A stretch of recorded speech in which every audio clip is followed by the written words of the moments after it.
The Road to Oz by L. Frank Baum. The Way to Butterfield. "Please, miss," said the Shaggy Man, "can you tell me the road to Butterfield?" Dorothy looked him over. Yes, he was Shaggy all right, but there was a twinkle in his eye that seemed pleasant. "Oh, yes," she replied, "I can tell you, but this isn't the road at all." "No?" "You cross the 10-acre lot, follow the lane to the highway, go north to the 5 branches, and take, let me see." "To be sure, miss. See as far as Butterfield, if you like," said the Shaggy Man. "You take the branch next the willow stump, I believe, or else the branch by the gopher holes, or else—" "Won't any of 'em do, miss?" "Course not, Shaggy Man. You must take the right road to get to Butterfield." "And is that the one by the gopher stump, or—" "Oh, dear me!" cried Dorothy. "I shall have to show you the way. You're so stupid. Wait a minute till I run into the house and get my sunbonnet." The Shaggy Man waited. He had an oat straw in his mouth, which he chewed slowly, as if it tasted good, but it didn't. There was an apple tree beside the house, and some apples had fallen to the ground.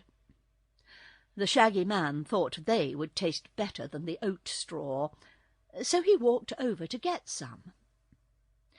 A little black dog with bright brown eyes dashed out of the farmhouse and ran madly towards the Shaggy Man, who had already picked up 3 apples and put them in one of the big wide pockets of his shaggy coat. The little dog barked and made a dive for the Shaggy Man's leg, but he grabbed the dog by the neck and put it in his big pocket along with the apples. He took more apples afterwards, for many were on the ground, and each one that he tossed into his pocket hit the little dog somewhere upon the head or back, and made him growl. The little dog's name was Toto, and he was sorry he'd been put in the Shaggy Man's pocket. Pretty soon Dorothy came out of the house with her sunbonnet, and she called out, "Come on, Shaggy Man, if you want me to show you the road to Butterfield."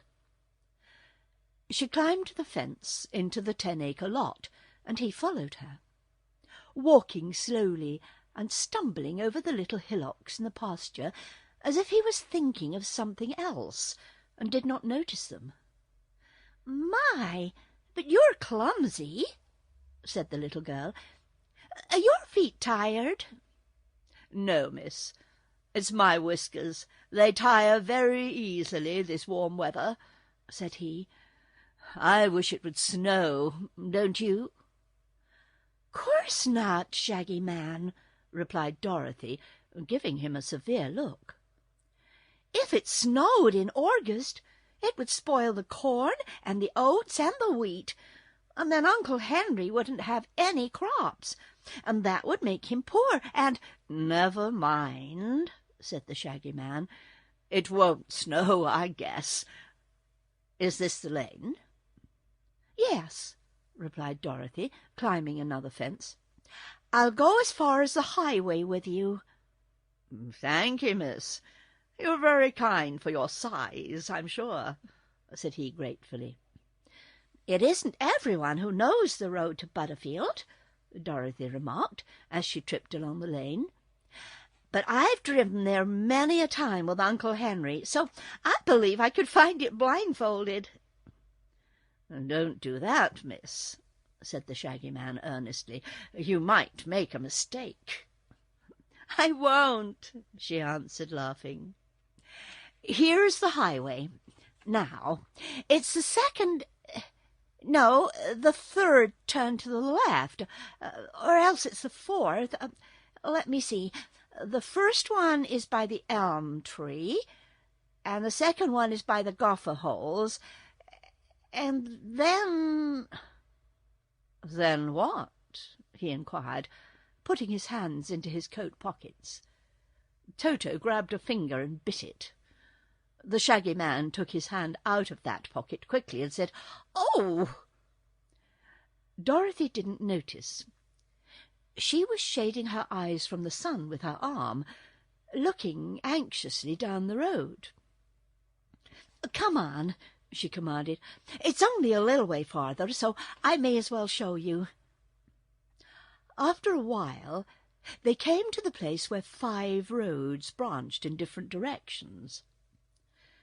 Dorothy pointed to one and said, "That's it, Shaggy Man." "I'm much obliged, miss," he said, and started along another road. "Not that one!" she cried. "You're going wrong." He stopped. "I thought you said that other was the road to Butterfield," said he, running his fingers through his shaggy whiskers in a puzzled way. "So it is." "But I don't want to go to Butterfield, miss." "You don't?" "Of course not. I wanted you to show me the road, so I shouldn't go there by mistake." "Oh, where do you want to go, then?" "I'm not particular, miss." This answer astonished the little girl, and it made her provoked, too, to think she had taken all this trouble for nothing. "There are a good many roads here," observed the Shaggy Man, turning slowly around like a human windmill. "Seems to me a person could go almost anywhere from this place." Dorothy turned around too, and gazed in surprise. There were a good many roads, more than she had ever seen before. She tried to count them, knowing there ought to be 5. But when she had counted 17, she grew bewildered and stopped. For the roads were as many as the spokes of a wheel, and ran in every direction from the place where they stood. So if she kept on counting, she was likely to count some of the roads twice. "Dear me!" she exclaimed. "There used to be only 5 roads, highway and all. Now, why, where is the highway, Shaggy Man?" "Can't say, miss," he responded, sitting down upon the ground as if tired with standing. "Wasn't it here a minute ago?" "I thought so," she answered, greatly perplexed. "And I saw the gopher's hole, too, and the dead stump. But they're not here now. These roads are all strange, and what a lot of them there are. Where do you suppose they all go to?" "Roads," observed the Shaggy Man, "don't go anywhere. They stay in one place, so folks can walk on them." He put his hand into his side pocket and drew out an apple, quickly, before Toto could bite him again. The little dog got his head out this time and said, "Moo, moo," so loudly that it made Dorothy jump. "Oh, Toto!" she cried. "Where did you come from?" "I brought him along," said the Shaggy Man. "What for?" she asked. "To guard these apples in my pocket, miss, so no one would steal them." With one hand the Shaggy Man held the apple which he was eating, while with the other hand he pulled Toto out of his pocket and dropped him onto the ground. Of course, Toto made for Dorothy at once, barking joyfully at his release from the dark pocket. When the child had patted his head lovingly, he sat down before her, his red tongue hanging out on one side of his mouth, and looked up into her face with his bright brown eyes, as if asking her what they should do next. Dorothy didn't know. She looked around her anxiously for some familiar landmark, but everything was strange. Between the branches of the many roads were green meadows and a few shrubs and trees, but she couldn't see anywhere the farmhouse from which she had just come, or anything she had ever seen before, except the Shaggy Man and Toto. Besides this, she turned around and around so many times, trying to find out where she was, that now she couldn't even tell which direction the farmhouse ought to be in, and this began to worry her and make her feel anxious. "I'm afraid, Shaggy Man," she said with a sigh, "that we're lost." "That's nothing to be afraid of," he replied, throwing away the core of his apple and beginning to eat another one. "Each of these roads must lead somewhere, or it wouldn't be here. So what does it matter?" "I want to go home again," she said. "Well, why don't you?" said he. "I don't know which road to take." "That is too bad," he said, shaking his shaggy head gravely. "I wish I could help you, but I can't. I'm a stranger in these parts." "Seems as if I were too," she said, sitting down beside him. "It's funny. A few minutes ago I was home, and I just came to show you the way to Butterfield, so I shouldn't make a mistake and go there.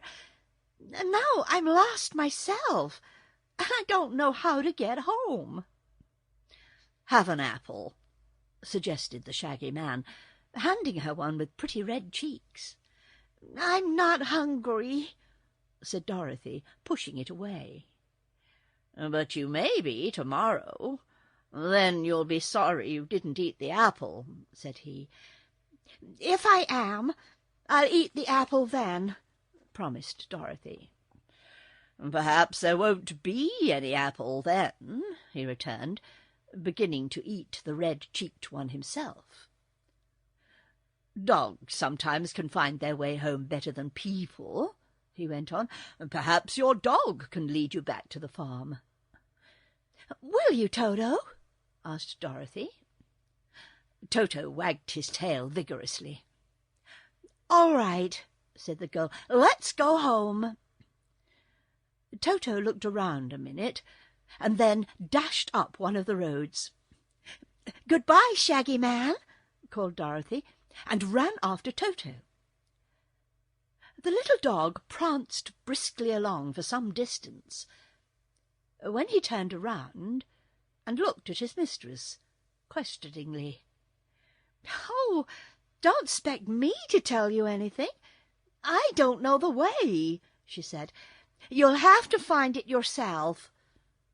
But Toto couldn't.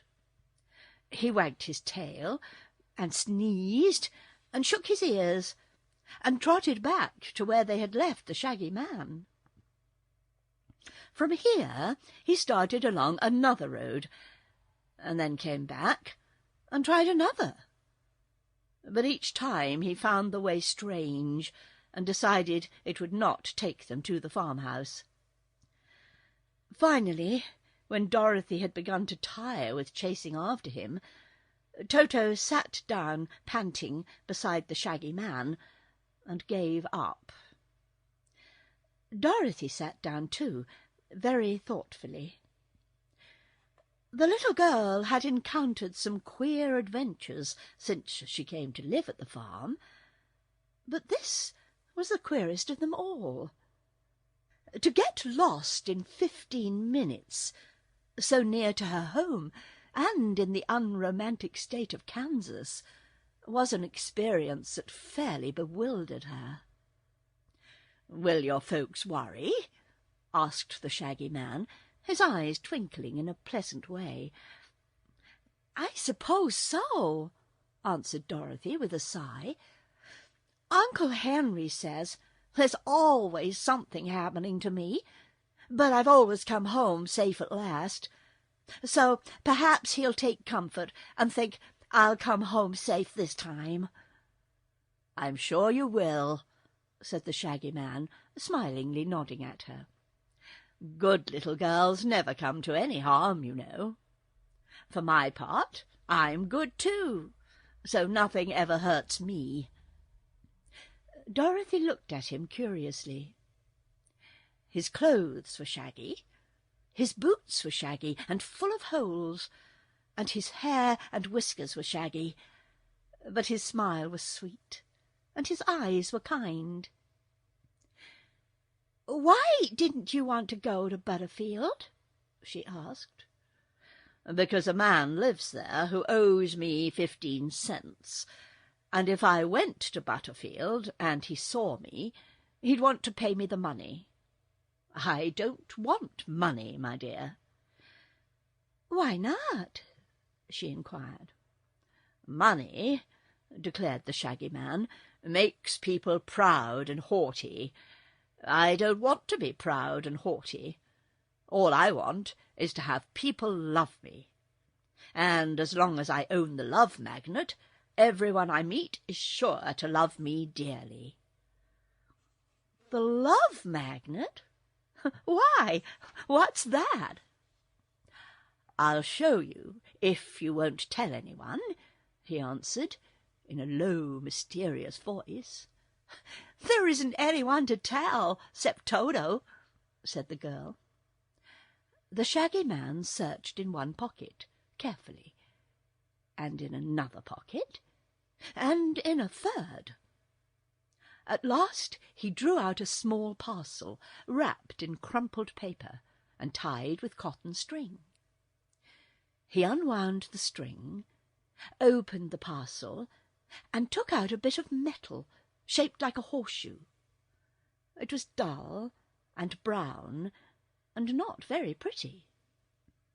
"This, my dear," said he impressively, "is the wonderful love magnet. It was given to me by an Eskimo in the Sandwich Islands, where there are no sandwiches at all, and as long as I carry it, every living thing I meet will love me dearly." "Why didn't the Eskimo keep it?" she asked, looking at the magnet with interest. "He got tired of being loved and longed for someone to hate him. So he gave me the magnet. And the very next day a grizzly bear ate him."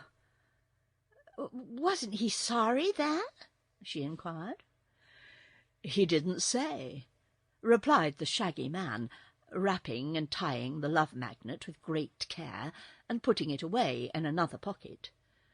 "But the bear didn't seem sorry a bit," he added. "Did you know the bear?" asked Dorothy. "Yes, we used to play ball together in the Caviar Islands.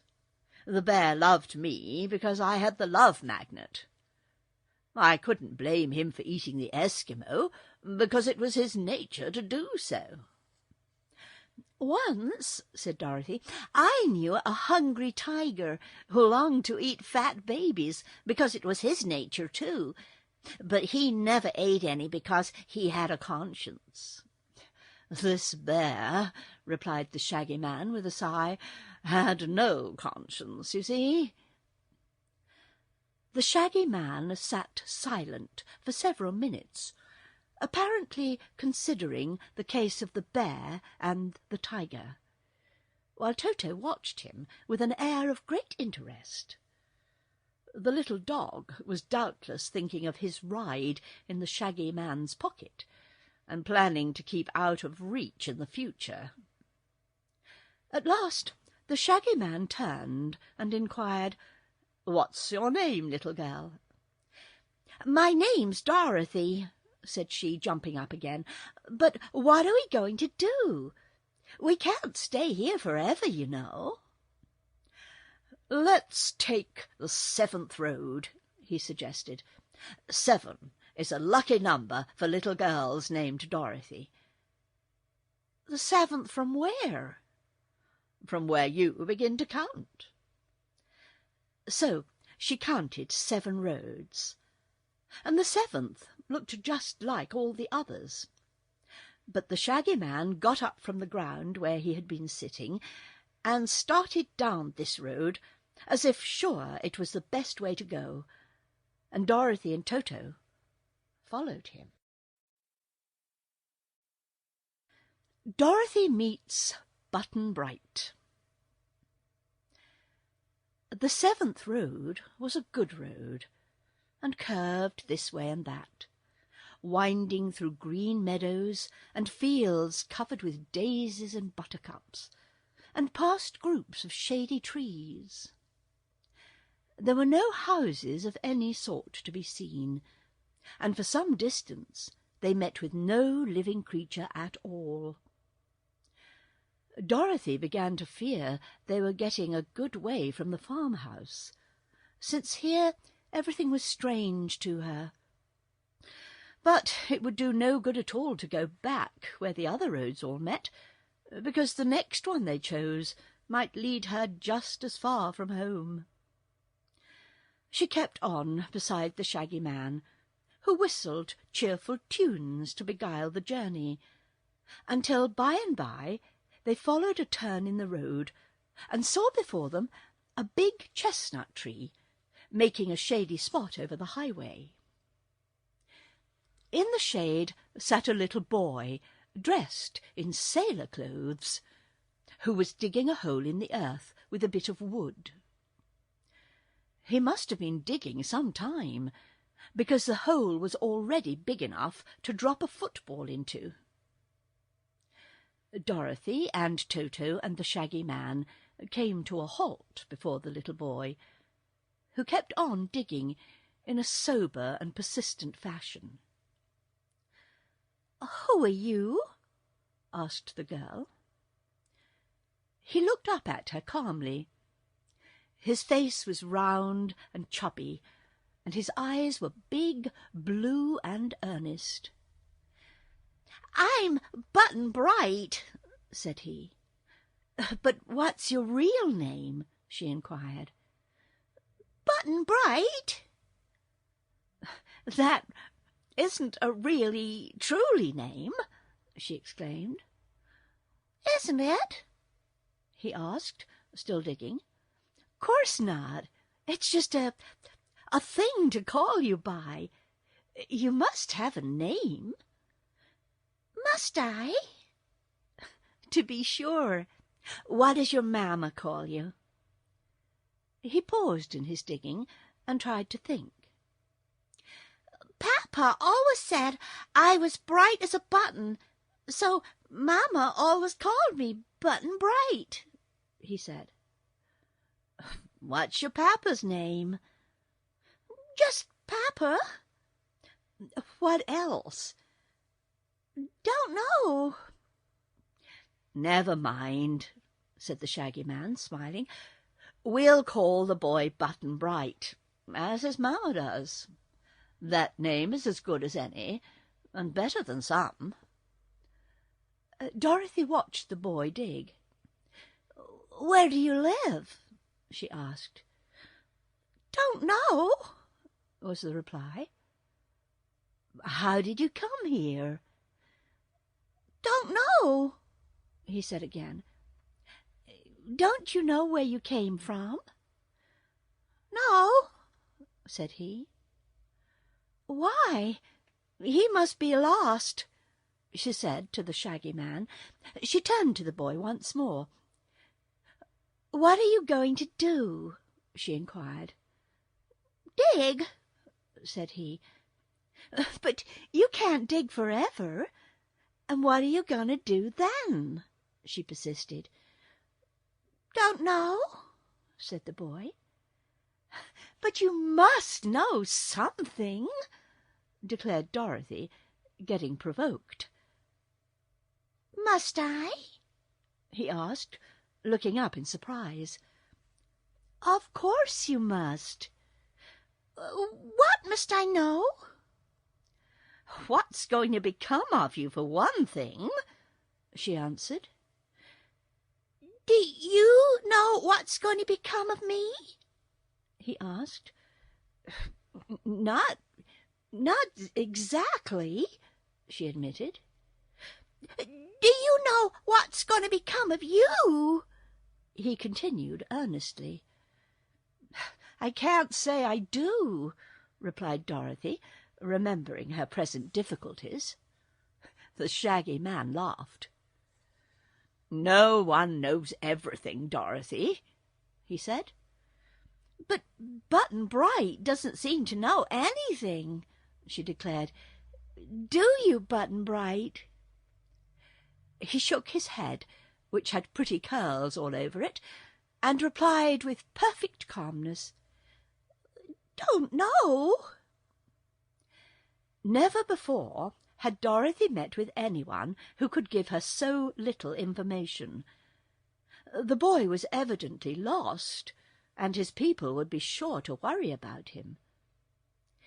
He seemed 2 or 3 years younger than Dorothy, and was prettily dressed, as if someone loved him dearly and took much pain to make him look well. How then did he come to be in this lonely road, she wondered. Near Button-Bright, on the ground, lay a sailor hat, with a gilt anchor on the band. His sailor trousers were long and wide at the bottom, and the broad collar of his blouse had gold anchors sewed on to its corners. The boy was still digging at his hole. "Have you ever been to sea?" asked Dorothy. "To see what?" answered Button-Bright. I mean, have you ever been where there's water?" "Yes," said Button-Bright. "There's a well in our backyard." "You don't understand," cried Dorothy. "I mean, have you ever been on a big ship, floating on a big ocean?" "Don't know," said he. "Then why do you wear sailor clothes?" "Don't know," he answered again. Dorothy was in despair. "You're just awful stupid, Button-Bright," she said. "Am I?" he asked. "Yes, you are." "Why?" looking up at her with big eyes. She was going to say, "Don't know," but stopped herself in time. "That's for you to answer," she replied. "It's no use asking Button-Bright questions," said the Shaggy Man, who had been eating another apple. "But someone ought to take care of the poor little chap, don't you think? So he'd better come along with us." Toto had been looking with great curiosity into the hole which the boy was digging, and growing more and more excited every minute, perhaps thinking that Button-Bright was after some wild animal. The little dog began barking loudly, and jumped into the hole himself, where he began to dig with his tiny paws, making the earth fly in all directions. It spattered over the boy. Dorothy seized him and raised him to his feet, brushing his clothes with her hand. "Stop that, Toto!" she called. "There aren't any mice or woodchucks in that hole, so don't be foolish." Toto stopped, sniffed at the hole suspiciously, and jumped out of it, wagging his tail as if he had done something important. "Well," said the Shaggy Man, "let's start on, or we won't get anywhere before night comes." "Where do you expect to get to?" asked Dorothy. "I'm like Button-Bright. I don't know," answered the Shaggy Man with a laugh. "But I've learned from long experience that every road leads somewhere, or there wouldn't be any road. So it's likely that if we travel long enough, my dear, we will come to some place or other in the end. What place it will be, we can't even guess at this moment. But we're sure to find out when we get there." "Why, yes," said Dorothy. "That seems reasonable, Shaggy Man." A queer village. Button-Bright took the Shaggy Man's hand willingly, for the Shaggy Man had the love magnet, you know, which was the reason Button-Bright had loved him at once. They started on, with Dorothy on one side and Toto on the other, the little party trudging along more cheerfully than you might have supposed. The girl was getting used to queer adventures, which interested her very much. Wherever Dorothy went, Toto was sure to go, like Mary's little lamb. Button-Bright didn't seem a bit afraid or worried because he was lost, and the Shaggy Man had no home, perhaps, and was as happy in one place as in another. Before long, they saw ahead of them a fine big arch spanning the road. And when they came nearer, they found that the arch was beautifully carved and decorated with rich colours. A row of peacocks with spread tails ran along the top of it, and all the feathers were gorgeously painted. In the centre was a large fox's head, and the fox wore a shrewd and knowing expression, and had large spectacles over its eyes, and a small golden crown with shiny points on top of its head. While the travellers were looking with curiosity at this beautiful arch, there suddenly marched out of it a company of soldiers. Only the soldiers were all foxes, dressed in uniforms. They wore green jackets and yellow pantaloons, and their little round caps and their high boots were a bright red colour. Also, there was a big red bow tied about the middle of each long bushy tail. Each soldier was armed with a wooden sword, having an edge of sharp teeth set in a row, and the sight of these teeth at first caused Dorothy to shudder. A captain marched in front of the company of fox soldiers, his uniform embroidered with gold braid to make it handsomer than the others. Almost before our friends realized it, the soldiers had surrounded them on all sides, and the captain was calling out in a harsh voice, "Surrender! You are our prisoners!" "What's a prisoner?" asked Button-Bright. "A prisoner is a captive," replied the fox captain, strutting up and down with much dignity. "What's a captive?" asked Button-Bright. "You're one," said the captain. That made the Shaggy Man laugh. "Good afternoon, Captain," he said, bowing politely to all the foxes, and very low to their commander. "I trust you are in good health, and that your families are all well?" The fox captain looked at the Shaggy Man, and his sharp features grew pleasant and smiling. "We're pretty well, thank you, Shaggy Man," said he, and Dorothy knew that the love magnet was working, and that all the foxes now loved the Shaggy Man because of it.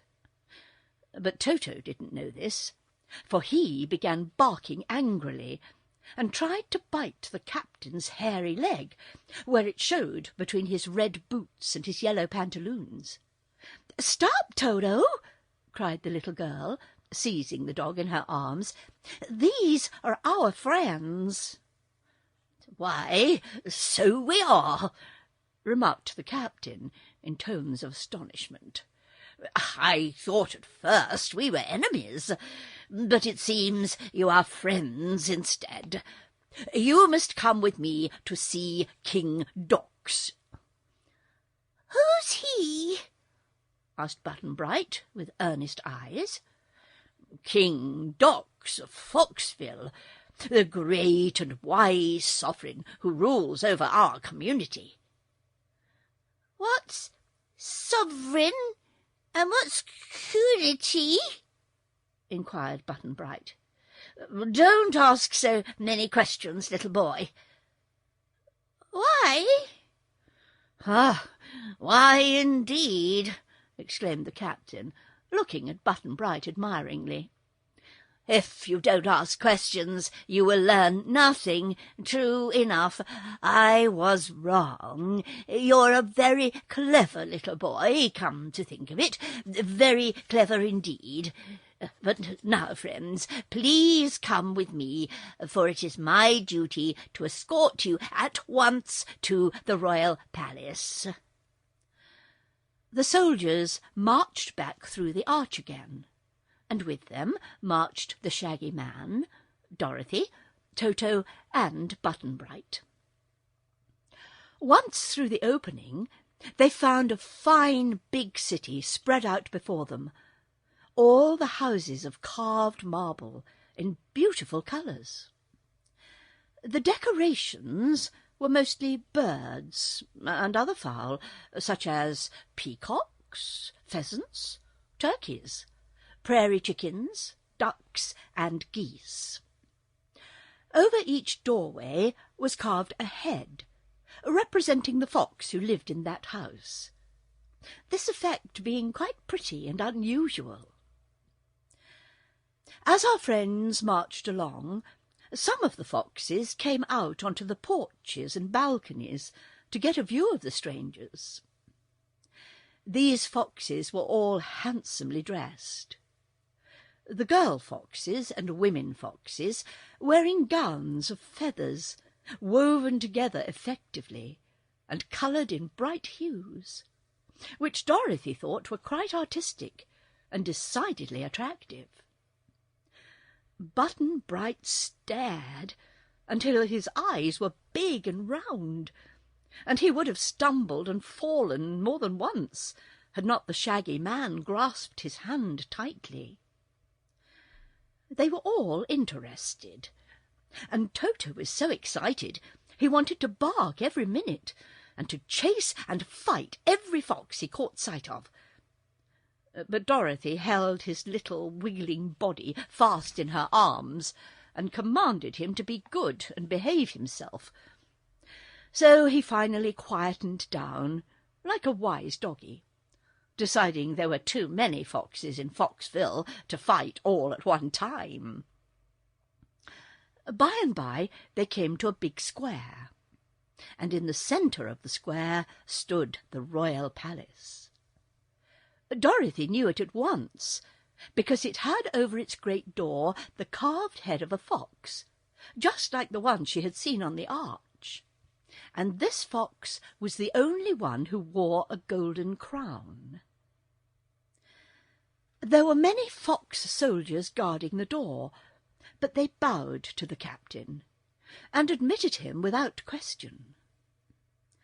The captain led them through many rooms, where richly dressed foxes were sitting on beautiful chairs or sipping tea, which was being passed around by fox servants in white aprons. They came to a big doorway covered with heavy curtains of cloth of gold. Beside this doorway stood a huge drum.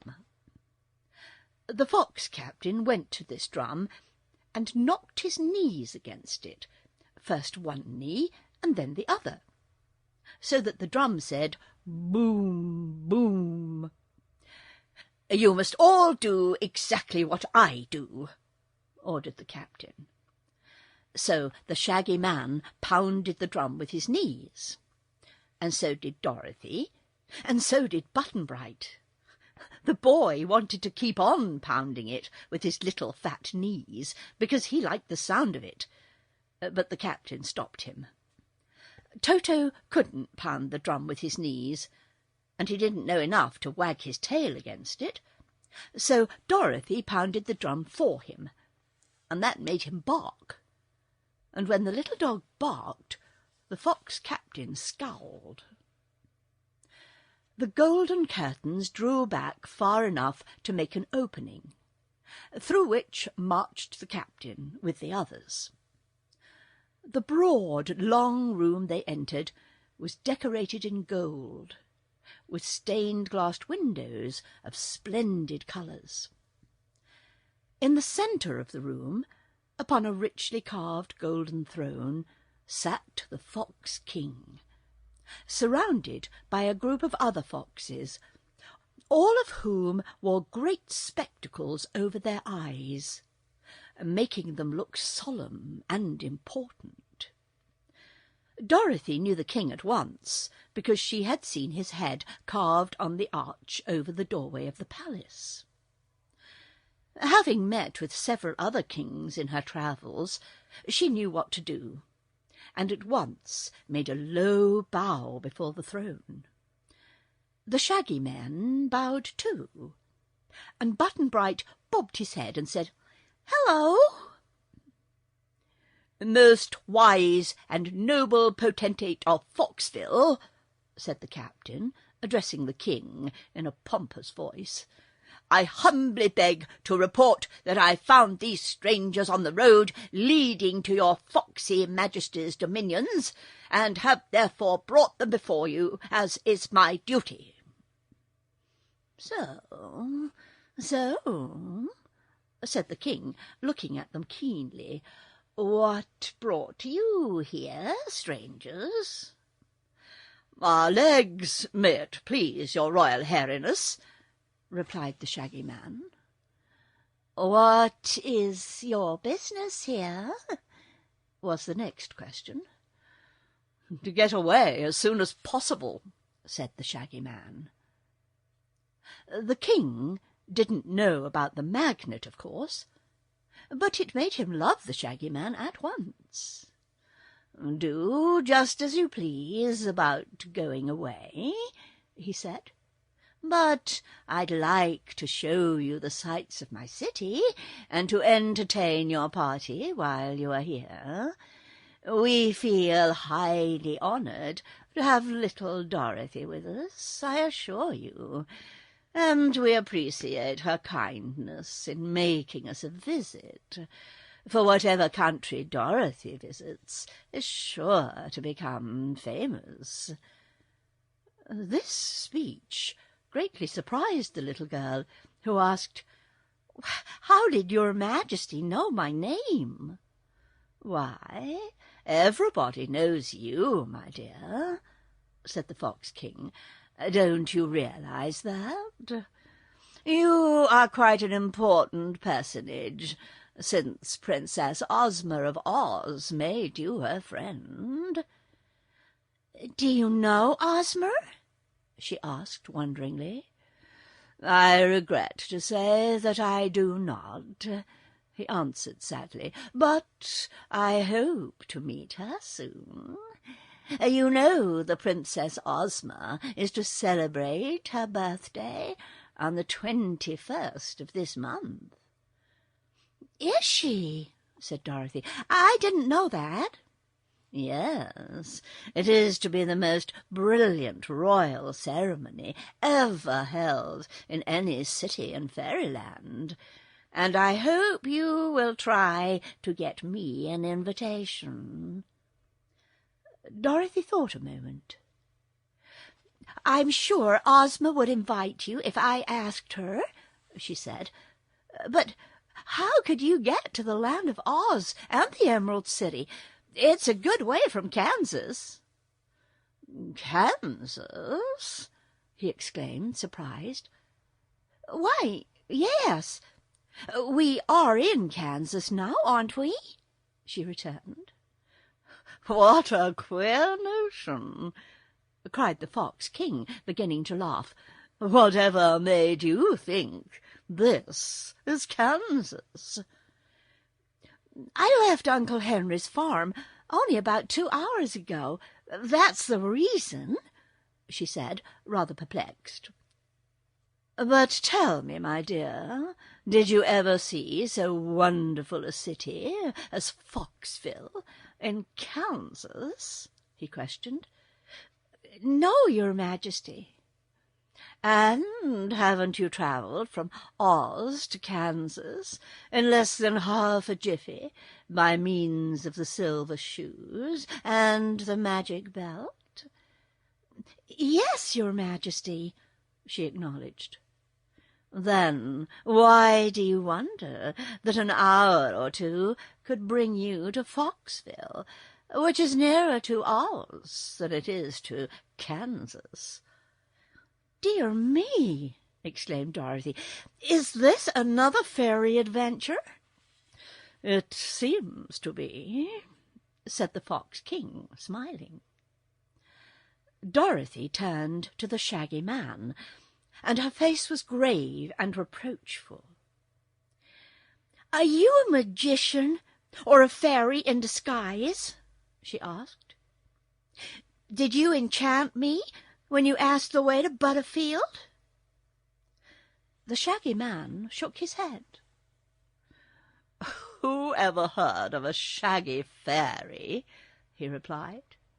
"No, Dorothy, my dear, I'm not to blame for this journey in any way, I assure you.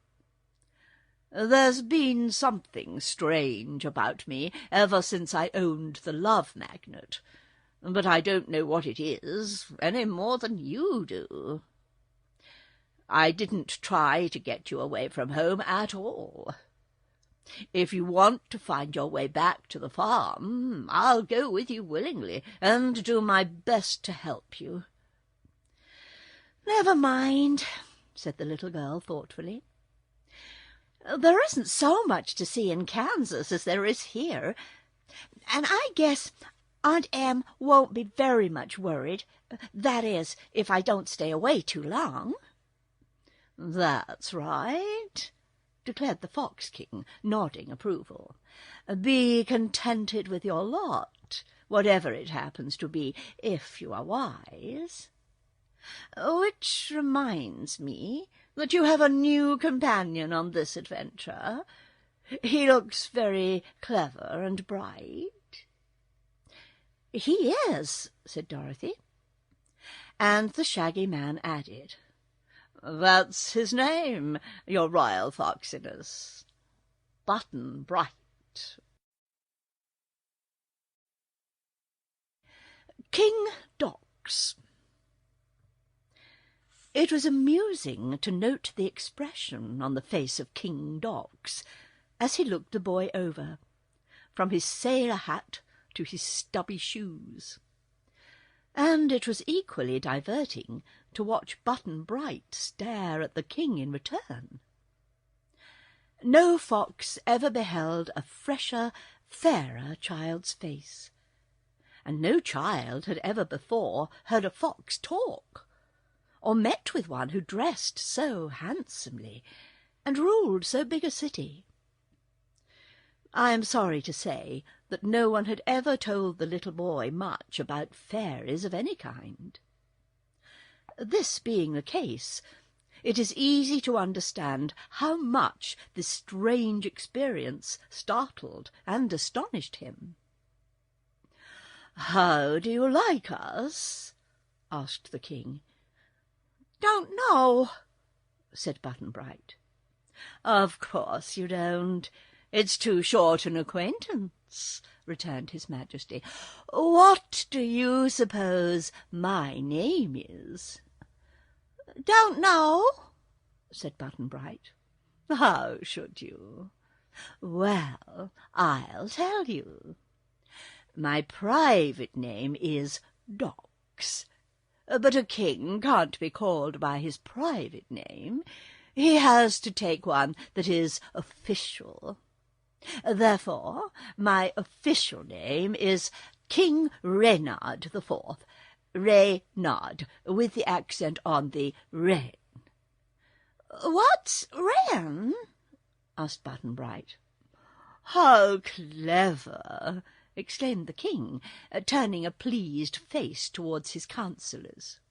This boy is indeed remarkably bright.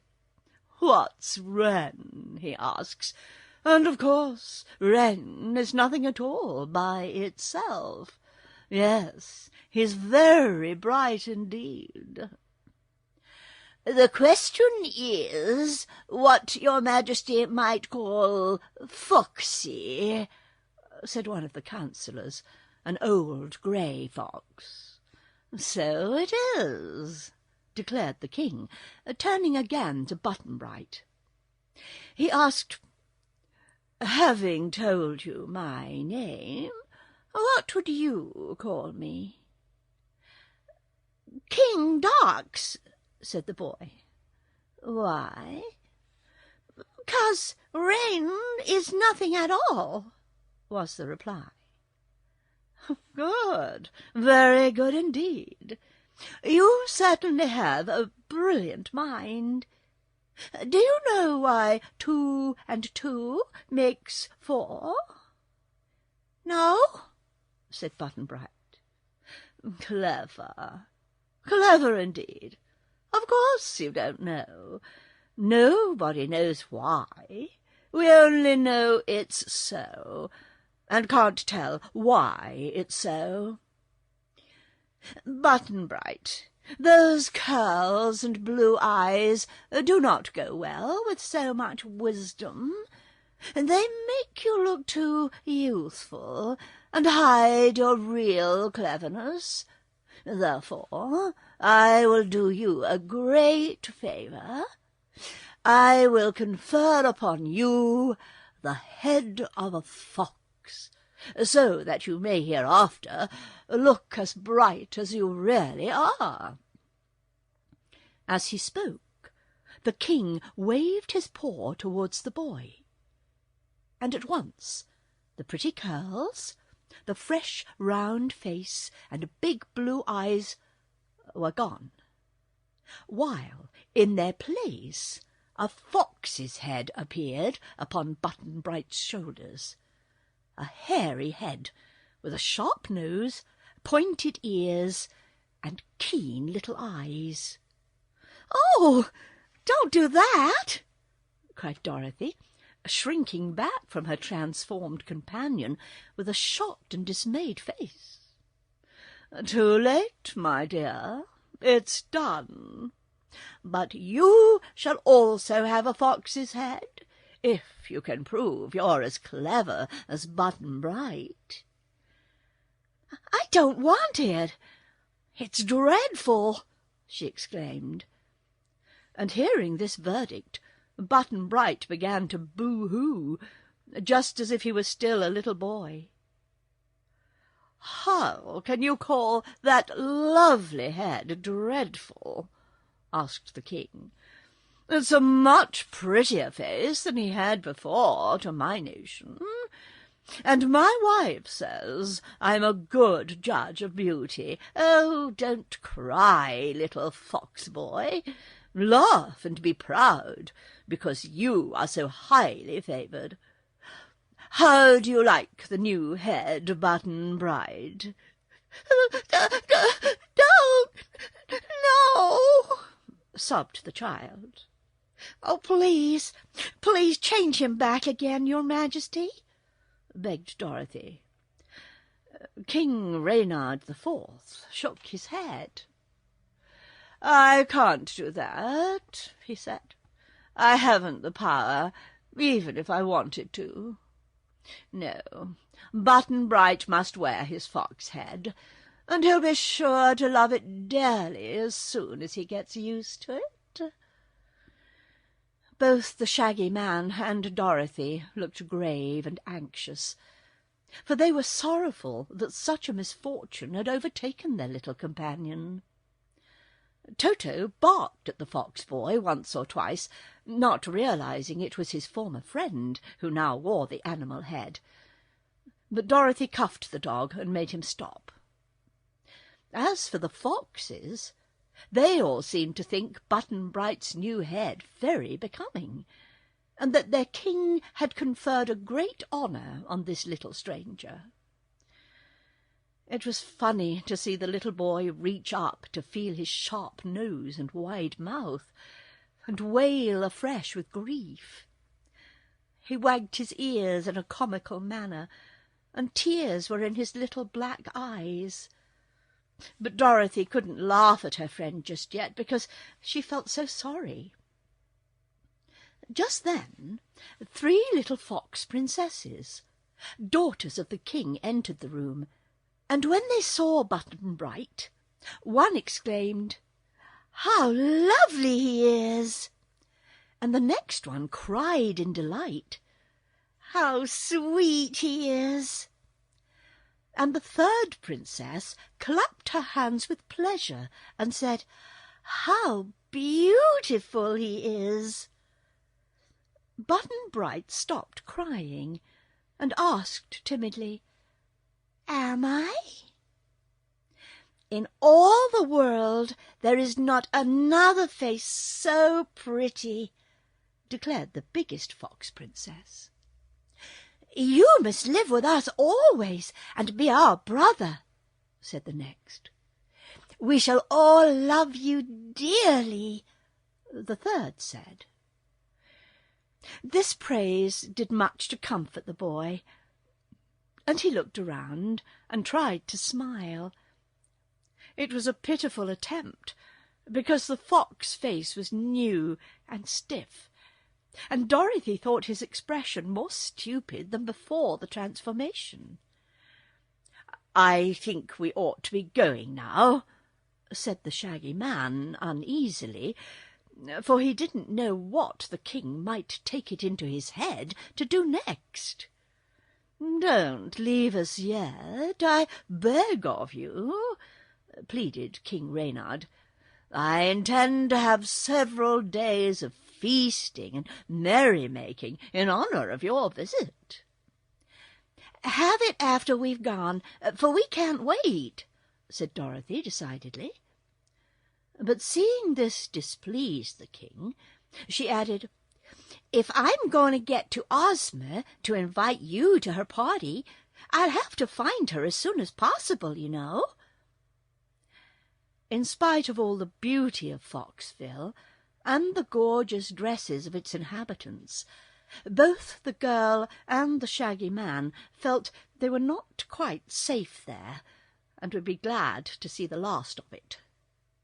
"But it's now evening," the king reminded them, "and you must stay with us until morning anyhow.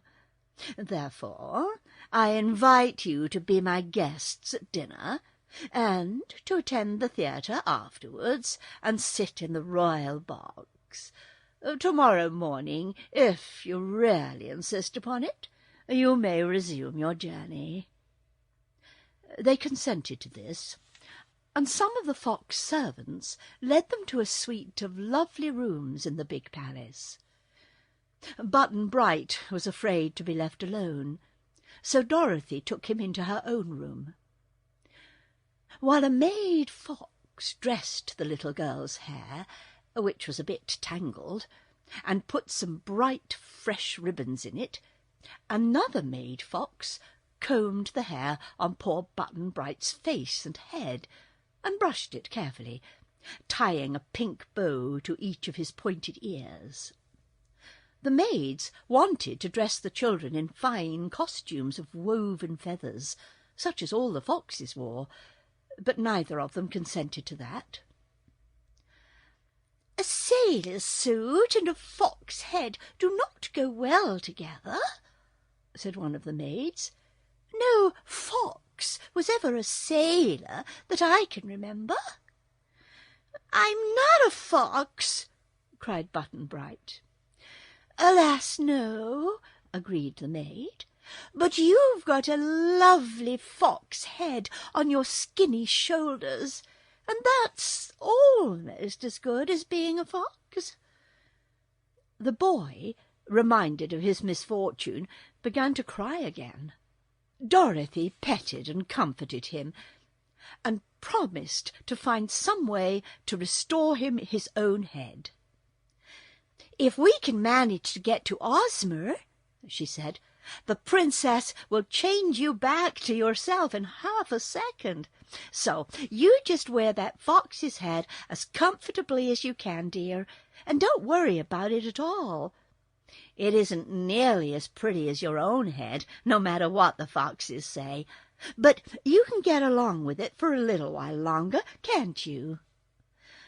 "Don't know," said Button-Bright doubtfully, but he didn't cry any more after that.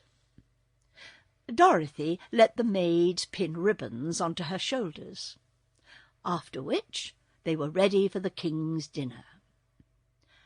When they met the Shaggy Man in the splendid drawing-room of the palace, they found him just the same as before.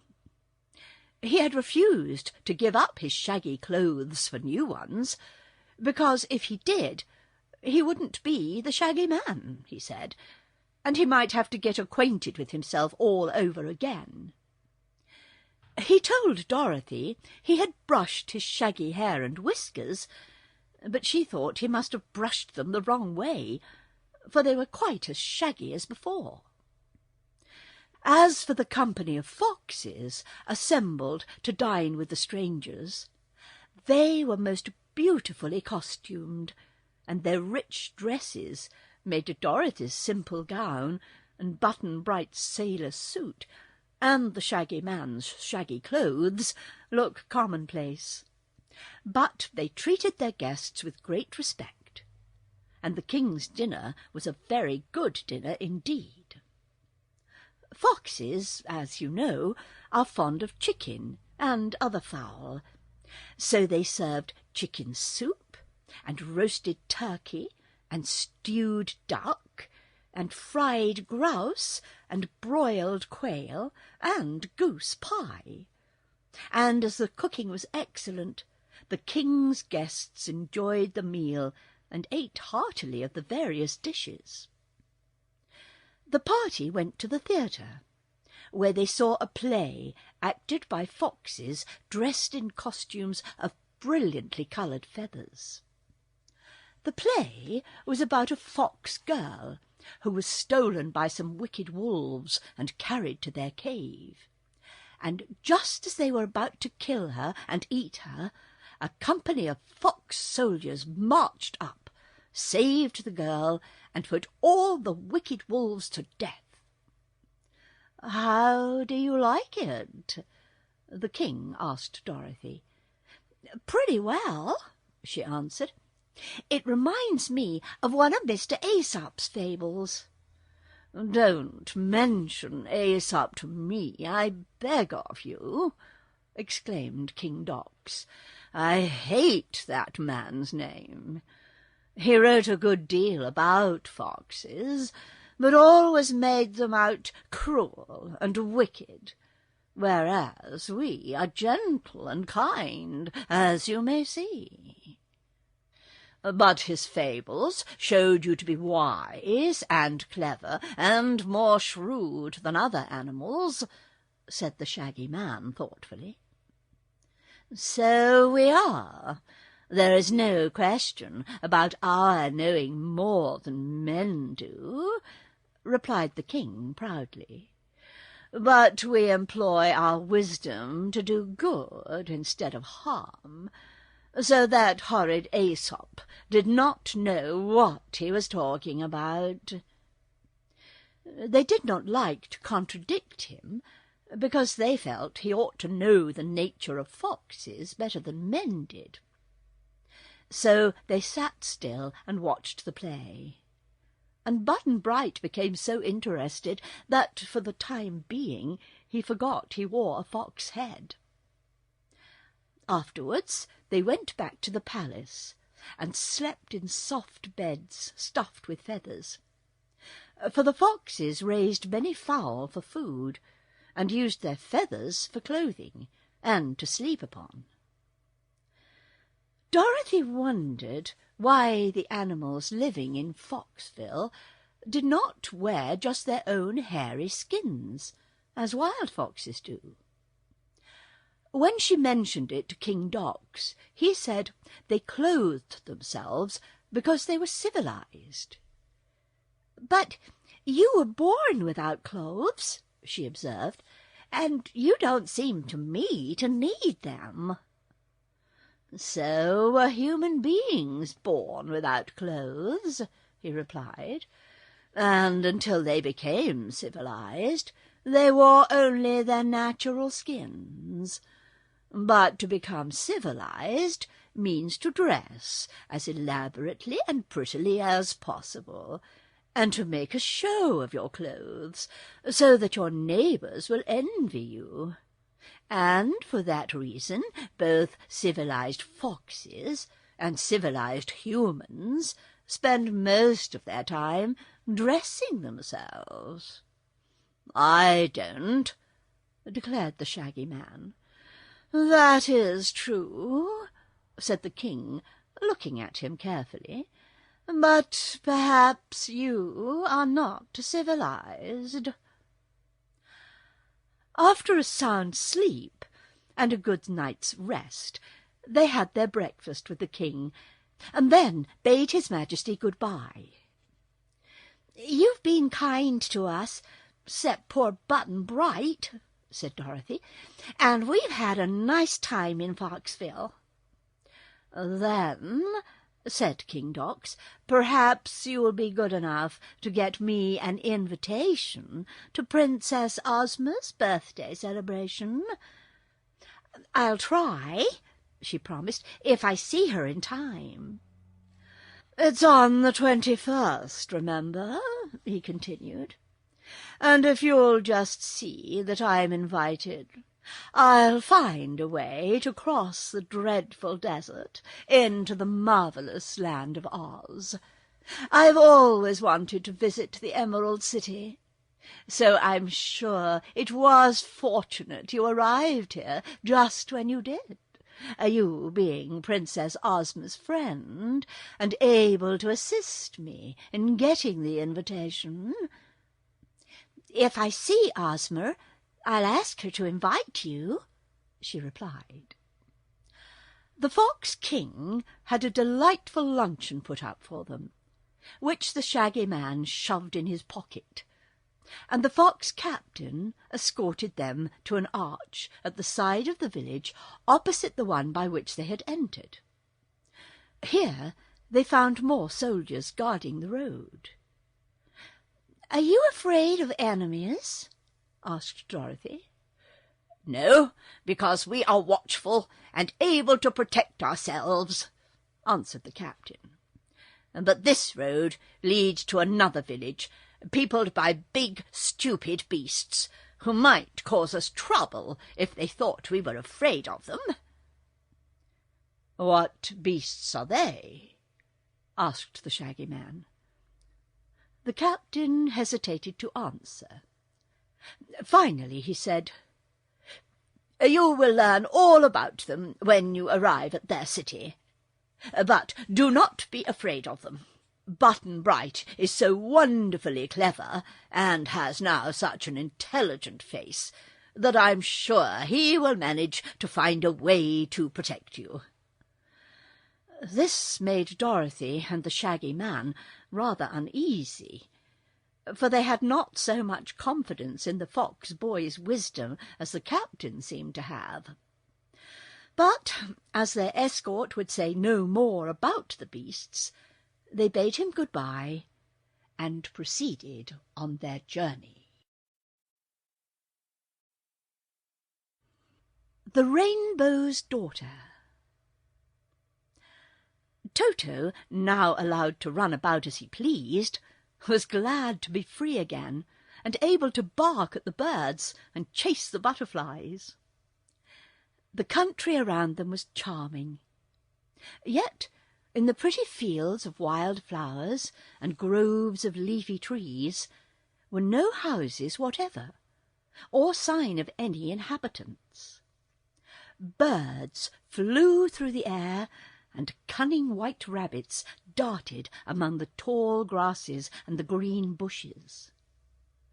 Dorothy noticed even the ants toiling busily along the roadway, bearing gigantic loads of clover seeds. But of people there were none at all. They walked briskly on for an hour or two, for even little Button-Bright was a good walker, and did not tire easily. At length they turned a curve in the road, and they beheld, just before them, a curious sight. A little girl, radiant and beautiful, shapely as a fairy and exquisitely dressed, was dancing gracefully in the middle of the lonely road, whirling slowly this way and that, her dainty feet twinkling in sprightly fashion. She was clad in flowing, fluffy robes of soft material that reminded Dorothy of woven cobwebs, only it was coloured in soft tintings of violet, rose, topaz, olive, azure and white, mingled together most harmoniously in stripes, which melted one into the other with soft blendings.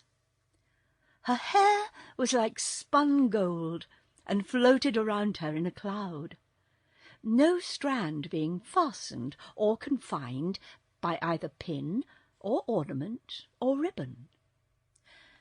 Filled with wonder and admiration, our friends approached and stood watching this fascinating dance. The girl was no taller than Dorothy, although more slender, nor did she seem any older than our little heroine. Suddenly she paused and abandoned the dance, as if for the first time observing the presence of strangers. As she faced them, shy as a frightened fawn, poised upon one foot, as if to fly the next instant, Dorothy was astonished to see tears flowing from her violet eyes and trickling down her lovely rose-hued cheeks. That the dainty maiden should dance and weep at the same time was indeed surprising. So Dorothy asked in a soft, sympathetic voice, "Are you unhappy, little girl?" "Very," was the reply. "I am lost." "Why, so are we," said Dorothy, smiling, "but we don't cry about it." "Don't you? Why not?" "'Cause I've been lost before, and always got found again," answered Dorothy simply. "But I've never been lost before," murmured the dainty maiden, "and I'm worried and afraid." "You were dancing," remarked Dorothy, in a puzzled tone of voice. "Oh, that was just to keep warm," explained the maiden quickly. "It was not because I felt happy or gay, I assure you." Dorothy looked at her closely. Her gauzy, flowing robes might not be very warm, yet the weather wasn't at all chilly, but rather mild and balmy, like a spring day. "Who are you, dear?" she asked gently. "I'm Polychrome," was the reply.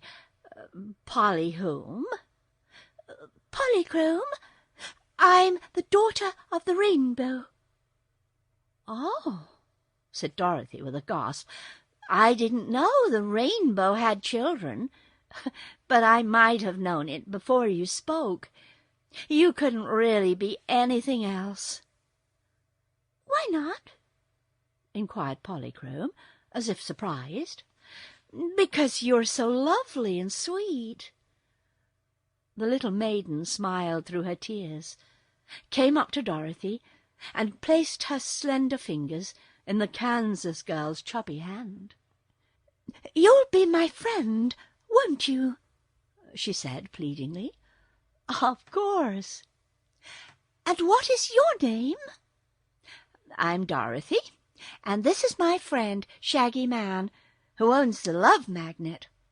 And this is Button Bright, only you don't see him as he really is, because the Fox King carelessly changed his head into a fox head. But the real Button Bright is good to look at, and I hope to get him changed back to himself sometime." The Rainbow Daughter nodded cheerfully, no longer afraid of her new companions. "But who is this?"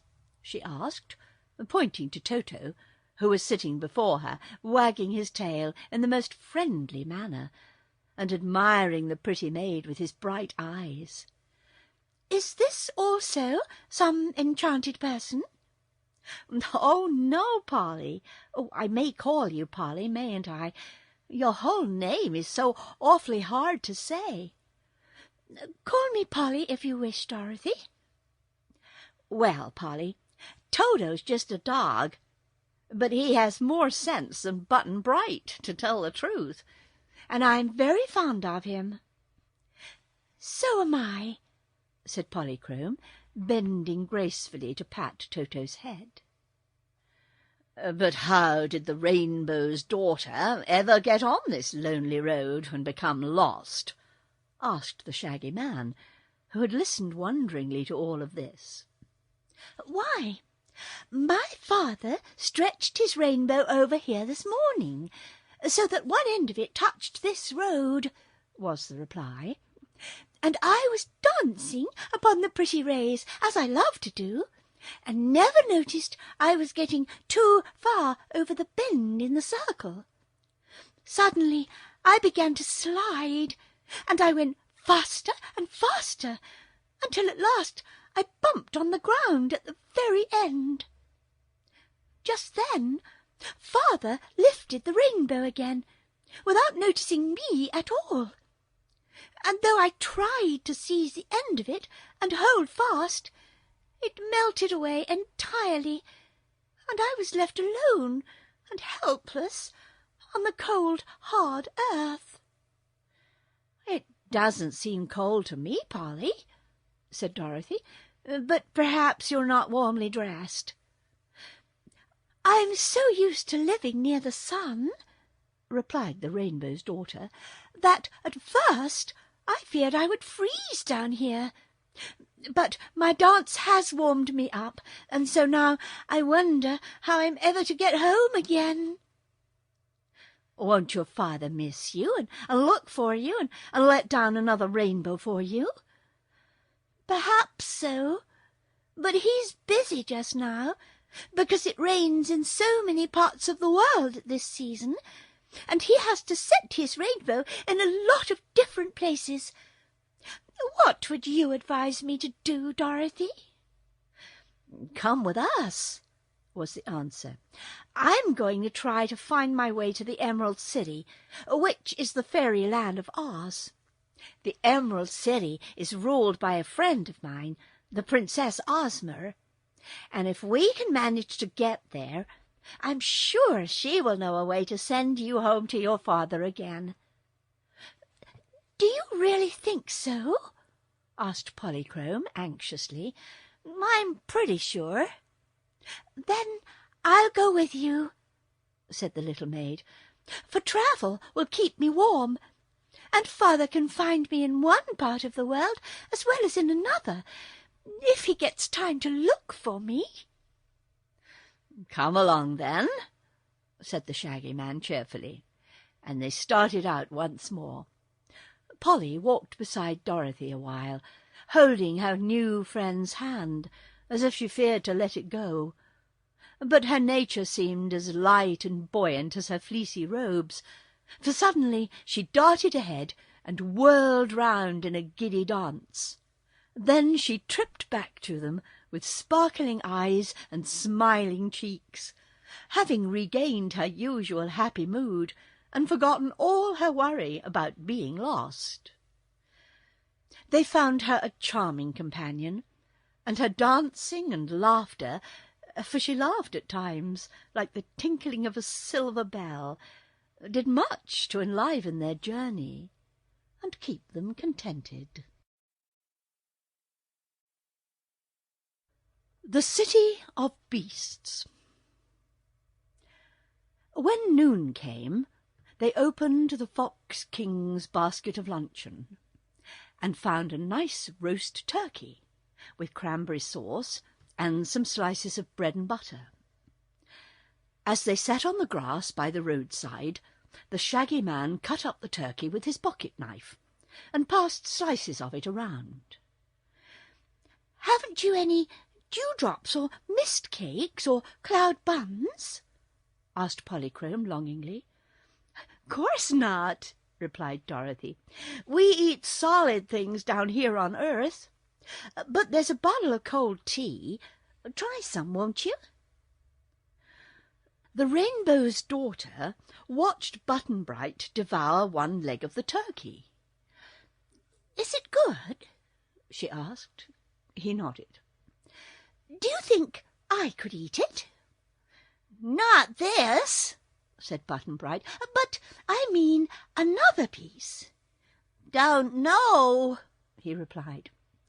"Well, I'm going to try, for I'm very hungry," she decided, and took a thin slice of the white breast of turkey which the Shaggy Man cut for her, as well as a bit of bread and butter. When she tasted it, Polychrome thought the turkey was good, better even than mist cakes. But a little satisfied her hunger, and she finished with a tiny sip of cold tea. "That's about as much as a fly would eat," said Dorothy, who was making a good meal herself. "But I know some people in Oz who eat nothing at all." "Who are they?" inquired the Shaggy Man. "One is a scarecrow who's stuffed with straw, and the other a woodman made out of tin. They haven't any appetites inside of them, you see, so they never eat anything at all." "Are they alive?" asked Button-Bright. "Oh, yes," replied Dorothy, "and they're very clever and very nice, too. If we get to Oz, I'll introduce them to you." "Do you really expect to get to Oz?" inquired the Shaggy Man, taking a drink of cold tea.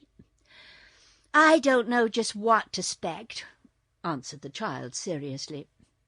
"But I've noticed if I happen to get lost, I'm almost sure to come to the land of Oz in the end, somehow or other.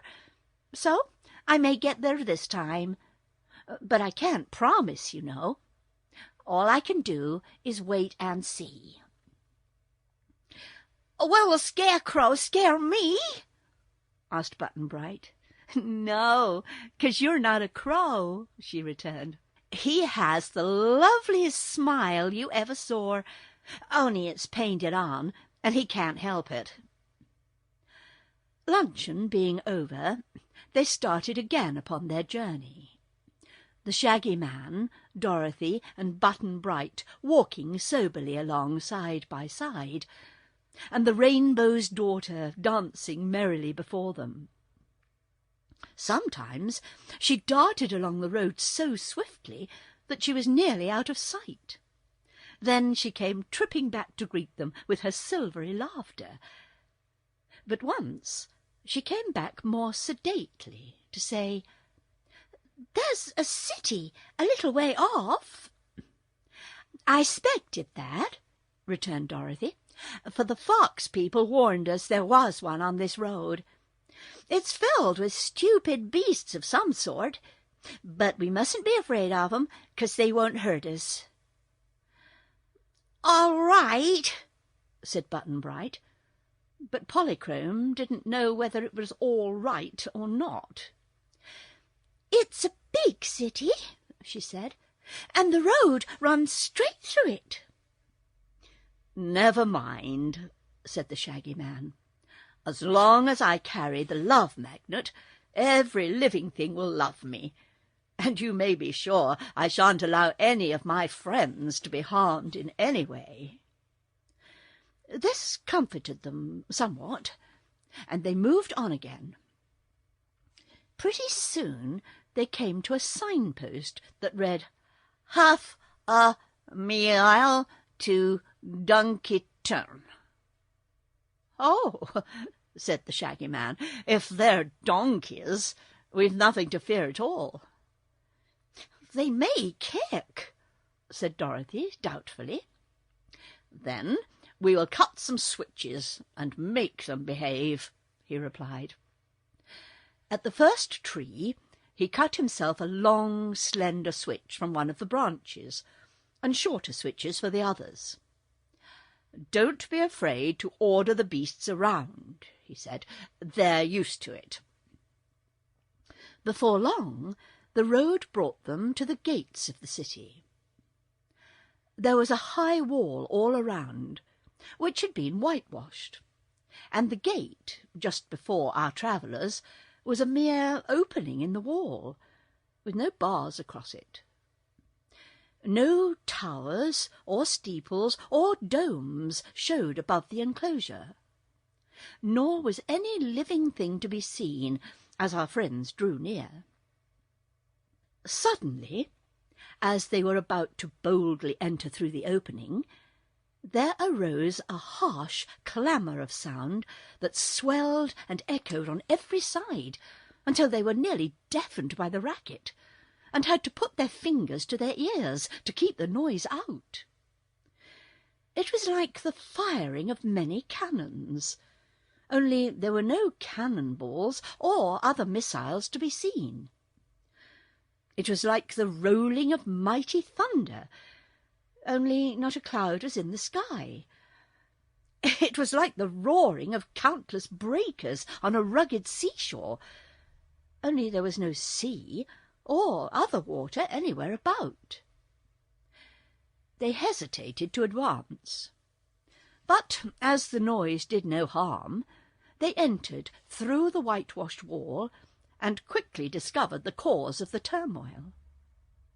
Inside were suspended many sheets of tin or thin iron, and against these metal sheets a row of donkeys were pounding their heels with vicious kicks. The Shaggy Man ran up to the nearest donkey and gave the beast a sharp blow with his switch. "Stop that noise!" he shouted, and the donkey stopped kicking the metal sheet and turned its head to look with surprise at the Shaggy Man. He switched the next donkey and made him stop, and then the next, so that gradually the rattling of heels ceased and the awful noise subsided. The donkeys stood in a group and eyed the strangers with fear and trembling. "What do you mean by making such a racket?" asked the Shaggy Man sternly. "We were scaring away the foxes," said one of the donkeys. "Usually they run fast enough when they hear the noise, which makes them afraid." "There are no foxes here," said the Shaggy Man. "I beg to differ with you. There's one anyhow," replied the donkey, sitting upright on its haunches and waving a hoof towards Button-Bright. "We saw him coming and thought the whole army of foxes was marching to attack us." "Button-Bright isn't a fox," explained the Shaggy Man. "He's only wearing a fox head for a time, until he can get his own head back." "Oh, I see," remarked the donkey, waving its left ear reflectively. "I'm sorry we made such a mistake and had all our work and worry for nothing." The other donkeys by this time were sitting up and examining the strangers with big glassy eyes. They made a queer picture indeed, for they wore wide white collars around their necks, and the collars had many scallops and points. The gentleman donkeys wore high-pointed caps set between their great ears, and the lady donkeys wore sunbonnets with holes cut in the top for the ears to stick through. But they had no other clothing except their hairy skins, although many wore gold and silver bangles on their front wrists, and bands of different metals on their rear ankles. When they were kicking, they had braced themselves with their front legs, but now they all stood or sat upright on their hind legs, and used their front ones as arms. Having no fingers or hands, the beasts were rather clumsy, as you may guess. But Dorothy was surprised to observe how many things they could do with their stiff, heavy hooves. Some of the donkeys were white, some were brown, or grey, or black, or spotted. But their hair was sleek and smooth, and their broad collars and caps gave them a neat, if whimsical appearance. "This is a nice way to welcome visitors, I must say," remarked the Shaggy Man in a reproachful tone. "Oh, we did not mean to be impolite," replied a grey donkey who had not spoken before. "But you were not expected, nor did you send in your visiting cards, as it is proper to do." "There is some truth in that," admitted the Shaggy Man. "But now you are informed that we are important and distinguished travellers, I trust you will accord us the proper consideration." These big words delighted the donkeys, and made them bow to the Shaggy Man with great respect. Said the grey one, "You shall be taken before his great and glorious Majesty, King Kikabray, who will greet you as becomes your exalted station." "That's right," answered Dorothy. "Take us to someone who knows something." "Oh, we all know something, my child, or we shouldn't be donkeys," asserted the grey one with dignity. "The word donkey means clever, you know." "I didn't know it," she replied. "I thought it meant stupid." "Not at all, my child. If you will look in the Encyclopedia Donkanaria, you will find that I'm correct. But come, I will lead you before our splendid, exalted, and most intellectual ruler." All donkeys love big words, so it's no wonder the grey ones used so many of them. The Shaggy Man's Transformation. They found the houses of the town all low and square and built of bricks, neatly whitewashed inside and out. The houses were not set in rows forming regular streets, but placed here and there in a haphazard manner, which made it puzzling for a stranger to find his way.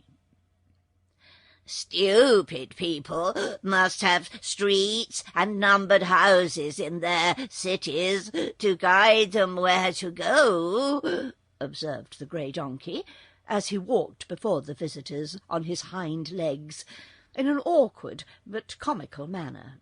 "But clever donkeys know their way about without such absurd marks.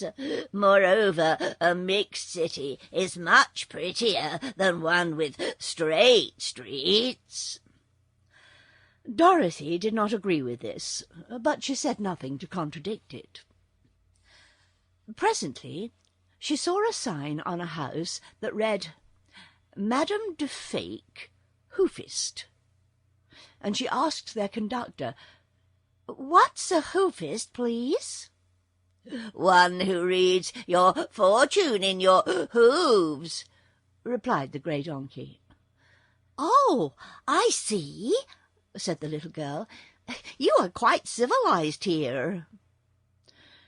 "Donkeyton," he replied, "is the centre of the world's highest civilization." They came to a house where 2 youthful donkeys were whitewashing the walls, and Dorothy stopped a moment to watch them. They dipped the ends of their tails, which were much like paint-brushes, into a pail of whitewash, backed up against the house, and wagged their tails right and left until the whitewash was rubbed on the wall. After which they dipped these funny brushes in the pail again and repeated the performance. "That must be fun," said Button-Bright. "No, it's work," replied the old donkey. "But we make our youngsters do all the whitewashing to keep them out of mischief." "Don't they go to school?" asked Dorothy. "All donkeys are born wise," was the reply. "So the only school we need is the school of experience. Books are only fit for those who know nothing and are obliged to learn things from other people." "In other words, the more stupid one is, the more he thinks he knows," observed the Shaggy Man. The grey donkey paid no attention to this speech, because he had just stopped before a house which had painted over the doorway a pair of hooves, a donkey tail, and between them a rude crown and a sceptre above. "I'll see if His Magnificent Majesty King Kickerbray is at home," he said.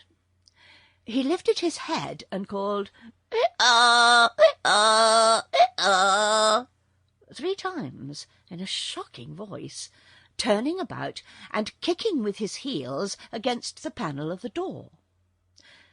For a time there was no reply.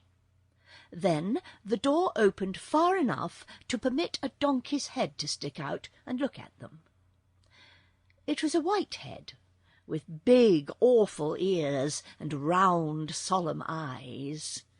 "Have the foxes gone?" it asked in a trembling voice. "They haven't been here, most stupendous Majesty," replied the grey one. "The new arrivals prove to be travellers of distinction." "Oh," said the king, in a relieved tone of voice, "let them come in." He opened the door wide, and the party marched into a big room, which Dorothy thought looked quite unlike a king's palace. There were mats of woven grasses on the floor, and the place was clean and neat. But His Majesty had no other furniture at all. Perhaps he didn't need it. He squatted down in the centre of the room, and a little brown donkey ran and brought a big gold crown, which it placed on the monarch's head, and a golden staff with a jewelled ball at the end of it, which the king held between his front hooves as he sat upright. "Now then," said His Majesty, waving his long ears gently to and fro, "tell me why you are here and what you expect me to do for you." He eyed Button-Bright rather sharply, as if afraid of the little boy's queer head, though it was the Shaggy Man who undertook to reply. "Most noble and supreme ruler of Dunkerton," he said, trying not to laugh in the solemn king's face, "we are strangers travelling through your dominions, and have entered your magnificent city because the road led through it, and there was no way to go around. All we desire is to pay our respects to your Majesty, the cleverest king in all the world, I'm sure, and then to continue on our way." This polite speech pleased the king very much. Indeed, it pleased him so much that it proved an unlucky speech for the Shaggy Man. Perhaps the love magnet helped to win his Majesty's affection as well as the flattery. But, however this may be, the white donkey looked kindly upon the speaker and said, "Only a donkey should be able to use such fine big words, and you are too wise and admirable in all ways to be a mere man. Also, I fear that I love you as well as I do my own favoured people. So I will bestow upon you the greatest gift within my power, a donkey's head." As he spoke, he waved his jewelled staff. Although the Shaggy Man cried out and tried to leap backwards and escape, it proved of no use. Suddenly, his own head was gone, and a donkey head appeared in its place. A brown, shaggy head, so absurd and droll that Dorothy and Polly both broke into merry laughter, and even Button-Bright's fox face wore a smile. "Dear me, dear me!" cried the Shaggy Man, feeling of his shaggy new head and his long ears. "What a misfortune! What a great misfortune! Give me back my own head, you stupid king, if you love me at all." "Don't you like it?" asked the king, surprised. "Hee-haw! I hate it! Take it away, quick!" said the Shaggy Man. "But I can't do that," was the reply. "My magic works only one way. I can do things, but I can't undo them. You'll have to find the truth pond and bathe in its water in order to get back your own head. But I advise you not to do that. This head is much more beautiful than the old one." "That's a matter of taste," said Dorothy. "Where is the truth pond?" asked the Shaggy Man earnestly. "Somewhere in the land of Oz, but just exactly the location of it I cannot tell," was the answer. "Oh, don't worry, Shaggy Man," said Dorothy, smiling, because her friend waggled his new ears so comically. "If the truth pond is in Oz, we'll be sure to find it when we get there." "Oh, are you going to the land of Oz?" asked King Kik-a-bray. "I don't know," she replied, "but we've been told that we are nearer the land of Oz than to Kansas, and if that is so, the quickest way for me to get home is to find Ozma." "Ah, do you know the mighty Princess Ozma?" asked the king, his tone both surprised and eager. "Of course I do. She's my friend," said Dorothy. "Then perhaps you'll do me a favour," continued the white donkey, much excited. "What is it?" she asked. "Perhaps you can get me an invitation to Princess Ozma's birthday celebration, which will be the grandest royal function ever held in Fairyland. I'd love to go." "Hee-haw! You deserve punishment rather than reward for giving me this dreadful head," said the Shaggy Man. "I wish you wouldn't say hee-haw so much," Polychrome begged him. "It makes cold chills run down my back." "But I can't help it, my dear. My donkey head wants to bray continually," he replied. Doesn't your fox head want to yelp every minute?" he asked Button-Bright. "Don't know," said the boy, still staring at the Shaggy Man's ears.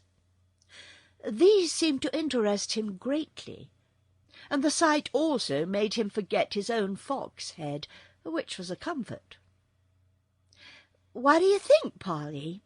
Shall I promise the Donkey King an invitation to Ozma's party?"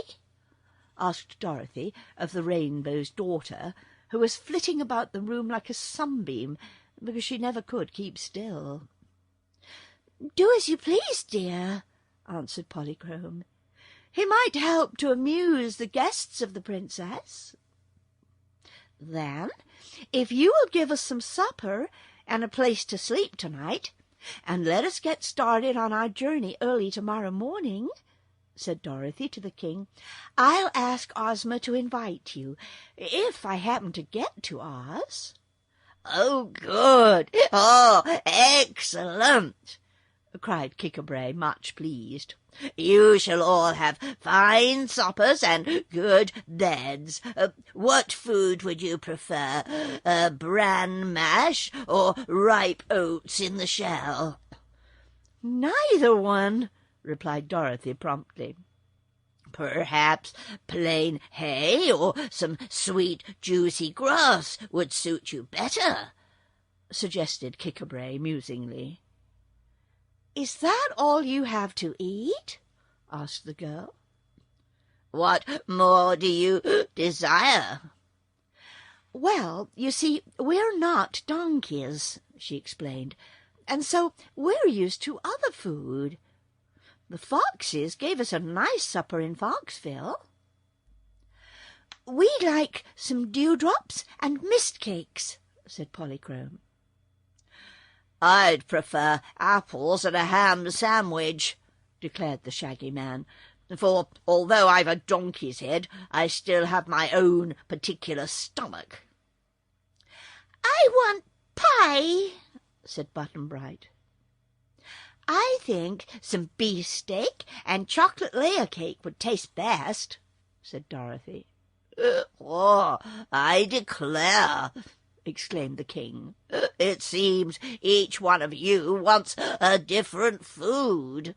How queer all living creatures are, except donkeys." "And donkeys like you are the queerest of all," laughed Polychrome. "Well," decided the king, "I suppose my magic staff will produce the things you crave. If you are lacking in good taste, it's not my fault." With this he waved his staff with the jewelled ball, and before them instantly appeared a tea-table, set with linen and pretty dishes, and on the table were the very things each had wished for. Dorothy's beefsteak was smoking hot, and the Shaggy Man's apples were plump and rosy-cheeked. The king had not thought to provide chairs, so they all stood in their places around the table and ate with good appetites, being hungry. The Rainbow's Daughter found 3 tiny dewdrops on a crystal plate, and Button-Bright had a big slice of apple pie, which he devoured eagerly. Afterwards the king called the brown donkey, which was his favourite servant, and bade it lead his guests to the vacant house, where they were to pass the night. It had only 1 room, and no furniture, except beds of clean straw and a few mats of woven grasses, but our travellers were contented with these simple things, because they realized it was the best the Donkey King had to offer them. As soon as it was dark, they lay down on the mats and slept comfortably until morning. At daybreak there was a dreadful noise throughout the city. Every donkey in the place brayed. When he heard this, the Shaggy Man woke up and called out, "Hee-haw!" as loud as he could. "Stop that!" said Button-Bright in a cross voice. Both Dorothy and Polly looked at the Shaggy Man reproachfully. "I couldn't help it, my dears," he said, as if ashamed of his bray, "but I'll try not to do it again." Of course they forgave him, for, as he still had the love magnet in his pocket, they were all obliged to love him as much as ever. They did not see the king again, but Kik-a-bray remembered them, for a table appeared again in their room, with the same food upon it as the night before. "Don't want pie for breakfast," said Button-Bright. "I'll give you some of my beefsteak," proposed Dorothy. "There's plenty for us all." That suited the boy better, but the Shaggy Man said he was content with his apples and sandwiches, although he ended the meal by eating Button-Bright's pie. Polly liked her dewdrops and mist cakes better than any other food, so they all enjoyed an excellent breakfast. Toto had the scraps left from the beefsteak, and he stood up nicely on his hind legs while Dorothy fed them to him. Breakfast ended, they passed through the village to the side opposite that by which they had entered, the brown servant donkey guiding them through the maze of scattered houses. There was the road again, leading far away into the unknown country beyond. "King Kik-a-bray says you must not forget his invitation," said the brown donkey, as they passed through the opening in the wall. "I shan't," promised Dorothy. Perhaps no one ever beheld a more strangely assorted group than the one which now walked along the road, through pretty green fields and past groves of feathery pepper trees and fragrant mimosa. Polychrome, her beautiful gauzy robes floating around her like a rainbow cloud, went first, dancing back and forth, and darting now here to pluck a wild flower, or there to watch a beetle crawl across the path.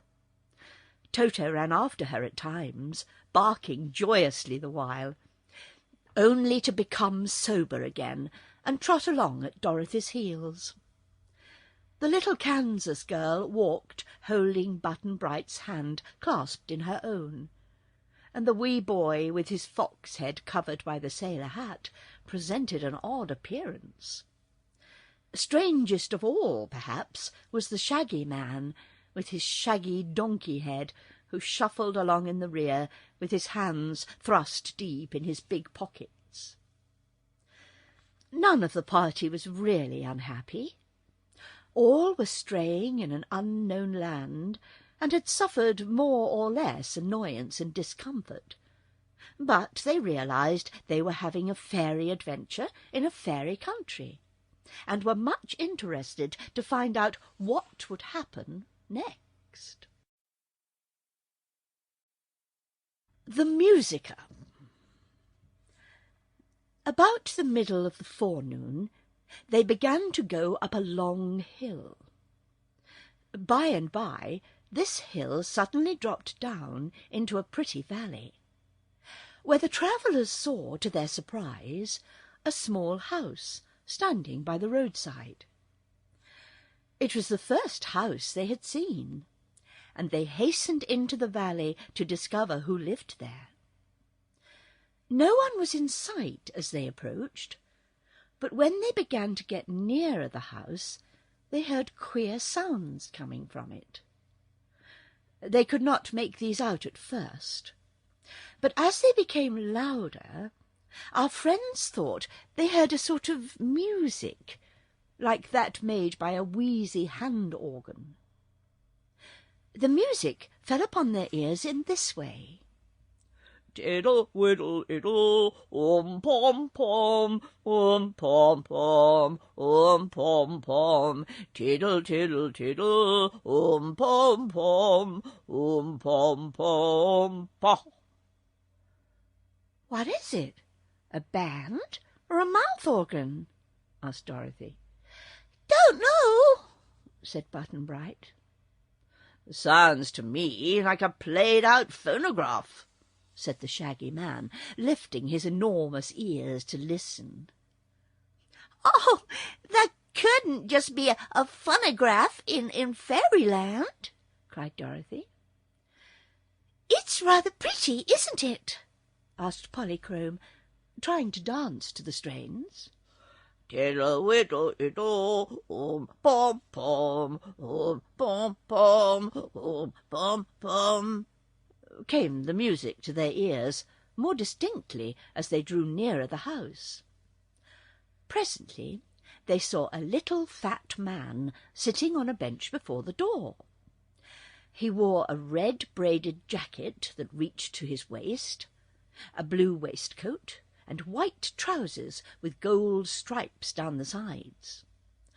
On his bald head was perched a little round red cap, held in place by a rubber elastic under his chin. His face was round, his eyes a faded blue, and he wore white cotton gloves. The man leaned on a stout gold-headed cane, bending forward on his seat to watch his visitors approach. Singularly enough, the music sounds that they had heard seemed to come from inside the fat man himself, for he was playing no instrument, nor was any to be seen near him. They came up and stood in a row staring at him, and he stared back, while the queer sounds came from him as before. "Diddle-diddle-diddle, pom-pom, pom-pom, pom-pom, diddle-widdle-widdle, pom-pom, pom-pom, pom." "Why, he's a regular musicker," said Button-Bright. "What is a musicker?" asked Dorothy. "Him," said the boy. Hearing this, the fat man sat up a little stiffer than before, as if he had received a compliment. And still came the sounds.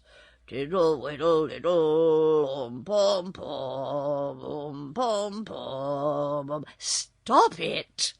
cried the Shaggy Man earnestly. "Stop that dreadful noise!" The fat man looked at him sadly and began his reply.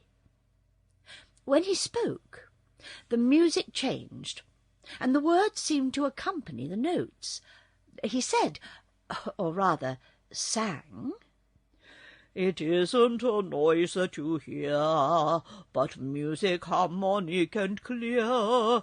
My breath makes me play like an organ all day. That bass note is in my left ear." "How funny!" exclaimed Dorothy. "He says his breath makes the music." "That's all nonsense," declared the Shaggy Man. But now the music began again, and they all listened carefully. "My lungs are full of reeds like those in organs, therefore I suppose if I breathe in or out my nose, the reeds are bound to play. So as I breathe to live, you know, I squeeze out music as I go. I'm very sorry this is so, forgive my piping, pray." "Poor man," said Polychrome. "He can't help it. What a great misfortune it is." "Yes," replied the Shaggy Man. "We're only obliged to hear this music a short time, until we leave him and go away. But the poor fellow must listen to himself as long as he lives, and that's enough to drive him crazy, don't you think so?" "Don't know," said Button-Bright. Toto said, "Ugh, ugh," and the others laughed. "Perhaps that's why he lives alone," suggested Dorothy.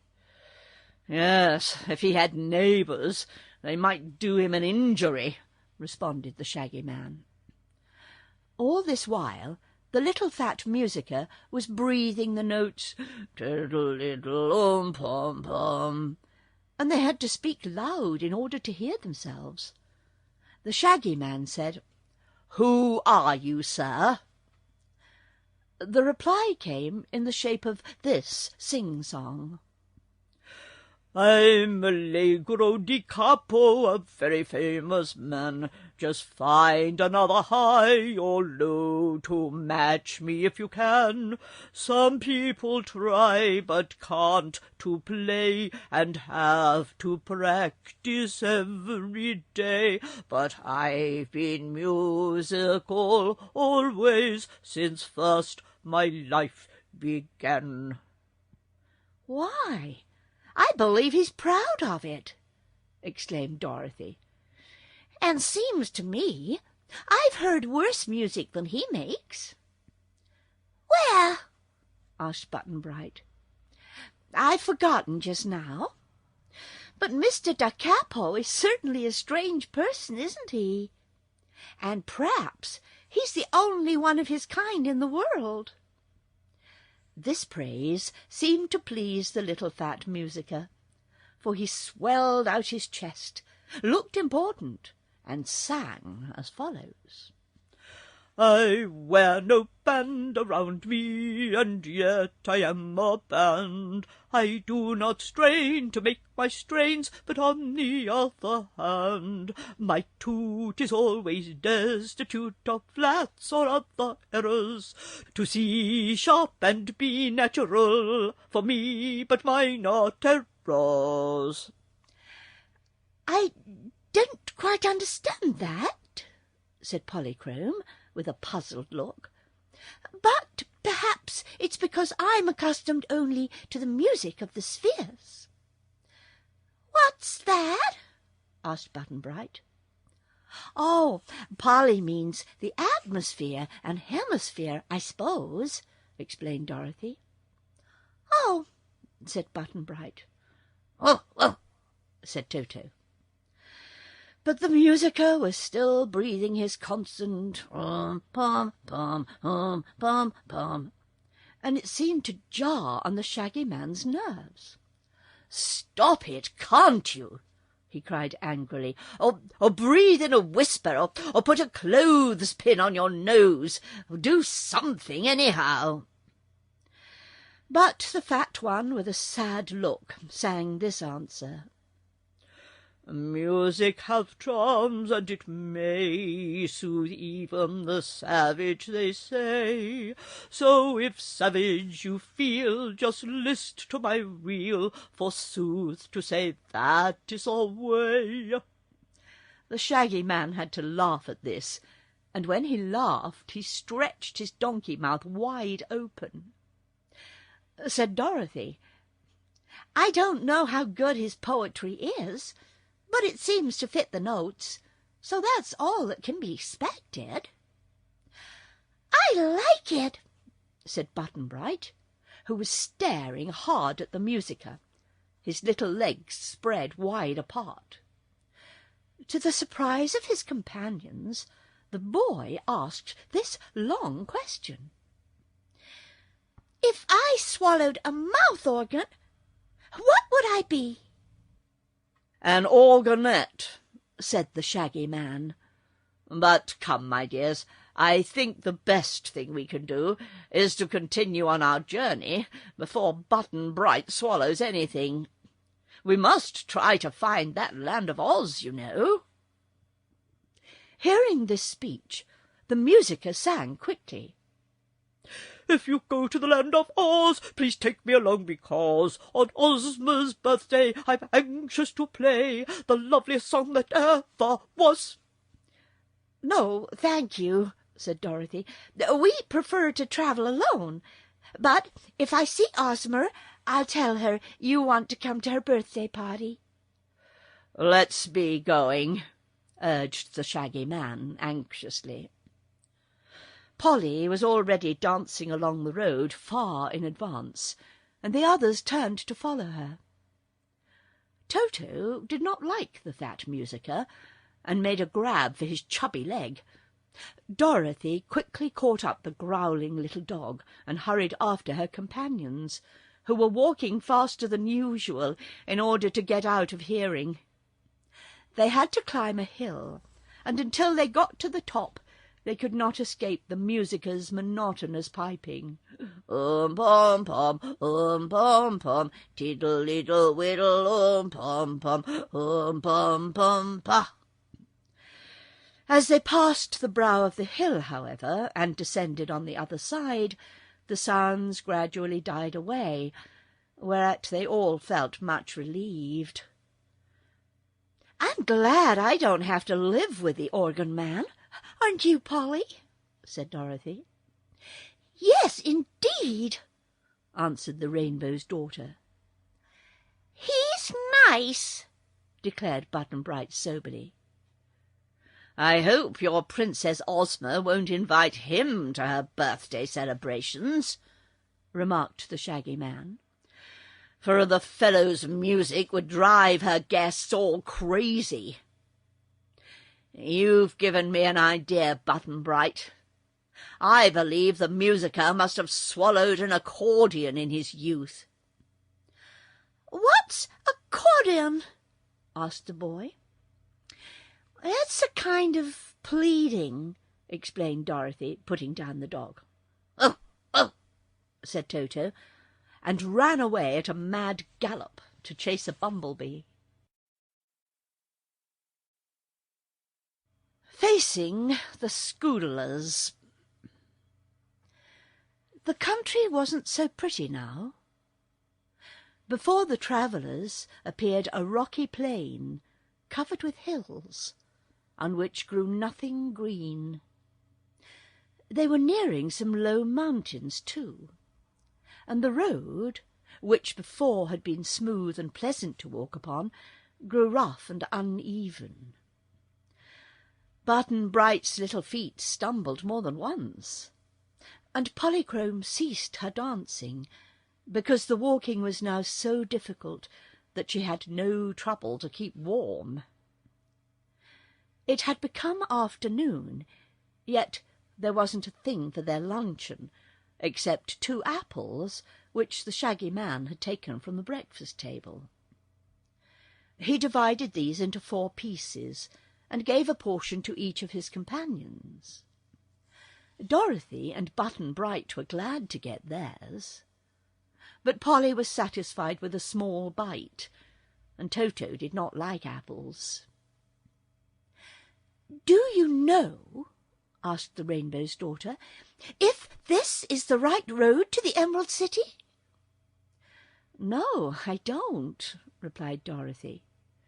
"But it's the only road in this part of the country, so we may as well go to the end of it." "It looks now as if it might end pretty soon," remarked the Shaggy Man. "And what shall we do if it does?" "Don't know," said Button-Bright. "If I had my magic belt," replied Dorothy thoughtfully, "it could do us a lot of good just now." "What is your magic belt?" asked Polychrome. "It's a thing I captured from the Gnome King one day, and it can do most any wonderful thing. But I left it with Ozma, you know, 'cause magic won't work in Kansas, but only in fairy countries." "Is this a fairy country?"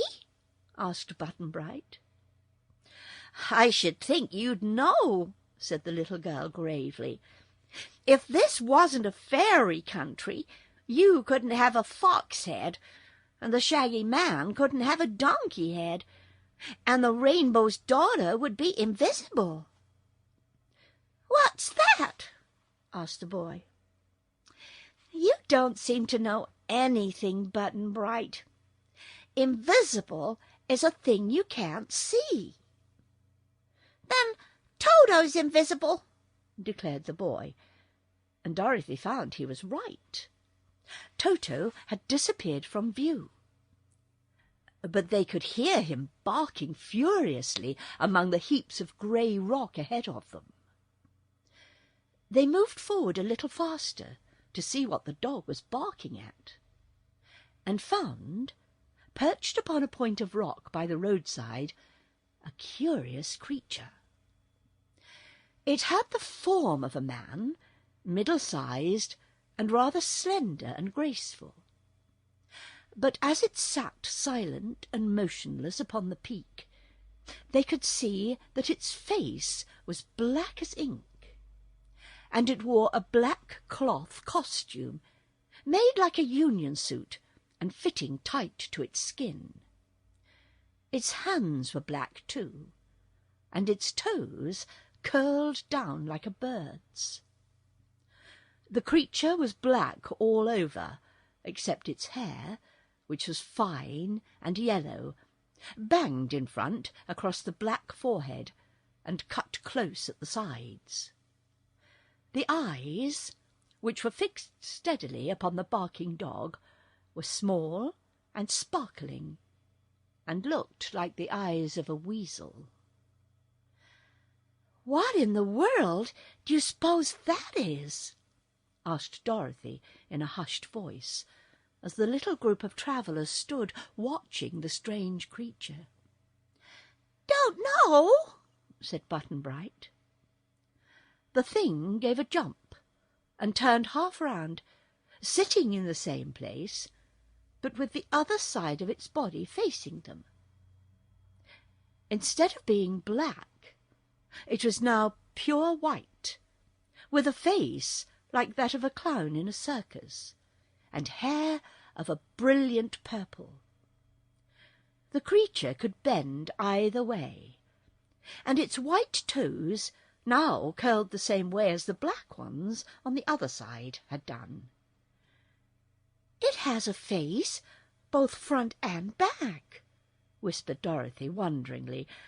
"Only there's no back at all, but two fronts." Having made the turn, the being sat motionless as before, while Toto barked louder at the white man than he had done at the black one. "Once," said the Shaggy Man, "I had a jumping jack like that, with two faces." "Was it alive?" asked Button-Bright. "No," replied the Shaggy Man. "It worked on strings and was made of wood." "Wonder if this works on strings," said Dorothy. But Polychrome cried, "Look!" for another creature, just like the first, had suddenly appeared, sitting on another rock, its black side towards them. The two twisted their heads around, and showed a black face on the white side of one, and a white face on the black side of the other. "How curious!" said Polychrome. "And how loose their heads seem to be! Are they friendly to us, do you think?" "Can't tell, Polly," replied Dorothy. "Let's ask 'em." The creatures flopped first one way and then the other, showing black or white by turns. And now another joined them, appearing on another rock. Our friends had come to a little hollow in the hills, and the place where they now stood was surrounded by jagged peaks of rock, except where the road ran through. "Now there are 4 of them," said the Shaggy Man. "5?" declared Polychrome. "6," said Dorothy. "Lots of them," cried Button-Bright. And so there were. Quite a row of the two-sided black and white creatures sitting on the rocks all around. Toto stopped barking and ran between Dorothy's feet, where he crouched down as if afraid. The creatures did not look pleasant or friendly, to be sure, and the Shaggy Man's donkey face became solemn indeed. "Ask 'em who they are and what they want," whispered Dorothy. So the Shaggy Man called out in a loud voice, "Who are you?" "Schoolers!" they yelled in a chorus, their voices sharp and shrill. "What do you want?"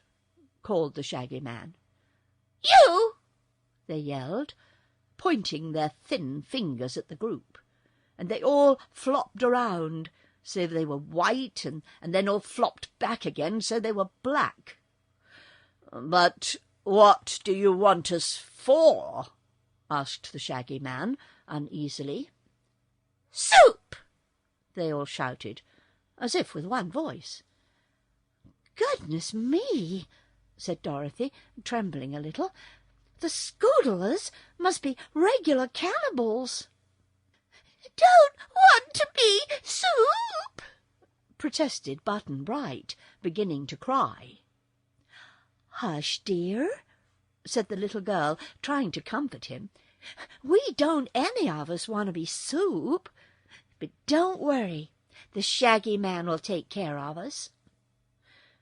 "Will he?" asked Polychrome, who did not like the Scoodlers at all, and kept close to Dorothy. "I'll try," promised the Shaggy Man, but he looked worried. Happening just then to feel the love magnet in his pocket, he said to the creatures with more confidence, "Don't you love me?" "Yes," they shouted all together. "Then you mustn't harm me or my friends," said the Shaggy Man. "We love you in soup," they yelled, and in a flash turned their white sides to the front. "How dreadful!" said Dorothy. "This is a time, Shaggy Man, when you get loved too much." "Don't want to be soup," wailed Button-Bright again, and Toto began to whine dismally, as if he didn't want to be soup either. "The only thing to do," said the Shaggy Man to his friends in a low tone, "is to get out of this pocket in the rocks as soon as we can, and leave the Scoodlers behind us. Follow me, my dears, and don't pay any attention to what they do or say." With this, he began to march along the road to the opening in the rocks ahead, and the others kept close behind him. But the Scoodlers closed up in front, as if to bar their way, and so the Shaggy Man stooped down and picked up a loose stone, which he threw at the creatures to scare them from the path. At this, the Scoodlers raised a howl. 2 of them picked their heads from their shoulders and hurled them at the Shaggy Man with such force that he fell over in a heap, greatly astonished. The 2 now ran forward with swift leaps, caught up their heads, and put them on again, after which they sprang back to their position on the rocks. Escaping the soup kettle.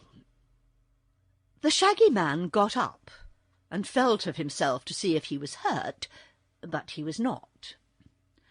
One of the heads had struck his breast and the other his left shoulder. Yet, though they had knocked him down, the heads were not hard enough to bruise him. "Come on," he said firmly. "We've got to get out of here some way." And forward he started again. The Scoodlers began yelling and throwing their heads in great numbers at our frightened friends. The Shaggy Man was knocked over again, and so was Button-Bright, who kicked his heels against the ground and howled as loud as he could, although he was not hurt a bit. One head struck Toto, who first yelped, and then grabbed the head by an ear and started running away with it. The Scoodlers, who had thrown their heads, began to scramble down and run to pick them up, with wonderful quickness. But the one whose head Toto had stolen found it hard to get it back again. The head couldn't see the body with either pair of its eyes, because the dog was in the way. So the headless Scoodler stumbled around over the rocks and tripped on them more than once in an effort to regain its top. Toto was trying to get outside the rocks and roll the head down the hill, but some of the other Scoodlers came to the rescue of their unfortunate comrade and pelted the dog with their own heads until he was obliged to drop his burden and hurry back to Dorothy. The little girl and the Rainbow daughters had both escaped the shower of heads, but they saw now that it would be useless to try to run away from the dreadful Scoodlers. "We may as well submit," declared the Shaggy Man in a rueful voice as he got upon his feet again. He turned towards their foes and asked, "What do you want us to do?" "Come!" they cried in a triumphant chorus, and at once sprang from the rocks and surrounded their captives on all sides. One funny thing about the Scoodlers was they could walk in either direction, coming or going, without turning around, because they had two faces, and, as Dorothy said, two front sides, and their feet were shaped like the letter T upside down. They moved with great rapidity, and there was something about their glittering eyes and contrasting colours and removable heads that inspired the poor prisoners with horror and made them long to escape. But the creatures led their captives away from the rocks and the road, down the hill by a side path, until they came before a low mountain of rock that looked like a huge bowl turned upside down. At the edge of the mountain was a deep gulf, so deep that when you looked into it there was nothing but blackness below. Across the gulf was a narrow bridge of rock, and at the other end of the bridge was an arched opening that led into the mountains. Over this bridge the Scoodlers led their prisoners, through the opening into the mountains, which they found to be an immense hollow dome, lighted by several holes in the roof.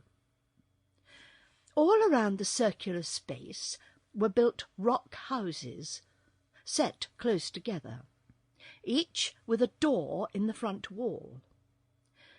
None of these houses was more than 6 feet wide, but the Scoodlers were thin people sideways and did not need much room.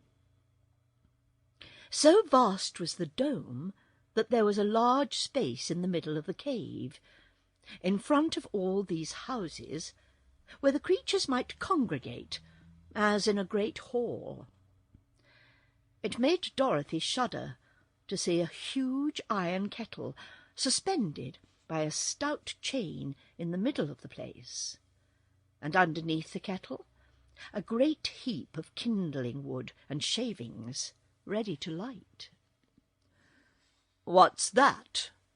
asked the Shaggy Man, drawing back as they approached the place, so that they were forced to push him forward. "The soup kettle!" yelled the Scoodlers, and then they shouted in the next breath, "We're hungry!" Button-Bright, holding Dorothy's hand in one chubby fist and Polly's hand in the other, was so affected by this shout that he began to cry again, repeating the protest. "Don't want to be soup! I don't!" "Never mind," said the Shaggy Man consolingly. "I ought to make enough soup to feed them all. I'm so big. So I'll ask them to put me in the kettle first." "All right," said Button-Bright more cheerfully. But the Scoodlers were not ready to make soup yet. They led the captives into a house at the farthest side of the cave, a house somewhat wider than the others. "Who lives here?" asked the Rainbow's daughter. The Scoodlers nearest to her replied, "The Queen." It made Dorothy hopeful to learn that a woman ruled over these fierce creatures, but a moment later they were ushered by 2 or 3 of the escort into a gloomy, bare room, and her hopes died away. For the queen of the Scoodlers proved to be much more dreadful in appearance than any of her people. One side of her was fiery red, with jet-black hair and green eyes, and the other side of her was bright yellow, with crimson hair and black eyes. She wore a short skirt of red and yellow, and her hair, instead of being banged, was a tangle of short curls, upon which rested a circular crown of silver, much dented and twisted, because the queen had thrown her head at so many things so many times. Her form was lean and bony, and both her faces were deeply wrinkled. "What have we here?" asked the queen sharply, as our friends were made to stand before her. "Soup!" cried the guard of Scoodlers, speaking together.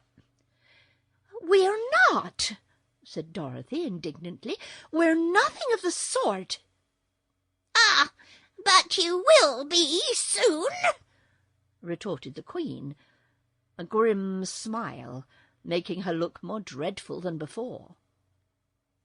"Pardon me, most beautiful vision," said the Shaggy Man, bowing before the queen politely.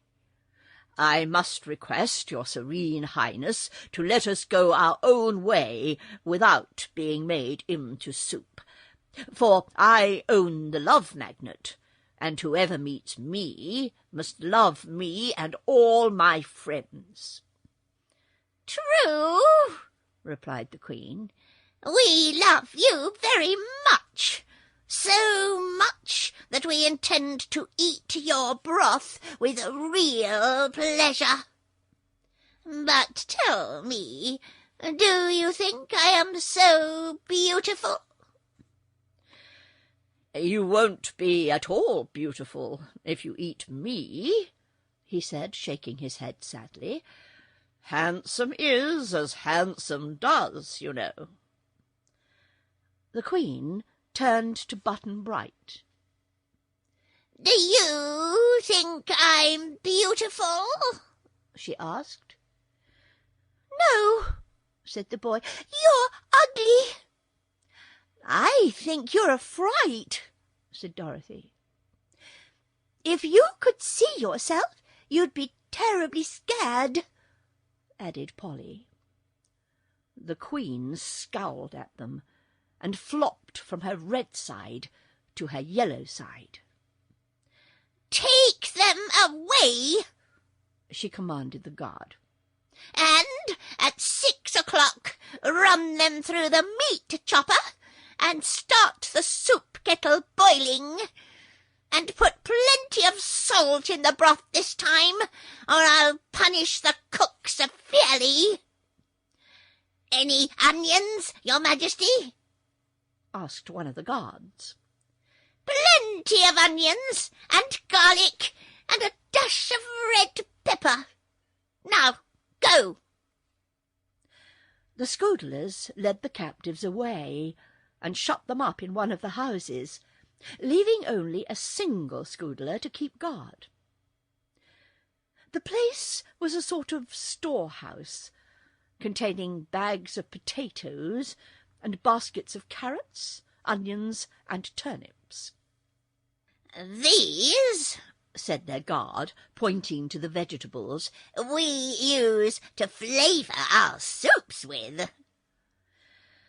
The prisoners were rather disheartened by this time, for they saw no way to escape, and did not know how soon it would be 6 o'clock, and time for the meat chopper to begin work. But the Shaggy Man was brave, and did not intend to submit to such a horrid fate without a struggle.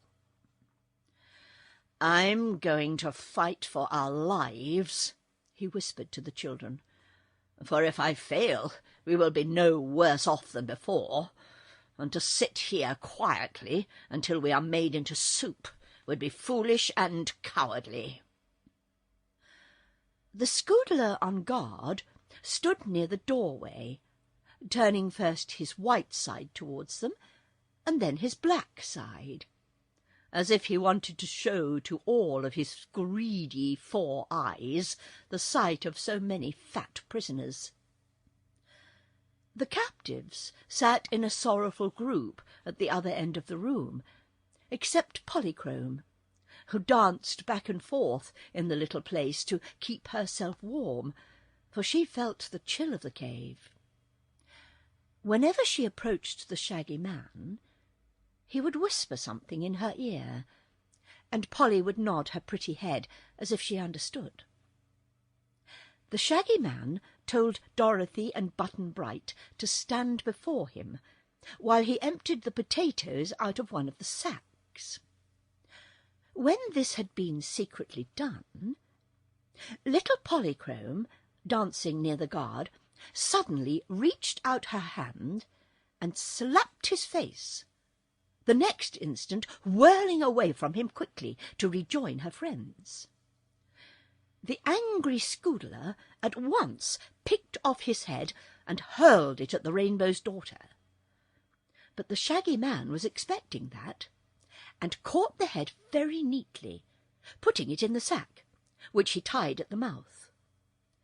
The body of the guard, not having the eyes of its head to guide it, ran here and there in an aimless manner, and the Shaggy Man easily dodged it and opened the door. Fortunately, there was no one in the big cave at that moment, so he told Dorothy and Polly to run as fast as they could for the entrance and out across the narrow bridge. "I'll carry Button-Bright," he said, for he knew the little boy's legs were too short to run fast. Dorothy picked up Toto and then seized Polly's hand and ran swiftly towards the entrance to the cave. The Shaggy Man perched Button-Bright on his shoulders and ran after them. They moved so quickly, and their escape was so wholly unexpected, that they had almost reached the bridge, when one of the Scoodlers looked out of his house and saw them. The creature raised a shrill cry that brought all its fellows bounding out of the numerous doors, and at once they started in chase. Dorothy and Polly had reached the bridge and crossed it when the Scoodlers began throwing their heads. One of the queer missiles struck the Shaggy Man on his back and nearly knocked him over. But he was at the mouth of the cave now, so he set down Button-Bright and told the boy to run across the bridge to Dorothy. Then the Shaggy Man turned around and faced his enemies, standing just outside the opening, and as fast as they threw their heads at him, he caught them and tossed them into the black gulf below. The headless bodies of the foremost Scoodlers kept the others from running close up, but they also threw their heads in an effort to stop the escaping prisoners. The Shaggy Man caught them all and sent them whirling down into the black gulf. Among them he noticed the crimson and yellow head of the Queen, and this he tossed after the others with right good will. Presently every Scoodler of the lot had thrown its head, and every head was down in the deep gulf, and now the helpless bodies of the creatures were mixed together in the cave and wriggling around in a vain attempt to discover what had become of their heads. The Shaggy Man laughed and walked across the bridge to rejoin his companions. "It's lucky I learned to play baseball when I was young," he remarked, "for I caught all those heads easily and never missed one. But come along, little ones. The Scoodlers will never bother us or anyone else any more." Button-Bright was still frightened and kept insisting, "I don't want to be soup," for the victory had been gained so suddenly that the boy could not realize they were free and safe. But the Shaggy Man assured him that all danger of their being made into soup was now past, as the Scoodlers would be unable to eat soup for some time to come. So now, anxious to get away from the horrid, gloomy cave as soon as possible, they hastened up the hillside and regained the road just beyond the place where they had first met the Scoodlers. And you may be sure they were glad to find their feet on the old familiar path again. Johnny Dooit does it. "It's getting awful rough walking," said Dorothy, as they trudged along. Button-Bright gave a deep sigh and said he was hungry. Indeed, all were hungry, and thirsty too, for they had eaten nothing but apples since breakfast, so their steps lagged, and they grew silent and weary. At last they slowly passed over the crest of a barren hill, and saw before them a line of green trees with a strip of grass at their feet. An agreeable fragrance was wafted towards them. Our travellers, hot and tired, ran forward on beholding this refreshing sight, and were not long in coming to the trees. Here they found a spring of pure bubbling water, around which the grass was full of wild strawberry plants, their pretty red berries ripe and ready to eat. Some of the trees bore yellow oranges, and some russet pears, so the hungry adventurers suddenly found themselves provided with plenty to eat and drink. They lost no time in picking the biggest strawberries and ripest oranges, and soon had feasted to their hearts' content. Walking beyond the line of trees, they saw before them a fearful, dismal desert, everywhere grey sand. At the edge of this awful waste was a large white sign with black letters neatly painted upon it, and the letters made these words: "All persons are warned not to venture upon this desert, for the deadly sands will turn any living flesh to dust in an instant. Beyond this barrier is the land of Oz, but no one can reach that beautiful country because of these destroying sands." "Oh," said Dorothy, when the Shaggy Man had read this sign aloud, "I've seen this desert before. It's true. No one can live who tries to walk upon the sands." "Then we mustn't try it," answered the Shaggy Man thoughtfully. "But as we can't go ahead, and there's no use going back, what shall we do next?" "Don't know," said Button-Bright. "I'm sure I don't know either," added Dorothy despondently. "I wish Father would come for me," sighed the pretty Rainbow's daughter. "I would take you all to live upon the rainbow, where you could dance along its rays from morning till night, without a care or worry of any sort. But I suppose my father's too busy just now to search the world for me." "Don't want to dance," said Button-Bright, sitting down wearily upon the soft grass. "It's very good of you, Polly," said Dorothy, "but There are other things that would suit me better than dancing on rainbows.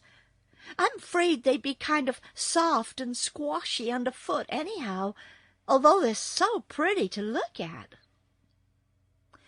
This didn't help to solve the problem, and they all fell silent and looked at one another questioningly. "Really, I don't know what to do," muttered the Shaggy Man, gazing hard at Toto. And the little dog wagged his tail and said, "Woo, woo," just as if he could not tell either what to do. Button-Bright got a stick and began to dig in the earth, and the others watched him for a while in deep thought. Finally, the Shaggy Man said, "It's nearly evening now, so we may as well sleep in this pretty place and get rested. Perhaps by morning we can decide what is best to be done." There was little chance to make beds for the children, but the leaves of the trees grew thickly and would serve to keep off the night dews.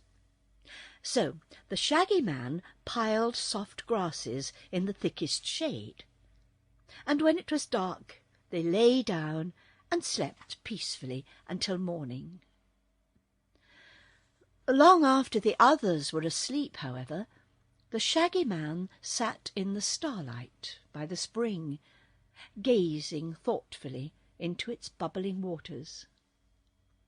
Suddenly he smiled and nodded to himself, as if he had found a good thought, after which he too laid himself down under a tree and was soon lost in slumber.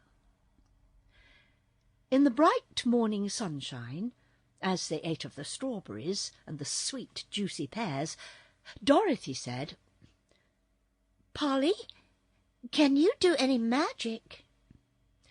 "No, dear," answered Polychrome, shaking her dainty head. "You ought to know some magic, being the Rainbow's daughter," continued Dorothy earnestly. "But we who live on the rainbow, among the fleecy clouds, have no use for magic," replied Polychrome. "What I'd like," said Dorothy, "is to find some way to cross the desert to the land of Oz and its Emerald City. I've crossed it already, you know, more than once. First, a cyclone carried my house over, and some silver shoes brought me back again in half a second. Then Ozma took me over on her magic carpet, and the Gnome King's magic belt took me home that time. You see, it was magic that did it every time, except the first, and we can't expect a cyclone to happen along to take us to the Emerald City now." "No, indeed," returned Polly with a shudder. "I hate cyclones anyway." "That's why I wanted to find out if you could do any magic," said the little Kansas girl. "I'm sure I can't, and I'm sure Button-Bright can't, and the only magic the Shaggy Man has is the love magnet, which won't help us much." "Don't be too sure of that, my dear," spoke the Shaggy Man, a smile on his donkey face. "I may not be able to do magic myself, but I can call to us a powerful friend who loves me because I own the love magnet, and this friend will surely be able to help us." "Who is your friend?" asked Dorothy. "Johnny Dooit." "What can Johnny do?" "Anything," answered the Shaggy Man with confidence. "Ask him to come," she exclaimed eagerly. The Shaggy Man took the love magnet from his pocket and unwrapped the paper that surrounded it. Holding the charm in the palm of his hand, he looked at it steadily and said these words: "Dear Johnny Do-it, come to me. I need you, bad as bad can be." "Well, here I am," said a cheery little voice. "But you shouldn't say you need me bad, 'cause I'm always, always good." At this they quickly whirled around to find a funny little man sitting on a big copper chest, puffing smoke from a long pipe. His hair was grey, his whiskers were grey, and these whiskers were so long that he had wound the ends of them around his waist and tied them in a hard knot underneath the leather apron that reached from his chin nearly to his feet, and which was soiled and scratched as if it had been used a long time. His nose was broad and stuck up a little, but his eyes were twinkling and merry. The little man's hands and arms were as hard and tough as the leather in his apron, and Dorothy thought Johnny Do-it looked as if he had done a lot of hard work in his lifetime. "Good morning, Johnny," said the Shaggy Man. "Thank you for coming to me so quickly." "I never waste time," said the newcomer promptly. "But what's happened to you? Where did you get that donkey head? Really, I wouldn't have known you at all, Shaggy Man, if I hadn't looked at your feet." The Shaggy Man introduced Johnny Do-it to Dorothy and Toto and Button-Bright and the Rainbow's Daughter, and told him the story of their adventures, adding that they were anxious now to reach the Emerald City in the land of Oz, where Dorothy had friends who would take care of them and send them safe home again. "But," said he, "we find that we can't cross this desert, which turns all living flesh that touches it into dust. So I have asked you to come and help us." Johnny Do-it puffed his pipe and looked carefully at the dreadful desert in front of them, stretching so far away they could not see its end. "You must ride," he said briskly. "What in?" asked the Shaggy Man. "In a sand boat, which has runners like a sleigh and sails like a ship. The wind will blow you swiftly across the desert, and the sand cannot touch your flesh to turn it into dust." "Good!" cried Dorothy, clapping her hands delightedly. "That was the way the magic carpet took us across. We didn't have to touch the horrid sand at all." "But where is the sand boat?" asked the Shaggy Man, looking all around him. "I'll make you one," said Johnny Do-it. As he spoke, he knocked the ashes from his pipe and put it in his pocket. Then he unlocked the copper chest and lifted the lid, and Dorothy saw it was full of shining tools of all sorts and shapes. Johnny Do-it moved quickly now, so quickly that they were astonished at the work he was able to accomplish. He had in his chest a tool for everything he wanted to do, and these must have been magic tools, because they did their work so fast and so well. The man hummed a little song as he worked, and Dorothy tried to listen to it. She thought the words were something like these: "The only way to do a thing is to do it when you can, and do it cheerfully, and sing and work and think a plan. The only real unhappy one is he who dares to shirk. The only really happy one is he who cares to work." Whatever Johnny Do-it was singing, he was certainly doing things, and they all stood by and watched him in amazement. He seized an axe and in a couple of chops felled a tree. Next he took a saw, and in a few minutes sawed the tree trunk into broad, long boards. He then nailed the boards together into the shape of a boat, about 12 feet long and 4 feet wide. He cut from another tree a long, slender pole, which, when trimmed of its branches and fastened upright in the centre of the boat, served as a mast. From the chest he drew a coil of rope and a big bundle of canvas, and with these, still humming his song, he rigged up a sail, arranging it so it could be raised or lowered upon the mast. Dorothy fairly gasped with wonder to see things grow so speedily before her eyes, and both Button-Bright and Polly looked on with the same absorbed interest. "It ought to be painted," said Johnny Dewett, tossing his tools back into the chest, "for that would make it look prettier.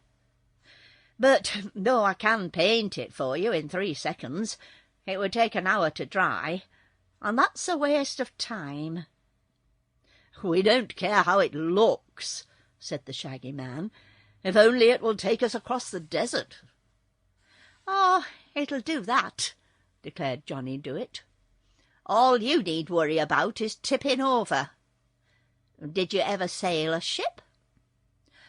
"I've seen one sailed," said the Shaggy Man. "Good. Sail this boat the way you've seen a ship sailed, and you'll be across the sands before you know it." With this he slammed down the lid of the chest, and the noise made them all wink. While they were winking, the workmen disappeared, tools and all. The Deadly Desert Crossed. "Oh, that's too bad," cried Dorothy. "I wanted to thank Johnny Dewett for all his kindness to us." "He hasn't time to listen to thanks," replied the Shaggy Man, "but I'm sure he knows we're grateful. I suppose he's already at work in some other part of the world." They now looked more carefully at the sand-boat, and saw that the bottom was modelled with 2 sharp runners, which would glide through the sand. The front of the sand-boat was pointed, like the bow of a ship, and there was a rudder at the stern to steer by. It had been built just at the edge of the desert, so that all of its length lay upon the grey sand, except the after part, which still rested on the strip of grass. "Get in, my dears," said the Shaggy Man. "I'm sure I can manage this boat as well as any sailor. All you need to do is sit still in your places." Dorothy got in, Toto in her arms, and sat on the bottom of the boat just in front of the mast. Button-Bright sat in front of Dorothy, while Polly leaned over the bow. The Shaggy Man knelt behind the mast. When all were ready, he raised the sail half-way. The wind caught it. At once the sand-boat started forward, slowly at first, then with added speed. The Shaggy Man pulled the sail way up, and they flew so fast over the deadly desert that everyone held fast to the sides of the boat and scarcely dared to breathe. The sand lay in billows, and was in places very uneven, so that the boat rocked dangerously from side to side, but it never quite tipped over, and the speed was so great that the Shaggy Man himself became frightened, and began to wonder how he could make the ship go slower. "If we're spilled in this sand in the middle of the desert," Dorothy thought to herself, "we'll be nothing but dust in a few minutes, and that will be the end of us." But they were not spilled, and by Polychrome, who was clinging to the bough and looking straight ahead, saw a dark line before them, and wondered what it was. It grew plainer every second, until she discovered it to be a row of jagged rocks at the end of the desert, while high above these rocks she could see a tableland of green grass and beautiful trees. "Look out!" she screamed to the Shaggy Man. "Go slowly, or we shall smash into the rocks." He heard her, and tried to pull down the sail, but the wind would not let go of the broad canvas, and the ropes had become tangled. Nearer and nearer they drew to the great rocks, and the Shaggy Man was in despair, because he could do nothing to stop the wild rush of the sandboat. They reached the edge of the desert and bumped squarely into the rocks. There was a crash as Dorothy, Button-Bright, Toto, and Polly flew up into the air in a curve, like a skyrocket's, one after another, landing high upon the grass, where they rolled and tumbled for a time before they could stop themselves. The Shaggy Man flew after them, head first, and lighted in a heap beside Toto, who, being much excited at the time, seized one of the donkey ears between his teeth and shook and worried it as hard as he could, growling angrily. The Shaggy Man made the little dog let go, and sat up to look around him. Dorothy was feeling one of her front teeth, which was loosened by knocking against her knee as she fell. Polly was looking sorrowfully at a rent in her pretty gauze gown, and Button-Bright's fox head had stuck fast in a gopher hole, and he was wiggling his little fat legs frantically in an effort to get free. Otherwise they were unhurt by the adventure.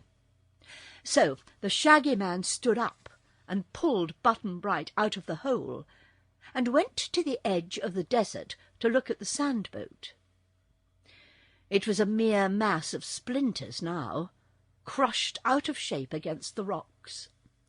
The wind had torn away the sail and carried it to the top of a tall tree, where the fragments of it fluttered like a white flag. "Well," he said cheerfully, "we're here, but where the here is, I don't know." "It must be some part of the land of Oz," observed Dorothy, coming to his side. "Must it?" "Course it must. We're across the desert, aren't we? And somewhere in the middle of Oz is the Emerald City."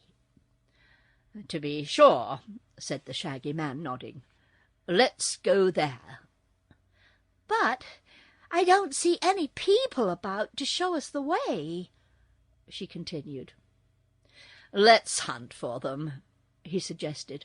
"There must be people somewhere, but perhaps they did not expect us, and so are not at hand to give us a welcome."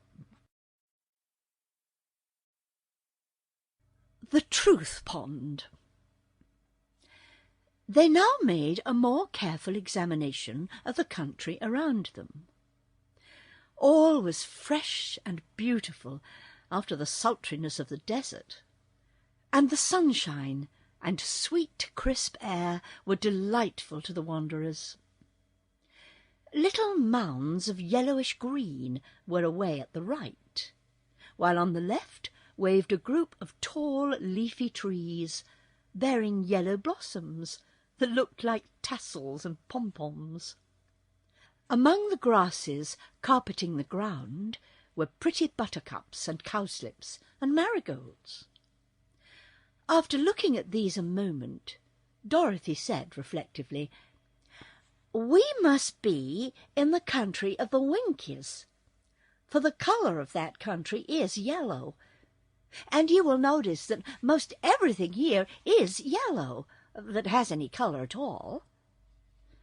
"But I thought this was the land of Oz," replied the Shaggy Man, as if greatly disappointed. "So it is," she declared, "but there are 4 parts to the land of Oz. The North Country is purple, and it's the country of the Gillikins. The East Country is blue, and that's the country of the Munchkins. Down at the south is the red country of the Quadlings, and here in the west the yellow country of the Winkies. This is the part that is ruled by the Tin Woodman, you know." "Who's he?" asked Button-Bright. "Why, he's the Tin Man I told you about. His name is Nick Chopper, and he has a lovely heart given him by the wonderful wizard." "Where does he live?" asked the boy. "The wizard? Oh, he lives in the Emerald City, which is just in the middle of Oz, where the corners of the 4 countries meet." "Oh," said Button-Bright, puzzled by this explanation. "We must be some distance from the Emerald City," remarked the Shaggy Man. "That's true," she replied. "So we better start on and see if we can find any of the Winkies. They're nice people," she continued, as the little party began walking towards the group of trees. "And I came here once with my friends the Scarecrow and the Tin Woodman and the Cowardly Lion to fight a wicked witch who had made all the Winkies her slaves." "Did you conquer her?" asked Polly. "Why, I melted her with a bucket of water, and that was the end of her," replied Dorothy. "After that, the people were free, you know, and they made Nick Chopper, that's the Tin Woodman, their emperor." "What's that?" asked Button-Bright. "Emperor? Oh, it's something like an alderman, I guess." "Oh," said the boy.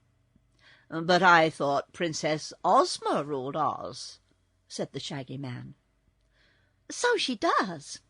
She rules the Emerald City and all the 4 countries of Oz. But each country has another little ruler, not so big as Ozma. It's like the officers of an army, you see, and the little rulers are all captains, and Ozma's the general." By this time they had reached the trees, which stood in a perfect circle, and just far enough apart so that their thick branches touched, or "shook hands," as Button-Bright remarked.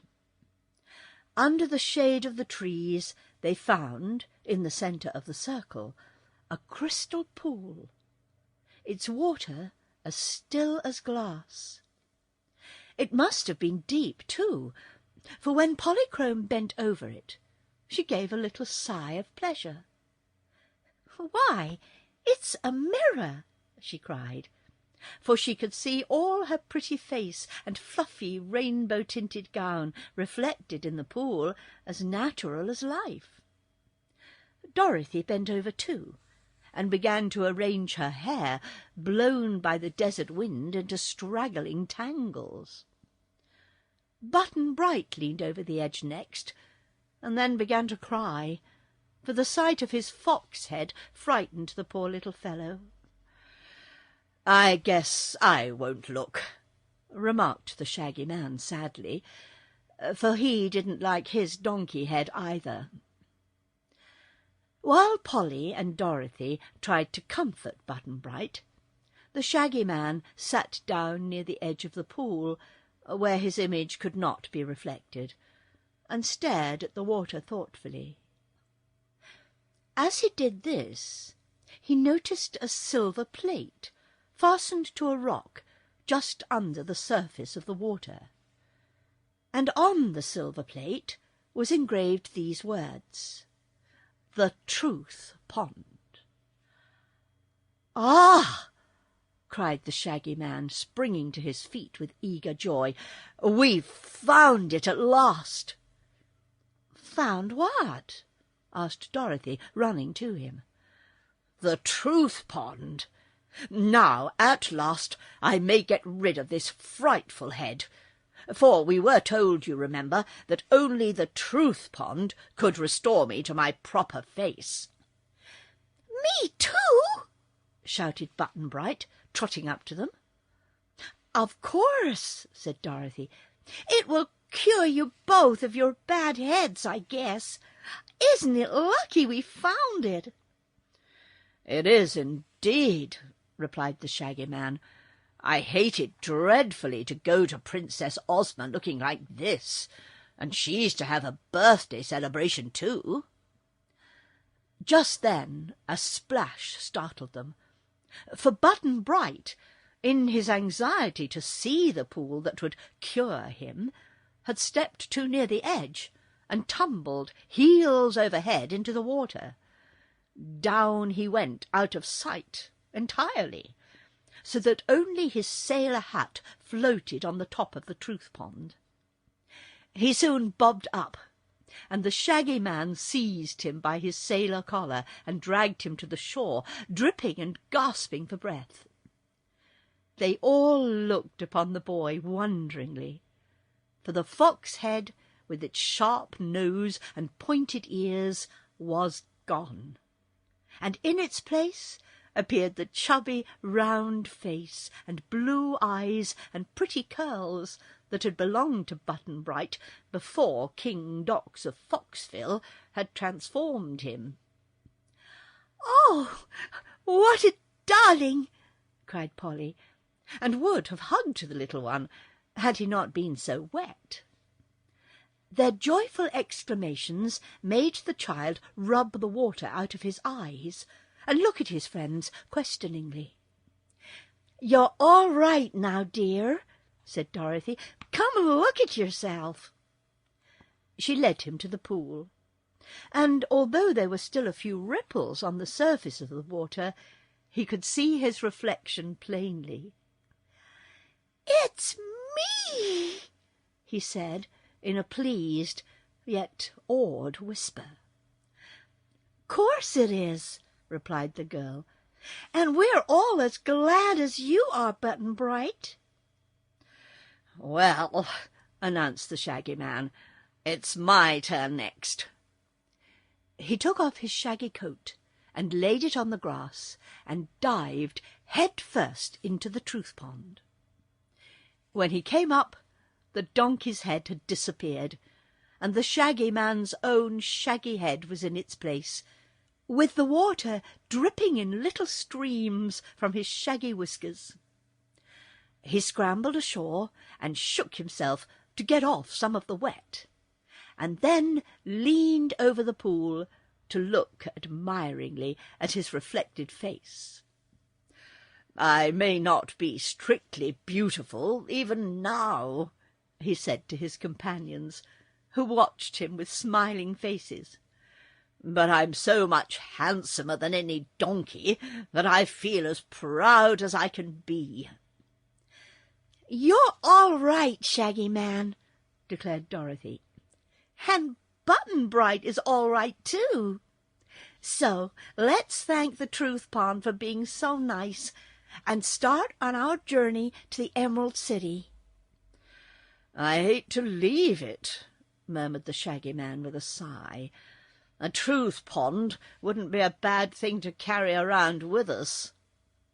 But he put on his coat and started with the others in search of someone to direct them on their way.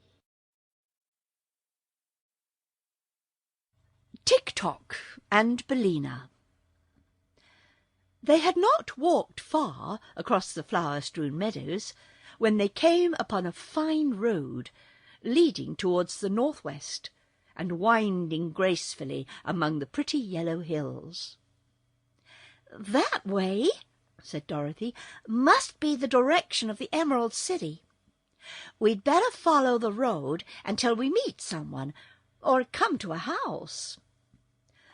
The sun soon dried Button-Bright's sailor suit and the Shaggy Man's shaggy clothes, and so pleased were they at regaining their own heads that they did not mind at all the brief discomfort of getting wet.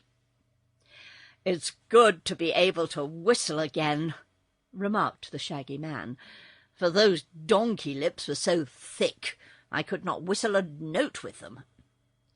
He warbled a tune as merrily as any bird. "You look more natural at the birthday celebration, too," said Dorothy, happy in seeing her friends so happy.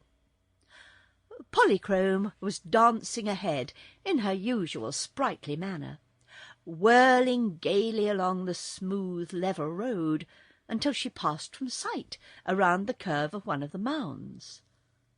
Suddenly they heard her exclaim, "Oh!" and she appeared again, running towards them at full speed. "What's the matter, Polly?" asked Dorothy, perplexed. There was no need for the Rainbow's Daughter to answer, for turning the bend in the road there came advancing slowly towards them a funny round man made of burnished copper, gleaming brightly in the sun. Perched on the copper man's shoulder sat a yellow hen with fluffy feathers and a pearl necklace around her throat. "Oh, Tick-Tock!" cried Dorothy, running forward. When she came to him, the copper man lifted the little girl in his copper arms and kissed her cheek with his copper lips. "Oh, Billina!" cried Dorothy in a glad voice, and the yellow hen flew to her arms to be hugged and petted by turns. The others were curiously crowding around the group, and the little girl said to them, "It's Tick-Tock and Billina, and oh, I'm so glad to see them again." "Welcome to Oz," said the copper man in a monotonous voice. Dorothy sat right down in the road, the yellow hen in her arms, and began to stroke Billina's back. Said the hen, "Dorothy, dear, I've some wonderful news to tell you." "Tell it quick, Billina," said the girl. Just then Toto, who had been growling to himself in a cross way, gave a sharp bark and flew at the yellow hen, who ruffled her feathers and let out such an angry screech that Dorothy was startled. "Stop, Toto! Stop that this minute!" she commanded. "Can't you see that Billina is my friend?" In spite of this warning, had she not grabbed Toto quickly by the neck, the little dog would have done the yellow hen a mischief, and even now he struggled madly to escape Dorothy's grasp. She slapped his ears once or twice and told him to behave, and the yellow hen flew to Tick-Tock's shoulder again, where she was safe. "What a brute!" croaked Billina, glaring down at the little dog. "Toto isn't a brute," replied Dorothy, "but at home Uncle Henry has to whip him sometimes for chasing the chickens. Now, look here, Toto," she added, holding up her finger and speaking sternly to him. "You've got to understand that Billina is one of my dearest friends and mustn't be hurt, now or ever." Toto wagged his tail as if he understood. "The miserable thing can't talk," said Billina, with a sneer. "Yes, he can," replied Dorothy. "He talks with his tail, and I know everything he says. If you could wag your tail, Billina, you wouldn't need words to talk with." "Nonsense," said Billina. "It isn't nonsense at all. Just now Toto says he's sorry, and that he'll try to love you for my sake. Don't you, Toto?" "Oh, oh," said Toto, wagging his tail again. "But I've such wonderful news for you, Dorothy," cried the yellow hen. "Wait a minute, dear," interrupted the little girl. "I've got to introduce you all first. That's manners, Bellina. This," turning to her travelling companions, "is Mr. Tick-Tock, who works by machinery, 'cause his thoughts wind up, and his talk winds up, and his action winds up, like a clock." "Do they all wind up together?" asked the Shaggy Man. "No, each one separate. But he works just lovely. And Tick-Tock was a good friend to me once, and saved my life, and Bellina's life too." "Is he alive?" asked Button-Bright, looking hard at the Copper Man. "Oh, no, but his machinery makes him just as good as alive." She turned to the Copper Man and said politely, "Mr. Tick-Tock, these are my new friends, the Shaggy Man, and Polly, the Rainbow's daughter, and Button-Bright, and Toto. Only Toto isn't a new friend, 'cause he's been to Oz before." The Copper Man bowed low, removing his copper hat as he did so. "I'm very pleased to meet Dorothy's Here he stopped short. "Oh, I guess his speech needs winding," said the little girl, running behind the Copper Man to get the key off a hook at his back. She wound him up at a place under his right arm, and he went on to say, "Pardon me for running down. I was about to say I am pleased to meet Dorothy's friends, who must be my friends." The words were somewhat jerky, but plain to understand. "And this is Bellina," continued Dorothy, introducing the yellow hen, and they all bowed to her in turn. "I've such wonderful news," said the hen, turning her head so that one bright eye looked full at Dorothy. "What is it, dear?" asked the girl. "I've hatched out 10 of the loveliest chickens you ever saw." "Oh, how nice! And where are they, Bellina?" "I left them at home, but they're beauties, I assure you, and all wonderfully clever. I've named them Dorothy." "Which one?" asked the girl. "All of them," replied Bellina. "That's funny. Why did you name them all with the same name?" "It was so hard to tell them apart," explained the hen. "Now, when I call Dorothy, they all come running to me in a bunch. It's much easier, after all, than having a separate name for each." "I'm just dying to see them, Bellina," said Dorothy eagerly. "But tell me, my friends, how did you happen to be here in the country of the Winkies, the first of all to meet us?" "I'll tell you," answered Tick-Tock in his monotonous voice, all the sounds of his words being on one level.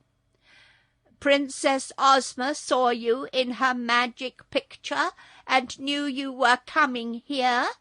So she sent Bellina and me to welcome you, as she could not come herself, so that Fizzle-Diggle come saluting her burglar to the bed." "Good gracious! Whatever's the matter now?" cried Dorothy, as the Copper Man continued to babble these unmeaning words, which no one could understand at all, because they had no sense. "Don't know," said Button-Bright, who was half scared. Polly whirled away to a distance and turned to look at the Copper Man in fright. "His thoughts have run down this time," remarked Bellina composedly, as she sat on Tick-Tock's shoulder and pruned her sleek feathers. "When he can't think, he can't talk properly, any more than you can. You have to wind his thoughts, Dorothy, or else I'll have to finish his story myself." Dorothy ran around and got the key again, and wound up Tick-Tock under his left arm, after which he could speak plainly again. "Pardon me," he said, "but when my thoughts run down, my speech has no meaning, for words are formed only by thoughts. I was about to say that Ozma sent us to welcome you and invite you to come straight to the Emerald City. She was too busy to come herself, for she is preparing for her birthday celebration, which is to be a grand affair." "I've heard of it," said Dorothy, "and I'm glad we've come in time to attend. Is it far from here to the Emerald City?" "Not very far," answered Tick-Tock, "and we have plenty of time. Tonight we will stop at the palace of the Tin Woodman, and tomorrow night we will arrive at the Emerald City." "Goody!" cried Dorothy. "I'd like to see dear Nick Chopper again. How's his heart?" "It's fine," said Billina. "The Tin Woodman says it gets softer and kindlier every day. He's waiting at his castle to welcome you, Dorothy, but he couldn't come with us because he's getting polished as bright as possible for Ozma's party." "Well, then," said Dorothy, "let's start on, and we can talk more as we go." They proceeded on their journey in a friendly group, for Polychrome had discovered that the Copper Man was harmless and was no longer afraid of him. Button-Bright was also reassured, and took quite a fancy to Tick-Tock. He wanted the Clockwork Man to open himself, so that he might see the wheels go round, but that was a thing Tick-Tock could not do. Button-Bright then wanted to wind up the Copper Man, and Dorothy promised he should do so as soon as any part of the machinery ran down. This pleased Button-Bright, who held fast to one of Tick-Tock's copper hands as he trudged along the road, while Dorothy walked on the other side of her old friend, and Billina perched by turns upon his shoulder or his copper hat. Polly once more joyously danced ahead, and Toto ran after her, barking with glee. The Shaggy Man was left to walk behind, but he didn't seem to mind that a bit, and whistled merrily, or looked curiously upon the pretty scenes they passed. At last they came to a hilltop, from which the tin castle of Nick Chopper could plainly be seen. Its towers glistened magnificently under the rays of the declining sun. "How pretty!" exclaimed Dorothy. "I've never seen the Emperor's new house before." "He built it because the old castle was damp and likely to rust his tin body," said Billina. "All those towers and steeples and domes and gables took a lot of tin, as you can see." "Is it a toy?" asked Button-Bright softly. "No, dear," answered Dorothy. "It's better than that. It's the fairy dwelling of a fairy prince." The Emperor's Tin Castle. The grounds around Nick Chopper's new house were laid out in pretty flower beds, with fountains of crystal water and statues of tin, representing the Emperor's personal friends. Dorothy was astonished and delighted to find a tin statue of herself, standing on a tin pedestal at a bend in the avenue leading up to the entrance. It was life-sized, and showed her, in her sunbonnet, with her basket on her arm, just as she had first appeared in the Land of Oz. "Oh, Toto, you're there too!" she exclaimed. And sure enough, there was the tin figure of Toto lying at the tin Dorothy's feet. Also, Dorothy saw figures of the Scarecrow, and the Wizard, and Ozma, and of many others, including Tik-Tok. They reached the grand tin entrance to the Tin Castle, and the Tin Woodman himself came running out of the door to embrace little Dorothy and give her a glad welcome. He welcomed her friends as well, and the Rainbow's Daughter he declared to be the loveliest vision his tin eyes had ever beheld. He patted Button-Bright's curly head tenderly, for he was fond of children, and turned to the Shaggy Man and shook both his hands at the same time. Nick Chopper, the Emperor of the Winkies, who was also known throughout the Land of Oz as the Tin Woodman, was certainly a remarkable person. He was neatly made, all of tin, nicely soldered at the joints, and his various limbs were cleverly hinged to his body, so that he could use them nearly as well as if they had been common flesh. Once, he told the Shaggy Man, he had been made all of flesh and bones, as other people are, and then he chopped wood in the forest to earn his living. But the axe slipped so often and cut off parts of him, which he had replaced with tin, that finally there was no flesh left, nothing but tin. So he became a real Tin Woodman. The wonderful Wizard of Oz had given him an excellent heart to replace his old one, and he didn't at all mind being tin. Everyone loved him. He loved everyone, and he was therefore as happy as the day was long. The Emperor was proud of his new tin castle, and showed his visitors through all the rooms. Every bit of the furniture was made of brightly polished tin.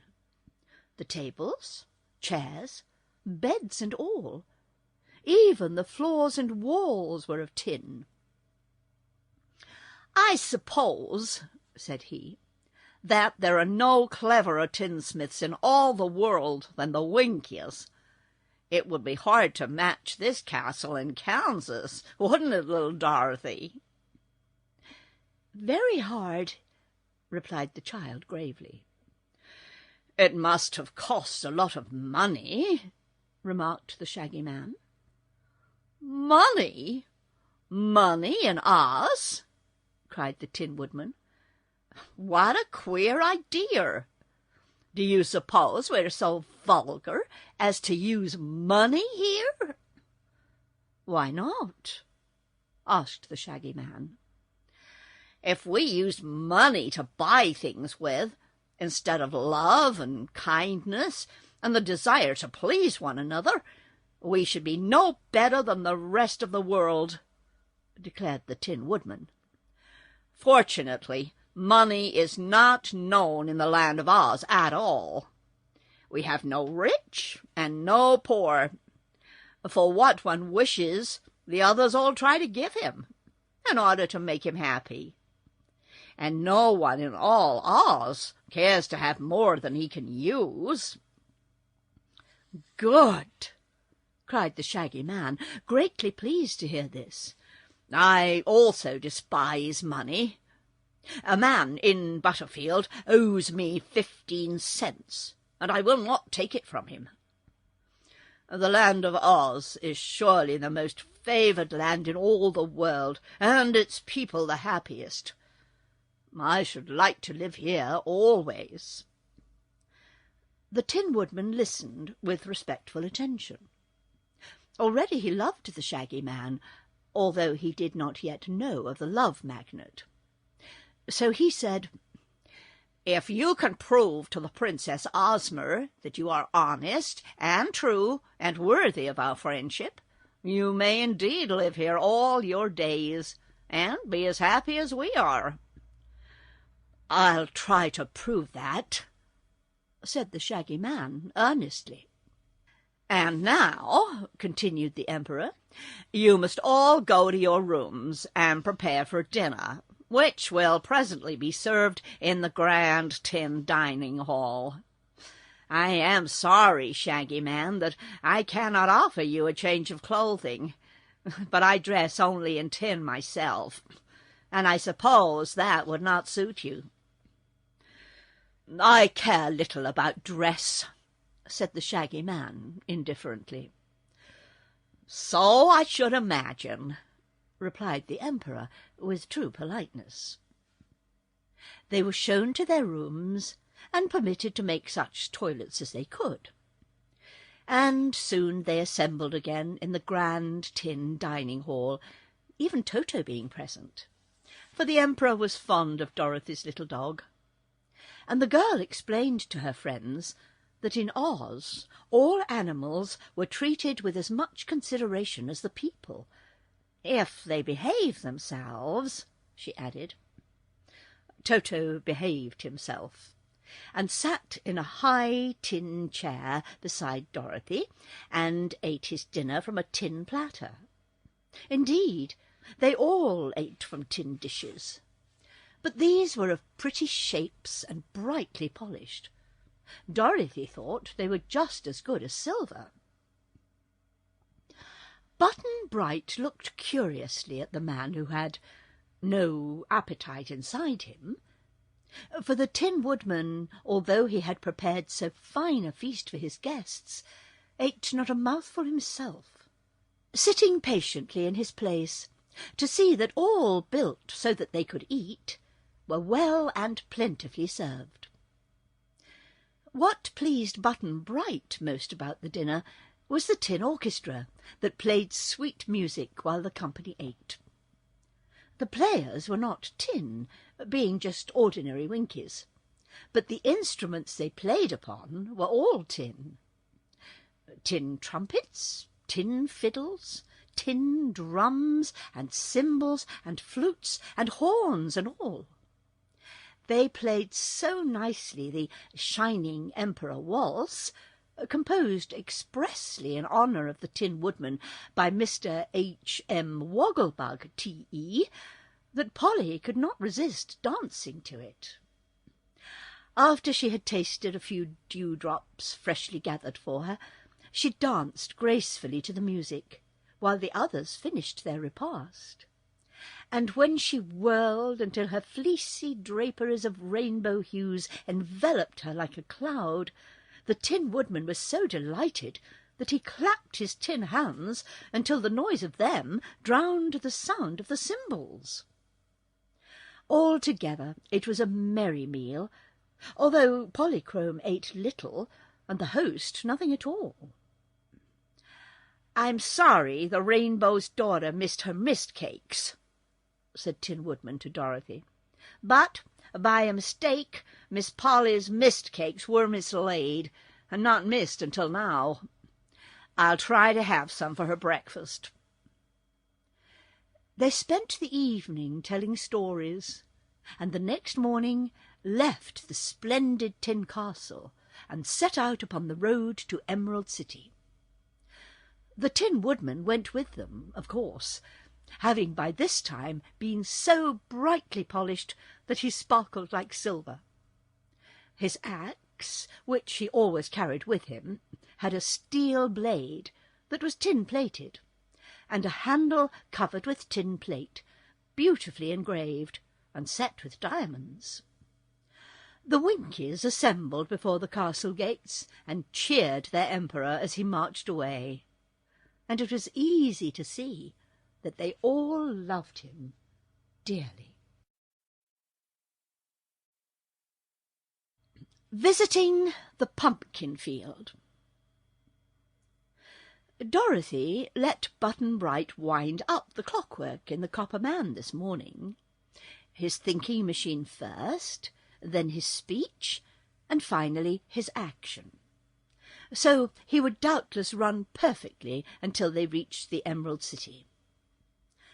The Copper Man and the Tin Man were good friends, and not so much alike as you might think. For one was alive, and the other moved by means of machinery. One was tall and angular, and the other short and round.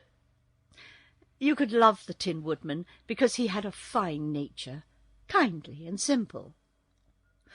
But the Machine Man you could only admire without loving, since to love such a thing as he was as impossible as to love a sewing machine or an automobile. Yet Tick-Tock was popular with the people of Oz because he was so trustworthy, reliable, and true. He was sure to do exactly what he was wound up to do, at all times and in all circumstances. Perhaps it is better to be a machine that does its duty than a flesh-and-blood person who will not. For a dead truth is better than a live falsehood. About noon the travellers reached a large field of pumpkins, a vegetable quite appropriate to the yellow country of the Winkies. And some of the pumpkins which grew there were of remarkable size. Just before they entered upon this field, they saw 3 little mounds that looked like graves, with a pretty headstone to each one of them. "What is this?" asked Dorothy in wonder.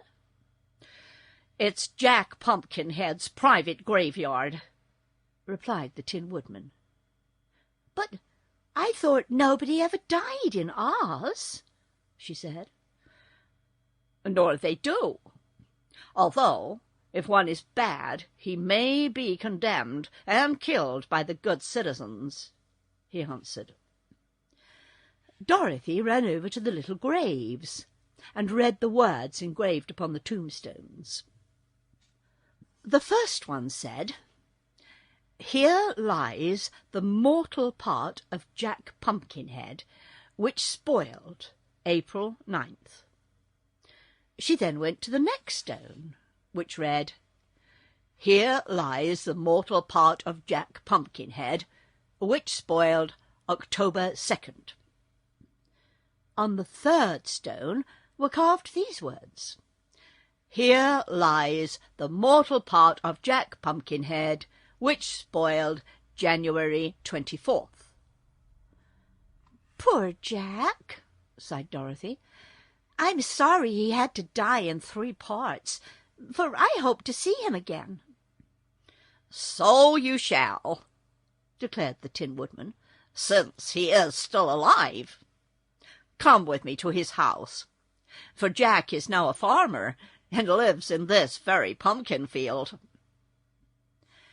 They walked over to a monstrous big hollow pumpkin, which had a door and windows cut through the rind. There was a stovepipe running through the stem, and 6 steps had been built leading up to the front door. They walked up to this door and looked in. Seated on a bench was a man clothed in a spotted shirt, a red vest, and faded blue trousers, whose body was merely sticks of wood joined clumsily together. On his neck was set a round yellow pumpkin, with a face carved on it, such as a boy often carves on a jack-lantern. This queer man was engaged in snapping slippery pumpkin seeds with his wooden fingers, trying to hit a target on the other side of the room with them. He did not know he had visitors until Dorothy exclaimed, "Why, it's Jack Pumpkinhead himself!" He turned and saw them, and at once came forward to greet the little Kansas girl and Nick Chopper, and to be introduced to their new friends. Button-Bright was at first rather shy with the quaint Pumpkinhead, but Jack's face was so jolly and smiling, being carved that way, that the boy soon grew to like him. "I thought a while ago that you were buried in 3 parts," said Dorothy, "but now I see you're just the same as ever." "Not quite the same, my dear, for my mouth is a little more on one side than it used to be, but pretty nearly the same. I've a new head, and this is the 4th one I've owned since Ozma first made me and brought me to life by sprinkling me with the magic powder." "What became of the other heads, Jack?" "They spoiled, and I buried them, for they were not even fit for pies.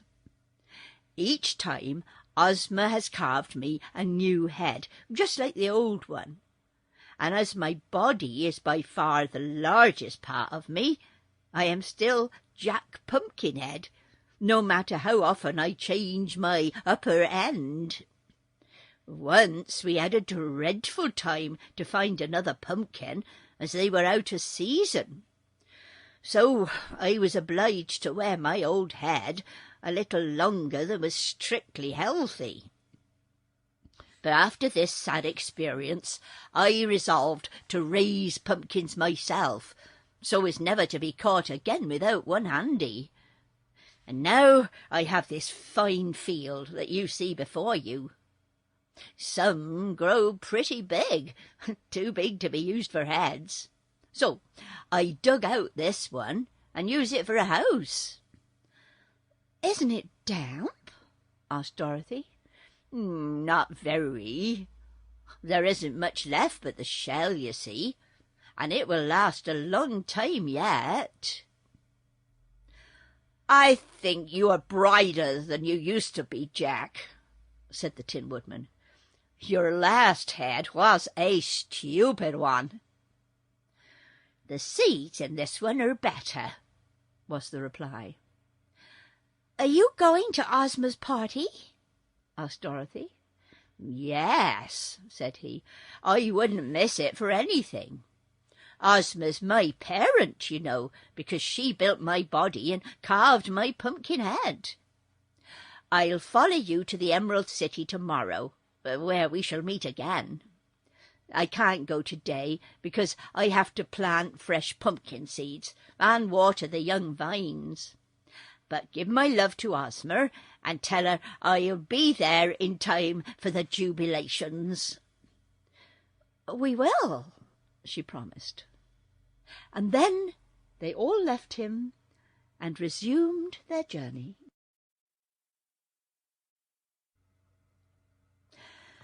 The royal chariot arrives. The neat yellow houses of the Winkies were now to be seen, standing here and there along the roadway, giving the country a more cheerful and civilized look. They were farmhouses, though, and set far apart, for in the land of Oz there were no towns or villages except the magnificent Emerald City in its centre.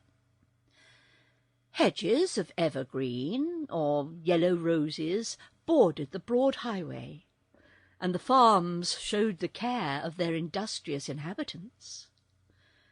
The nearer the travellers came to the great city, the more prosperous the country became, and they crossed many bridges over the sparkling streams and rivulets that watered the land. As they walked leisurely along, the Shaggy Man said to the Tin Woodman, "What sort of a magic powder was it that made your friend the Pumpkinhead live?"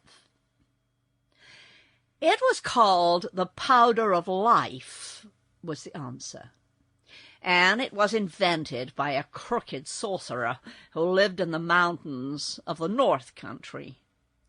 A witch named Mombi got some of this powder from the crooked sorcerer and took it home with her. Ozma lived with the witch then, for it was before she became our princess, while Mombi had transformed her into the shape of a boy.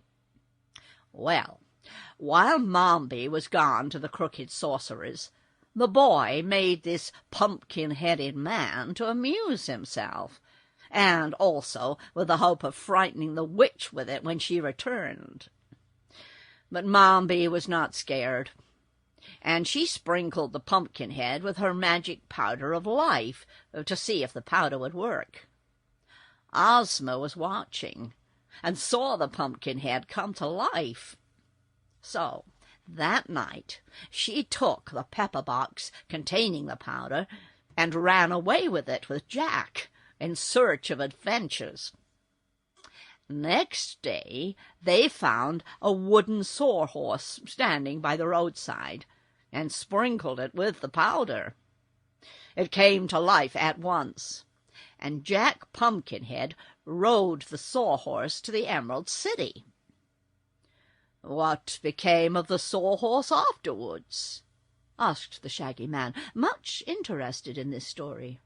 "Oh, it's alive yet, and you will probably meet it presently in the Emerald City." Afterwards, Ozma used the last of the powder to bring the flying Gump to life. But as soon as it had carried her away from her enemies, the Gump was taken apart, so it doesn't exist any more. "It's too bad the powder of life was all used up," remarked the Shaggy Man. "It would be a handy thing to have around." "I am not so sure of that, sir," answered the Tin Woodman. "A while ago, the crooked sorcerer who invented the magic powder fell down a precipice and was killed. All his possessions went to a relative, an old woman named Dinah, who lives in the Emerald City. She went to the mountains where the sorcerer had lived, and brought away everything she thought of value. Among them was a small bottle of the powder of life. But, of course, Dinah didn't know it was a magic powder at all. It happened that she had once had a big blue bear for a pet, but the bear choked to death on a fishbone one day, and she loved it so dearly that Dinah had a rug made of its skin, leaving the head and 4 paws on the hide. She kept this rug on the floor in her front parlor. "I've seen rugs like that," said the Shaggy Man, nodding, "but never one made from a blue bear." "Well," continued the Tin Woodman, "the old woman had an idea that the powder in the bottle must be moth powder, because it smelled something like moth powder. So one day she sprinkled it on her bear rug to keep the moths out of it. She said, looking lovingly at the skin, 'I wish my dear bear were alive again.' To her horror, the bear rug at once came to life, having been sprinkled with the magic powder. And now this live bear rug is a great trial to her, and makes her a lot of trouble." "Why?" asked the Shaggy Man. "Well, it stands upon its 4 feet, and walks all around, and gets in the way, and that spoils it for a rug. It can't speak, although it is alive, for while its head might say words, it has no breath in a solid body to push the words out of its mouth. It's a very slimpsy affair altogether, that bear rug, and the old woman is sorry it came to life. Every day she has to scold it, and make it lie down flat on the parlor floor to be walked upon. But sometimes when she goes to market, the rug will hump up its back skin and stand on its 4 feet and trot along after her." "I should think Dinah would like that," said Dorothy. "Well, she doesn't, because everyone knows it isn't a real bear, but just a hollow skin, and so of no actual use in the world except for a rug," answered the Tin Woodman. Therefore, I believe it's a good thing that all the magical powder of life is now used up, as it cannot cause any more trouble." "Perhaps you're right," said the Shaggy Man thoughtfully. At noon they stopped at a farmhouse, where it delighted the farmer and his wife to be able to give them a good luncheon. The farm people knew Dorothy, having seen her when she was in the country before, and they treated the little girl with as much respect as they did the Emperor, because she was a friend of the powerful Princess Ozma. They had not proceeded far after leaving this farmhouse before coming to a high bridge over a broad river. This river, the Tin Woodman informed them, was the boundary between the country of the Winkies and the territory of the Emerald City. The city itself was still a long way off, but all around it was a green meadow, as pretty as a well-kept lawn, and in this there were neither houses nor farms to spoil the beauty of the scene. From the top of the high bridge they could see, far away, the magnificent spires and splendid domes of the superb city, sparkling like brilliant jewels as they towered above the emerald walls. The Shaggy Man drew a deep breath of awe and amazement, for never had he dreamed that such a grand and beautiful place could exist, even in the fairyland of Oz. Polly was so pleased that her violet eyes sparkled like amethysts, and she danced away from her companions across the bridge and into a group of feathery trees lining both the roadsides. These trees she stopped to look at with pleasure and surprise, for their leaves were shaped like ostrich plumes, their feather edges beautifully curled, and all the plumes were tinted in the same dainty rainbow hues that appeared in Polychrome's own pretty gauze gown. "Father ought to see these trees," she murmured.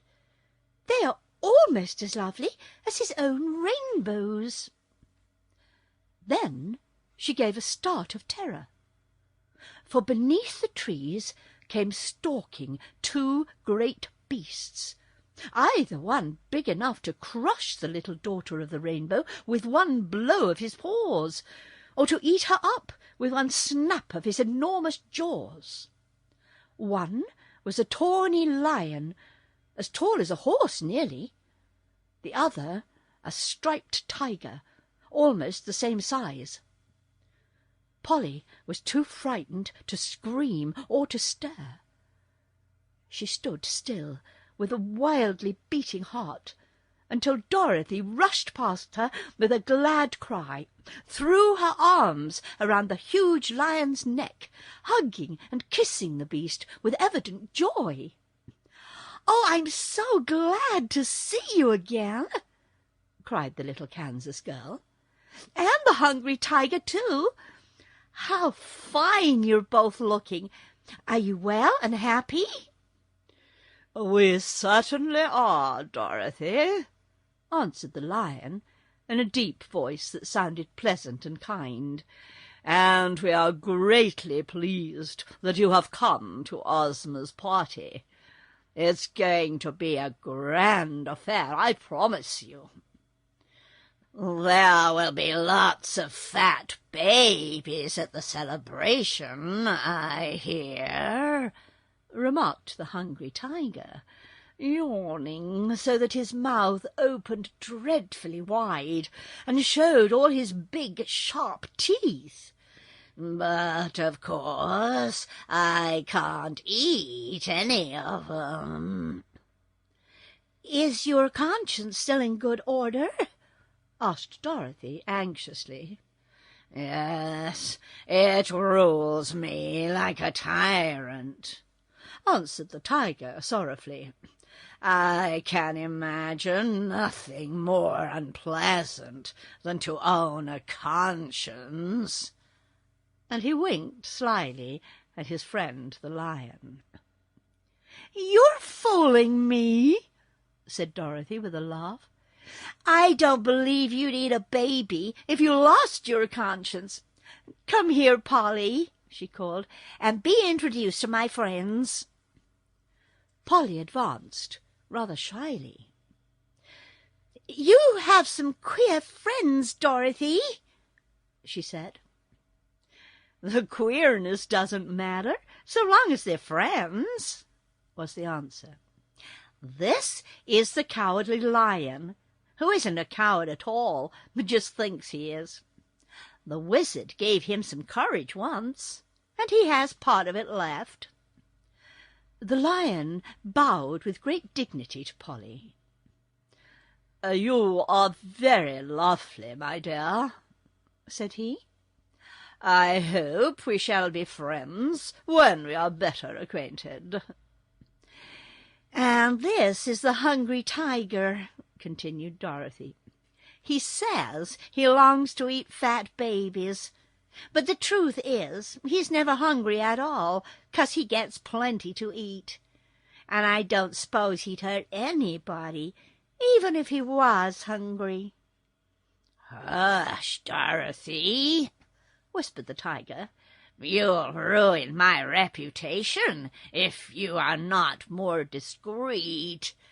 It isn't what we are, but what folks think we are that counts in this world. And come to think of it, Miss Polly would make a fine variegated breakfast, I'm sure." The Emerald City.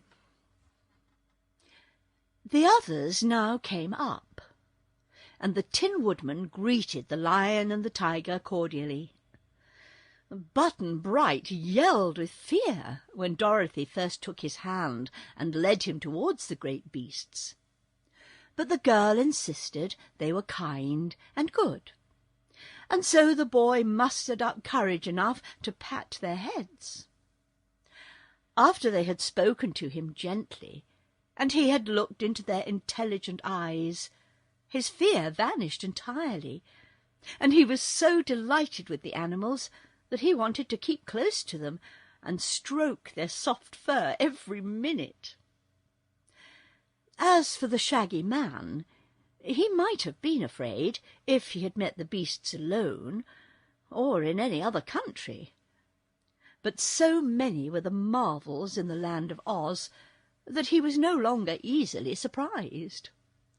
And Dorothy's friendship for the lion and the tiger were enough to assure him that they were safe companions.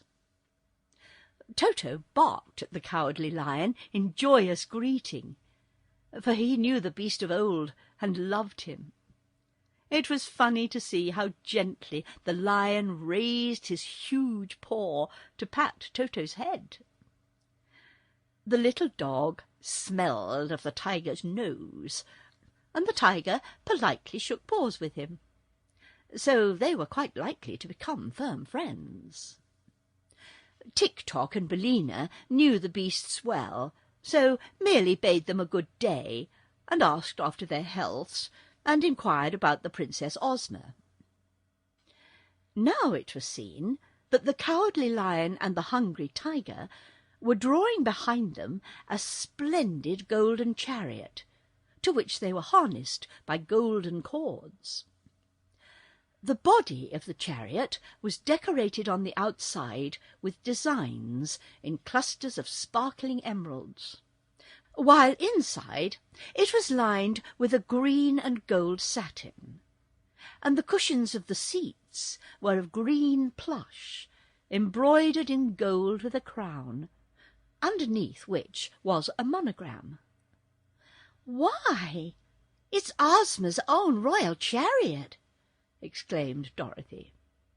"Yes," said the Cowardly Lion.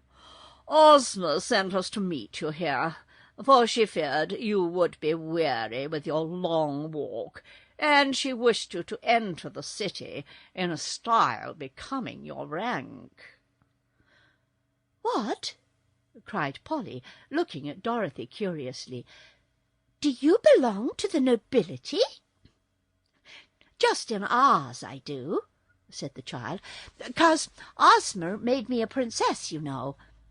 But when I'm home in Kansas, I'm only a country girl, and have to help with the churning and wipe the dishes while Aunt Em washes them. Do you have to help wash dishes on the Rainbow, Polly?" "No, dear," answered Polychrome, smiling. "Well, I don't have to work any in Oz either," said Dorothy. "It's kind of fun to be a princess once in a while.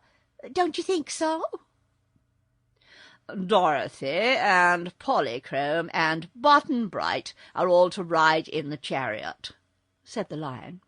"So get in, my dears, and be careful not to mar the gold or put your dusty feet on the embroidery." Button-Bright was delighted to ride behind such a superb team, and he told Dorothy it made him feel like an actor in a circus. As the strides of the animals brought them nearer to the Emerald City, everyone bowed respectfully to the children, as well as to the Tin Woodman, Tik-Tok, and the Shaggy Man, who were following behind. The Yellow Hen had perched upon the back of the chariot, where she could tell Dorothy more about her wonderful chickens as they rode. And so the grand chariot came finally to the high wall surrounding the city, and paused before the magnificent jewel-studded gates. These were opened by a cheerful-looking little man who wore green spectacles over his eyes.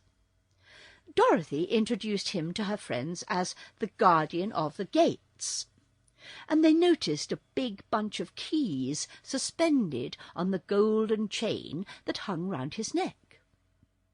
The chariot passed through the outer gates into a fine arched chamber built in the thick walls, and through the inner gates into the streets of the Emerald City. Polychrome exclaimed in rapture at the wondrous beauty that met her eyes on every side as they rode through this stately and imposing city, the equal of which has never been discovered, even in fairyland. Button-Bright could only say, "My!" so amazing was the sight. But his eyes were wide open, and he tried to look in every direction at the same time, so as not to miss anything. The Shaggy Man was fairly astounded at what he saw, for the graceful and handsome buildings were covered with plates of gold, and set with emeralds so splendid and valuable that in any other part of the world any one of them would have been worth a fortune to its owner. The sidewalks were superb marble slabs, polished as smooth as glass, and the curbs that separated the walks from the broad street were also set thick with clustered emeralds. There were many people on these walks, men, women, and children, all dressed in handsome garments of silk or satin or velvet, with beautiful jewels. Better even than this, all seemed happy and contented, for their faces were smiling and free from care, and music and laughter might be heard on every side. "Don't they work at all?" asked the Shaggy Man. "To be sure they work," replied the Tin Woodman. "This fair city could not be built or cared for without labor, nor could the fruit and vegetables and other food be provided for the inhabitants to eat. But no one works more than half his time, and the people of Oz enjoy their labors as much as they do their play." "It's wonderful," declared the Shaggy Man. "I do hope Ozma will let me live here." The chariot, winding through many charming streets, paused before a building so vast and noble and elegant that even Button-Bright guessed at once that it was the royal palace. Its gardens and ample grounds were surrounded by a separate wall, not so high or thick as the wall around the city, but more daintily designed, and built all of green marble. The gates flew open as the chariot appeared before them, and the Cowardly Lion and Hungry Tiger trotted up a jewelled driveway to the front door of the palace and stopped short. "Here we are," said Dorothy gaily, and helped Button-Bright from the chariot. Polychrome leaped out lightly after them, and they were greeted by a crowd of gorgeously dressed servants, who bowed low as their visitors mounted the marble steps. At their head was a pretty little maid with dark hair and eyes, dressed all in green, embroidered with silver. Dorothy ran up to her with evident pleasure and exclaimed, "Oh, Jelly or Lamb, I'm so glad to see you again. Where's Ozma?" "In her room, your Highness," replied the little maid demurely, for this was Ozma's favourite attendant. "She wishes you to come to her as soon as you have rested and changed your dress, Princess Dorothy, and you and your friends are to dine with her this evening." "When is her birthday, Jellier?" asked the girl. "Day after tomorrow, your Highness." "And where's the Scarecrow?" "He's gone into the Munchkin country to get some fresh straw to stuff himself with, in honour of Ozma's celebration," replied the maid. "He returns to the Emerald City tomorrow, he said." By this time Tick-Tock, the Tin Woodman, and the Shaggy Man had arrived, and the chariot had gone round to the back of the palace, Billina going with the Lion and Tiger to see her chickens after her absence from them. But Toto stayed close beside Dorothy. "Come in, please," said Jelly-a-Jam. "It shall be our pleasant duty to escort all of you to the rooms prepared for your use." The Shaggy Man hesitated. Dorothy had never known him to be ashamed of his shaggy looks before, but now that he was surrounded by so much magnificence and splendour, the Shaggy Man felt sadly out of place. Dorothy assured him that all her friends were welcome at Ozma's palace. So he carefully dusted his shaggy shoes with his shaggy handkerchief and entered the grand hall after the others. Tick-Tock lived at the royal palace, and the Tin Woodman always had the same room whenever he visited Ozma, so these two went at once to remove the dust of the journey from their shining bodies. Dorothy also had a pretty suite of rooms which she always occupied when in the Emerald City, but several servants walked ahead politely to show the way, although she was quite sure she could find the rooms herself. She took Button-Bright with her, because he seemed too small to be left alone in such a big palace. But Jelly-a-Jam herself ushered the beautiful Daughter of the Rainbow to her apartments, because it was easy to see that Polychrome was used to splendid palaces, and was therefore entitled to special attention. The Shaggy Man's Welcome. The Shaggy Man stood in the great hall, his shaggy hat in his hands, wondering what would become of him. He had never been a guest in a fine palace before. Perhaps he'd never been a guest anywhere. In the big, cold outside world, people did not invite shaggy men into their homes, and this Shaggy Man of ours had slept more in hay-lofts and stables than in comfortable rooms. When the others left the great hall, He eyed the splendidly dressed servants of the Princess Ozma as if he expected to be ordered out.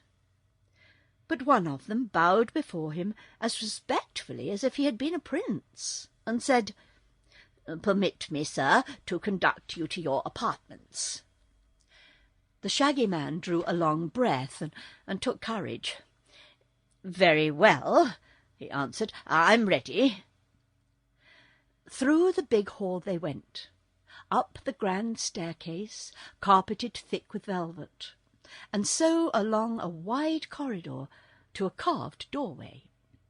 Here the servant paused, and opening the door, said with polite deference, "Be good enough to enter, sir, and make yourself at home in the rooms our royal Ozma has ordered prepared for you.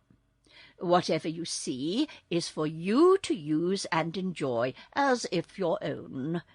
The princess dines at 7, and I shall be here in time to lead you to the drawing-room, where you will be privileged to meet the lovely ruler of Oz.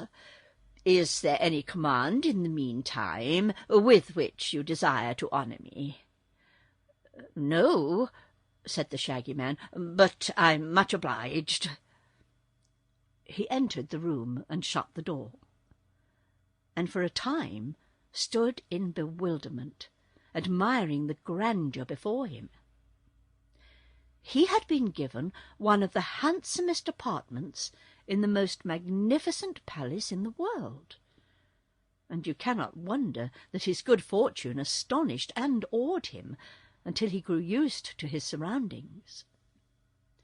The furniture was upholstered in cloth of gold, with the royal crown embroidered upon it in scarlet. The rug upon the marble floor was so thick and soft that he could not hear the sound of his own footsteps.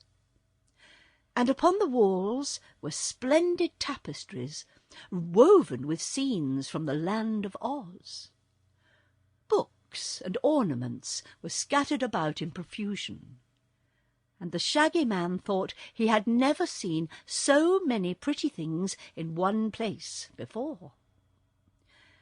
In one corner played a tinkling fountain of perfumed water, and in another was a table bearing a golden tray loaded with freshly gathered fruit, including several of the red-cheeked apples that the Shaggy Man loved.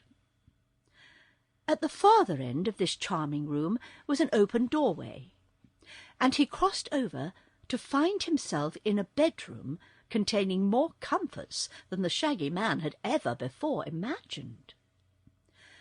The bedstead was of gold, and set with many brilliant diamonds, and the coverlet had designs of pearls and rubies sewn upon it. At one side of the bedroom was a dainty dressing-room, with closets containing a large assortment of fresh clothing, and beyond this was the bath, a large room having a marble pool big enough to swim in, with white marble steps leading down to the water. Around the edge of the pool were set rows of fine emeralds as large as doorknobs, while the water of the bath was as clear as crystal. For a time the Shaggy Man gazed upon all this luxury with silent amazement. Then he decided, being wise in his way, to take advantage of his good fortune. He removed his shaggy boots and his shaggy clothing, and bathed in the pool with rare enjoyment. After he had dried himself with the soft towels, he went into the dressing-room and took fresh linen from the drawers and put it on, finding that everything fitted him exactly. He examined the contents of the closets and selected an elegant suit of clothing. Strangely enough, everything about it was shaggy, although so new and beautiful, and he sighed with contentment to realize that he could now be finely dressed and still be the Shaggy Man. His coat was of rose-coloured velvet, trimmed with shags and bobtails, with buttons of blood-red rubies and golden shags around the edges. His vest was a shaggy satin of a delicate cream colour, and his knee-breeches of rose velvet, trimmed like the coat. Shaggy creamy stockings of silk, and shaggy slippers of rose leather with ruby buckles completed his costume. And when he was thus attired, the Shaggy Man looked at himself in a long mirror with great admiration. On a table he found a mother-of-pearl chest, decorated with delicate silver vines and flowers of clustered rubies.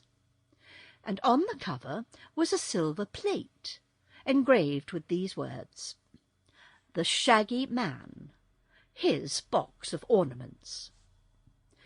The chest was not locked, so he opened it, and was almost dazzled by the brilliance of the rich jewels it contained. After admiring the pretty things, he took out a fine golden watch with a big chain, several handsome finger-rings, and an ornament of rubies to pin upon the breast of his shaggy shirt-bosom. Having carefully brushed his hair and whiskers all the wrong way to make them look as shaggy as possible, the Shaggy Man breathed a deep sigh of joy and decided he was ready to meet the royal princess as soon as she should send for him. While he was waiting, he returned to the beautiful sitting-room and ate several of the red-cheeked apples to pass away the time. Meanwhile, Dorothy had dressed herself in a pretty gown of soft grey embroidered with silver, and put a blue and gold suit of satin upon little Button-Bright, who looked as sweet as a cherub in it.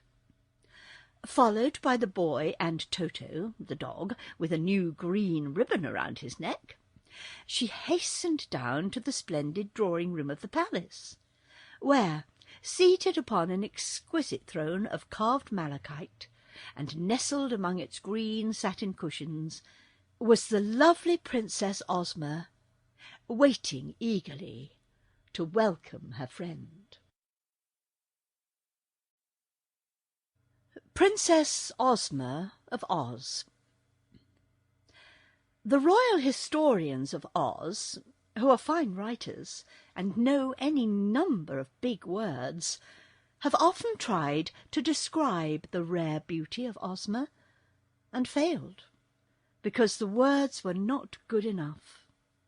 So, of course, I cannot hope to tell you how great was the charm of this little princess, or how her loveliness put to shame all the sparkling jewels and magnificent luxury that surrounded her in this royal palace.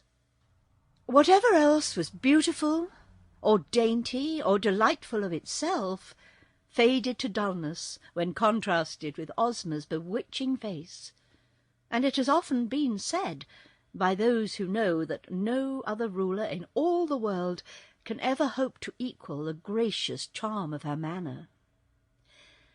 Everything about Ozma attracted one, and she inspired love and the sweetest affection, rather than awe or ordinary admiration.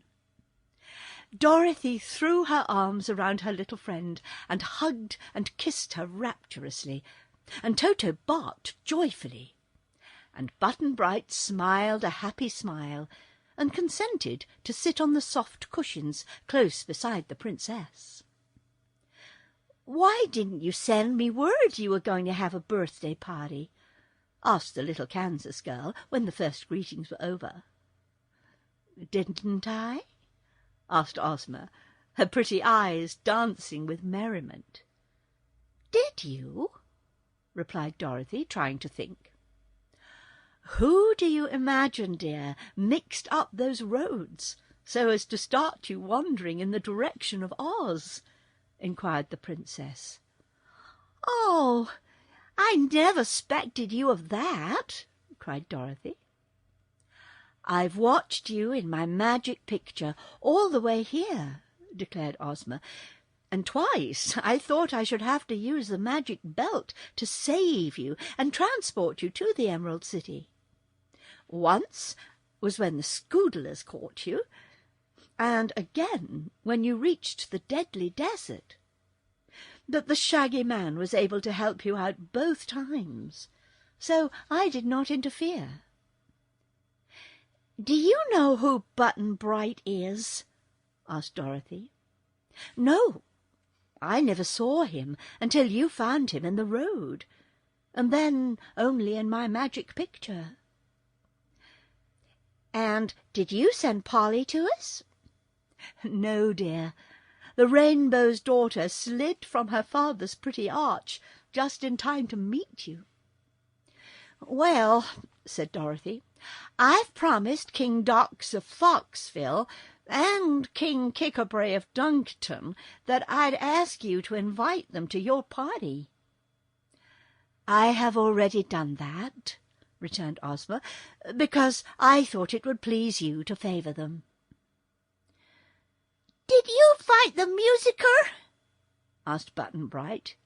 "No, because he would be too noisy and might interfere with the comfort of others. When music is not very good and is indulged in at all times, it is better that the performer should be alone," said the Princess. "I like the musicer's music," declared the boy gravely. "But I don't," said Dorothy. "Well, there will be plenty of music at my celebration," promised Ozma. "So I've an idea Button-Bright won't miss the musicker at all." Just then Polychrome danced in, and Ozma rose to greet the Rainbow's Daughter in her sweetest and most cordial manner. Dorothy thought she had never seen two prettier creatures together than these lovely maidens. But Polly knew at once her own dainty beauty could not match that of Ozma, yet was not a bit jealous because this was so. The Wizard of Oz was announced, and a dried-up little old man, clothed all in black, entered the drawing-room. His face was cheery, and his eyes twinkled with humour, so Polly and Button-Bright were not at all afraid of the wonderful personage, whose fame as a humbug magician had spread throughout the world. After greeting Dorothy with much affection, he stood modestly behind Ozma's throne and listened to the lively prattle of the young people. Now the Shaggy Man appeared, and so startling was his appearance, all clad in shaggy new raiment, that Dorothy cried, "Oh!" and clasped her hands impulsively as she examined her friend with pleased eyes.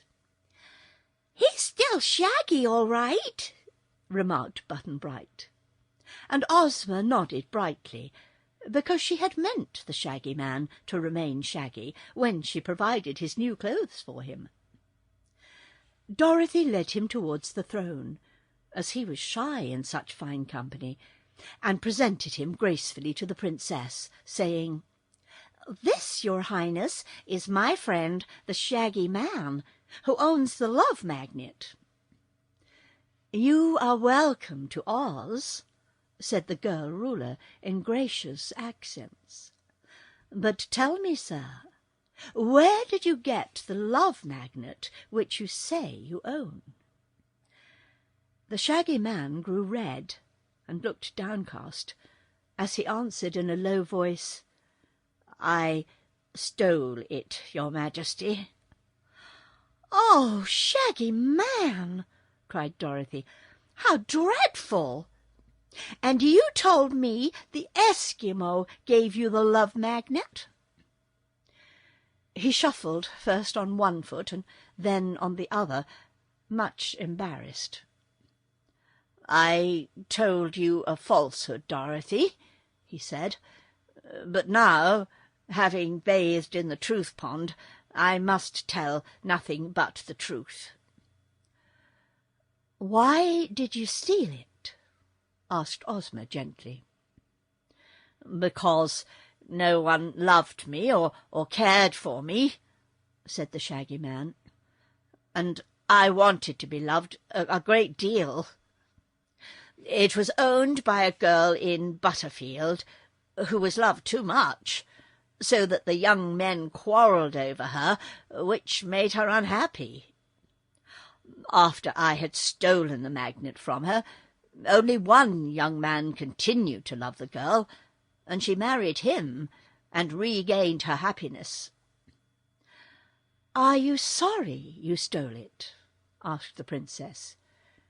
"No, your Highness, I'm glad," he answered, "for it has pleased me to be loved, and if Dorothy had not cared for me, I could not have accompanied her to this beautiful land of Oz, or met its kind-hearted ruler. Now that I'm here, I hope to remain and become one of your Majesty's most faithful subjects." "But in Oz we are loved for ourselves alone, and for our kindness to one another, and for our good deeds," she said. "I'll give up the love magnet," said the Shaggy Man eagerly. "Dorothy shall have it." "But everyone loves Dorothy already," declared the wizard. "Then Button-Bright shall have it." "Don't want it," said the boy promptly. "Then I'll give it to the wizard, for I'm sure the lovely Princess Ozma does not need it." "All my people love the wizard too," announced the princess, laughing. "So we will hang the love magnet over the gates of the Emerald City, that whoever shall enter or leave the gates may be loved and loving." "That is a good idea," said the Shaggy Man. "I agree to it most willingly." Those assembled now went in to dinner, which you may imagine was a grand affair. And afterwards Ozma asked the wizard to give them an exhibition of his magic. The wizard took 8 tiny white piglets from an inside pocket and set them on the table. One was dressed like a clown and performed funny antics, and the others leapt over spoons and dishes and ran around the table like racehorses and turned handsprings, and were so sprightly and amusing that they kept the company in one roar of merry laughter. The wizard had trained these pets to do many curious things, and they were so little and so cunning and soft that Polychrome loved to pick them up as they passed near her place and fondle them as if they were kittens. It was late when the entertainment ended, and they separated to go to their rooms. "Tomorrow," said Ozma, "my invited guests will arrive, and you will find among them some interesting and curious people, I promise you. The next day will be my birthday, and the festivities will be held on the broad green just outside the gates of the city, where all my people can assemble without being crowded." "I hope the Scarecrow won't be late," said Dorothy anxiously. "Oh, he is sure to return tomorrow," answered Ozma. "He wanted new straw to stuff himself with, so he went to the Munchkin country, where straw is plentiful." With this, the princess bade her guests good night, and went to her own room. Dorothy receives the guests. Next morning Dorothy's breakfast was served in her own pretty sitting-room, and she sent to invite Polly and the Shaggy Man to join her and Button-Bright at the meal. They came gladly, and Toto also had breakfast with them, so that the little party that had travelled together to Oz was once more reunited. No sooner had they finished eating than they heard the distant blast of many trumpets, and the sound of a brass band playing martial music. So they all went out upon the balcony. This was at the front of the palace, and overlooked the streets of the city, being higher than the wall that shut in the palace grounds. They saw, approaching down the street, a band of musicians, playing as hard and as loud as they could, while the people of the Emerald City crowded the sidewalks and cheered so lustily that they almost drowned the noise of the drums and horns. Dorothy looked to see what they were cheering at, and discovered that behind the band was the famous Scarecrow, riding proudly upon the back of a wooden sawhorse, which pranced along the street almost as gracefully as if it had been made of flesh.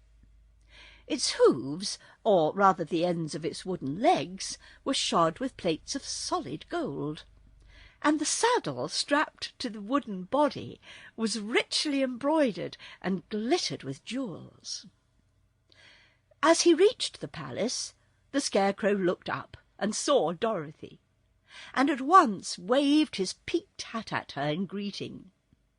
He rode up to the front door and dismounted, and the band stopped playing and went away, and the crowd of people returned to their dwellings. By the time Dorothy and her friends had re-entered her room, the Scarecrow was there, and he gave the girl a hearty embrace and shook the hands of the others with his own squashy hands, which were white gloves filled with straw.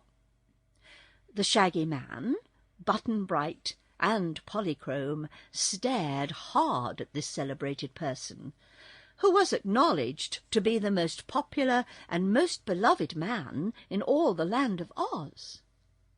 "Why, your face has been newly painted!" exclaimed Dorothy, when the first greetings were over. "I had it touched up a bit by the Munchkin farmer who first made me," answered the Scarecrow pleasantly. "My complexion had become a bit grey and faded, you know, and the paint had peeled off one end of my mouth, so I couldn't talk quite straight. Now I feel like myself again, and I may say without immodesty that my body is stuffed with the loveliest oat straw in all Oz." He pushed against his chest. "Hear me crunkle?" he asked. "Yes," said Dorothy, "you sound fine." Button-Bright was wonderfully attracted by the straw man, and so was Polly. The Shaggy Man treated him with great respect, because he was so queerly made. Jellia Jam now came to say that Ozma wanted Princess Dorothy to receive the invited guests in the throne-room as they arrived.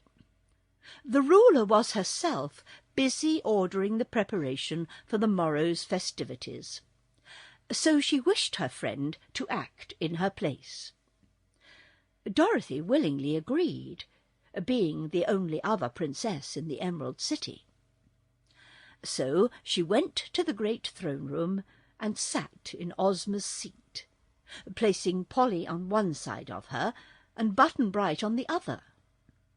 The Scarecrow stood at the left of the throne, and the Tin Woodman at the right, while the wonderful Wizard and the Shaggy Man stood behind. The Cowardly Lion and the Hungry Tiger came in, with bright new bows of ribbons on their collars and tails. After greeting Dorothy affectionately, the huge beasts lay down at the foot of the throne. While they waited, the Scarecrow, who was near the little boy, asked, "Why are you called Button-Bright?" "Don't know," was the answer. "Oh, yes, you do, dear," said Dorothy. "Tell the Scarecrow how you got your name."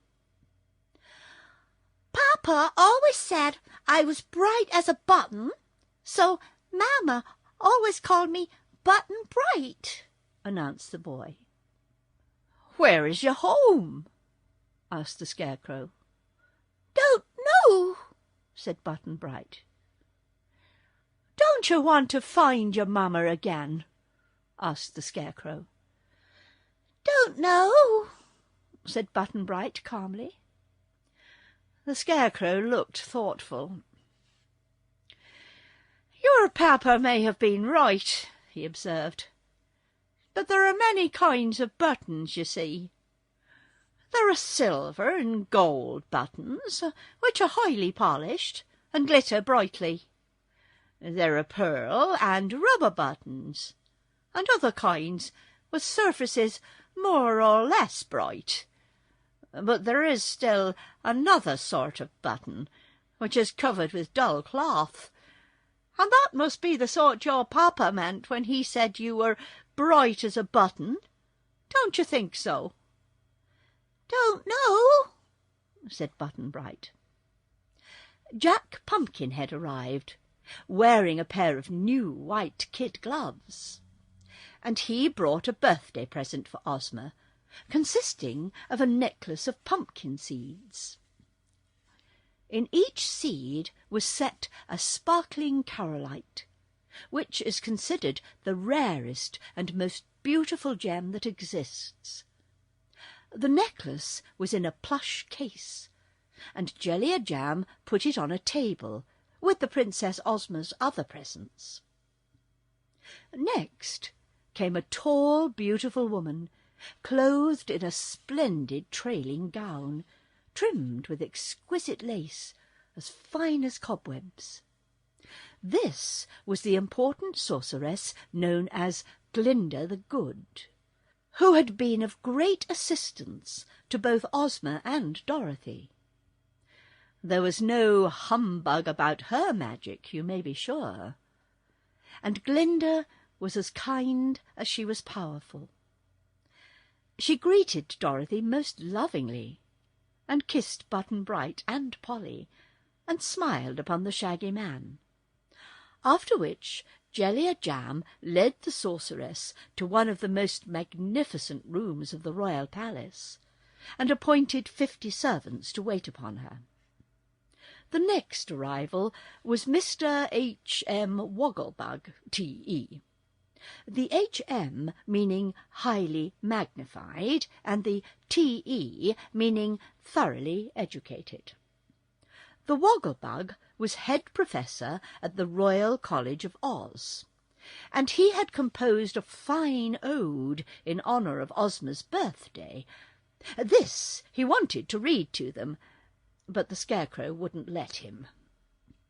Soon they heard a clucking sound and a chorus of "Heep, heep," and a servant threw open the door to allow Billina and her 10 fluffy chicks to enter the throne-room.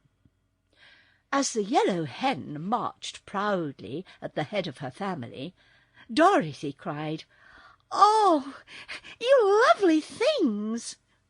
and ran down from her seat to pet the little yellow downy balls. Billina wore a pearl necklace, and around the neck of each chicken was a tiny gold chain, holding a locket with the letter D engraved upon the outside. "Open the lockets, Dorothy," said Billina. The girl obeyed, and found a picture of herself in each locket. "They were named after you, my dear," continued the yellow hen. "So I wanted all my chickens to wear your picture. Come here, Dorothy, this minute," she cried, for the chickens were scattered and wandering all around the big room. They obeyed the call at once, and came running as fast as they could, fluttering their fluffy wings in a laughable way. It was lucky that Billina gathered the little ones under her soft breast just then, for Tick-Tock came in and tramped up to the throne on his flat copper feet. "I am all wound up and working finely," said the Clockwork Man to Dorothy. "I can hear him tick," declared Button-Bright. "You are quite the polished gentleman," said the Tin Woodman. Stand up here beside the Shaggy Man, Tick-Tock, and help receive the company." Dorothy placed soft cushions in a corner for Billina and her chicks, and had just returned to the throne and seated herself, when the playing of the royal band outside the palace announced the approach of distinguished guests. And my, how they did stare when the High Chamberlain threw open the doors and the visitors entered the throne-room. First walked a gingerbread man, neatly formed and baked to a lovely brown tint. He wore a silk hat and carried a candy cane, prettily striped with red and yellow. His shirt front and cuffs were white frosting, and the buttons on his coat were licorice drops. Behind the gingerbread man came a child with flaxen hair and merry blue eyes, dressed in white pyjamas, with sandals on the soles of its pretty bare feet. The child looked around smiling, and thrust its hands into the pockets of the pyjamas. Close after it came a big rubber bear, walking erect on its hind feet. The bear had twinkling black eyes, and its body looked as if it had been pumped full of air. Following these curious visitors were 2 tall, thin men, and 2 short, fat men, all 4 dressed in gorgeous uniforms. Ozma's High Chamberlain now hurried forward to announce the names of the new arrivals, calling out in a loud voice, "His gracious and most edible Majesty, King Do the First, ruler of the 2 kingdoms of Highland and Lowland. Also the head bullywag of His Majesty, known as Chick the Cherub, and their faithful friend, Para-Bruin the Rubber Bear." These great personages bowed low as their names were called, and Dorothy hastened to introduce them to the assembled company. They were the first foreign arrivals, and the friends of Princess Ozma were polite to them and tried to make them feel that they were welcome. Chick the Cherub shook hands with everyone, including Billina, and was so joyous and frank and full of good spirits that John Doe's head bullywag at once became a prime favourite. "Is it a boy or a girl?" whispered Dorothy. "Don't know," said Button-Bright. "Goodness me! What a queer lot of people you are!" exclaimed the Rubber Bear, looking at the assembled company. "So are you," said Button-Bright gravely. "Is King Do good to eat?" "He's too good to eat," laughed Chick the Cherub. "I hope none of you are fond of gingerbread," said the King rather anxiously. "We should never think of eating our visitors if we were," exclaimed the Scarecrow. "So please do not worry, for you will be perfectly safe while you remain in Oz." "Why do they call you Chick?" the Yellow Hen asked the child.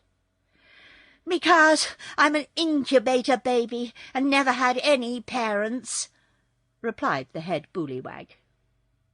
"My chicks have a parent, and I'm it," said Billina.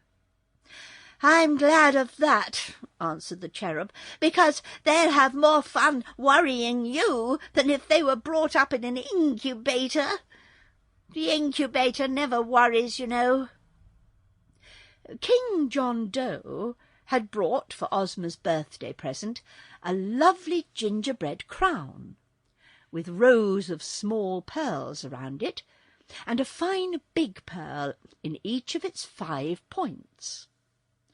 After this had been received by Dorothy with proper thanks, and placed on the table with the other presents, the visitors from Highland and Lowland were escorted to their rooms by the High Chamberlain. They had no sooner departed than the band before the palace began to play again, announcing more arrivals, and as these were doubtless from foreign parts, the High Chamberlain hurried back to receive them in his most official manner. Important arrivals. First entered a band of Ryls from the Happy Valley, all merry little sprites like fairy elves. A dozen crooked Knooks followed from the great forest of Burzee. They had long whiskers and pointed caps and curling toes, yet were no taller than Button-Bright's shoulder. With this group came a man so easy to recognize, and so important and dearly beloved throughout the whole known world, that all present rose to their feet and bowed their heads in respectful homage, even before the High Chamberlain knelt to announce his name. "The most mighty and loyal friend of children, His Supreme Highness Santa Claus," said the Chamberlain in an awed voice.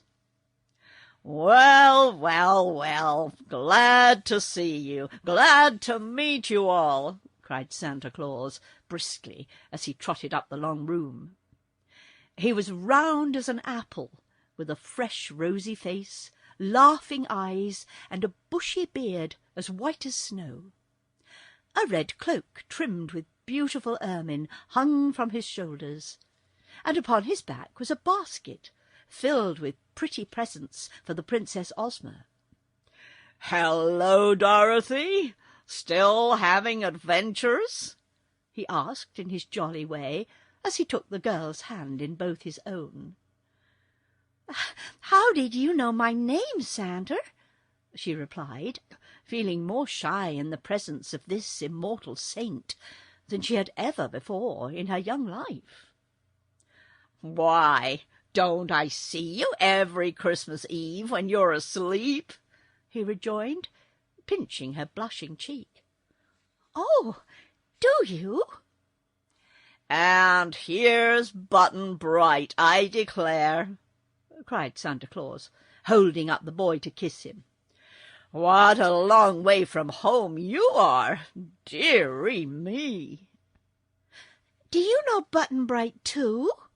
questioned Dorothy eagerly. "Indeed I do. I've visited his home several Christmas Eves." "And do you know his father?" asked the girl. "Certainly, my dear. Who else do you suppose brings him his Christmas neckties and stockings?" with a sly wink at the wizard. "Then where does he live? We're just crazy to know, 'cause Button-Bright's lost," she said. Santa laughed and laid his finger aside of his nose, as if thinking what to reply. He leaned over and whispered something in the wizard's ear, at which the wizard smiled and nodded as if he understood. Now Santa Claus spied Polychrome and trotted over to where she stood.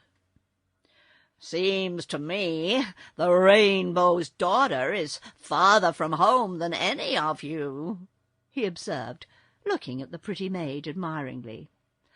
"I'll have to tell your father where you are, Polly, and send him to get you."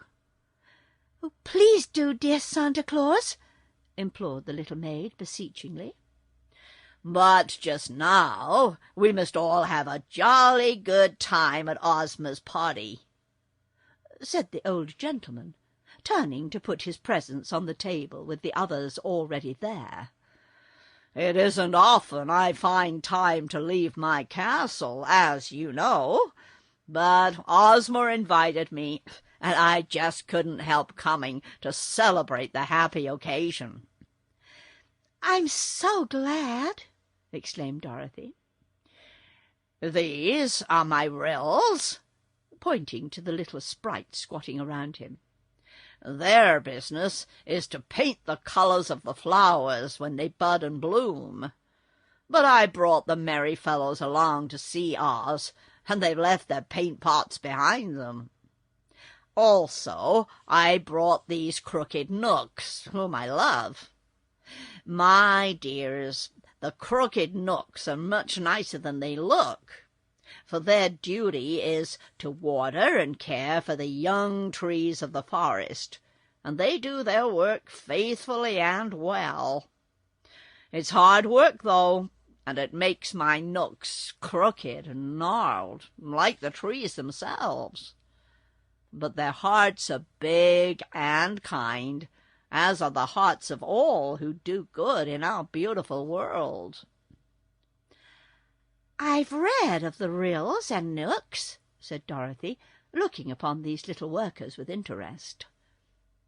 Santa Claus turned to talk with the Scarecrow and the Tin Woodman, and he also said a kind word to the Shaggy Man, and afterwards went away to ride the Sawhorse around the Emerald City. "For," said he, "I must see all the grand sights while I'm here, and have the chance, and Ozma promised to let me ride the Sawhorse because I'm getting fat and short of breath." "Where are your reindeer?" asked Polychrome. "Oh, I left them at home, for it's too warm for them in this sunny country," he answered. "They're used to winter weather when they travel." In a flash he was gone, and the Ryls and Knooks with him. But they could all hear the golden hooves of the Sawhorse ringing on the marble pavement outside as he pranced away with his noble rider. Presently the band played again, and the High Chamberlain announced, "Her Gracious Majesty, the Queen of Merryland." They looked earnestly to discover whom this queen might be, and saw advancing up the room an exquisite wax doll, dressed in dainty fluffs and ruffles and spangled gown.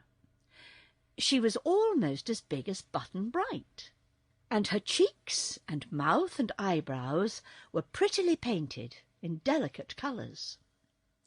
Her blue eyes stared a bit, being of glass, yet the expression upon Her Majesty's face was quite pleasant and decidedly winning. With the Queen of Merryland were 4 wooden soldiers, 2 stalking ahead of her with much dignity, and 2 following behind, like a royal bodyguard. The soldiers were painted in bright colours and carried wooden guns, and after them came a fat little man who attracted attention at once, although he seemed modest and retiring.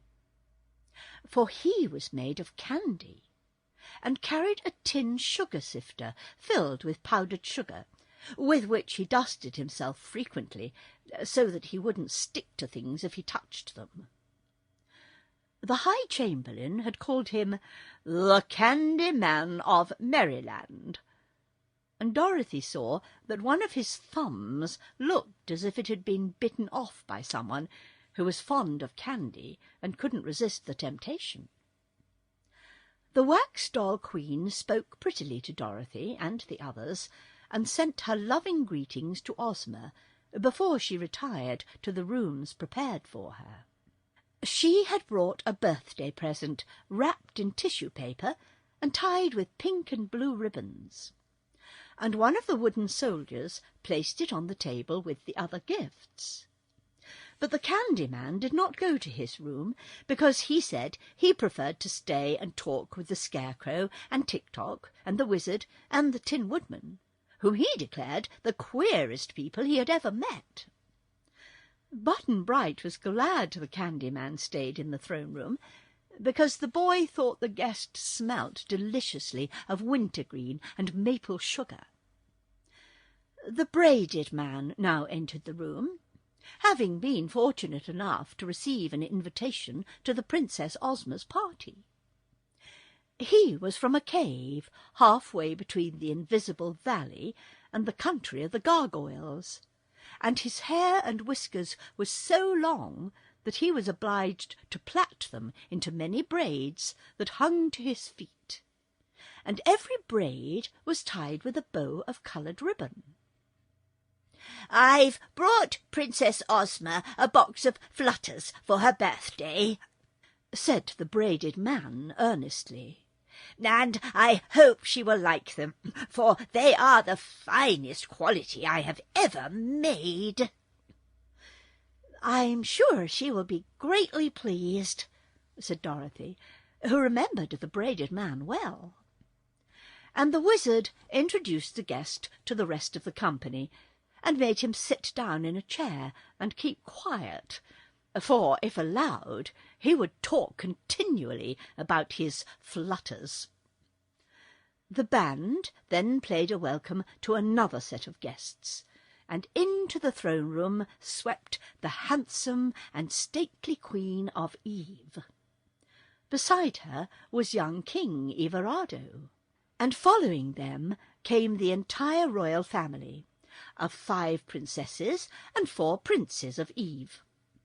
The kingdom of Eve lay just across the deadly desert to the north of Oz, and once Ozma and her people had rescued the Queen of Eve and her 10 children from the gnome king who had enslaved them. Dorothy had been present on this adventure, so she greeted the royal family cordially, and all the visitors were delighted to meet the little Kansas girl again. They knew Tick-Tock and Billina too, and the Scarecrow and Tin Woodman, as well as the Lion and Tiger. So there was a joyful reunion, as you may imagine, and it was fully an hour before the Queen and her train retired to their rooms. Perhaps they would not have gone then, had not the band begun to play to announce new arrivals. But before they left the great throne-room, King Everardo added to Ozma's birthday presents a diadem of diamonds set in radium. The next comers proved to be King Reynard of Foxville, or King Dox, as he preferred to be called. He was magnificently dressed in a new feather costume, and wore white kid mittens over his paws, and a flower in his buttonhole, and had his hair parted in the middle. King Dox thanked Dorothy fervently for getting him the invitation to come to Oz, which he had all his life longed to visit. He strutted around rather absurdly as he was introduced to all the famous people assembled in the throne-room, and when he learned that Dorothy was a princess of Oz, the Fox King insisted on kneeling at her feet, and afterwards retired backwards, a dangerous thing to do, as he might have stubbed his paw and tumbled over. No sooner was he gone than the blast of bugles and the clatter of drums and cymbals announced important visitors, and the High Chamberlain assumed his most dignified tone as he threw open the door and said proudly, "Her sublime and resplendent Majesty, Queen Zixi of Ix, His Serene and Tremendous Majesty, King Bud of No-Land, Her Royal Highness, the Princess Fluff." That 3 such high and mighty royal personages should arrive at once was enough to make Dorothy and her companions grow solemn and assume their best company manners. But when the exquisite beauty of Queen Zixi met their eyes, they thought they had never beheld anything so charming. Dorothy decided that Zixi must be about 16 years old, but the wizard whispered to her that this wonderful queen had lived thousands of years, but knew the secret of remaining always fresh and beautiful. King Bud of Noland and his dainty, fair-haired sister, the Princess Fluff, were friends of Zix's, as their kingdoms were adjoining.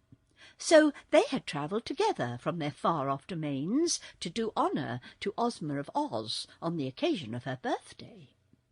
They brought many splendid gifts, so the table was now fairly loaded down with presents.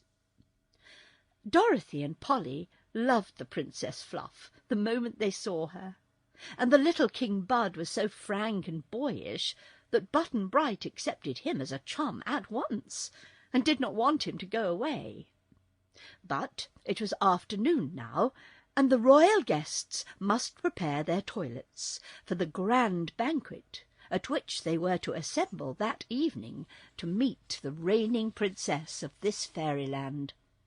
So Queen Zixi was shown to her room by a troop of maidens led by Jelly-a-Jam, and Bud and Fluff presently withdrew to their own apartments. "My, what a big party Ozma is going to have!" exclaimed Dorothy.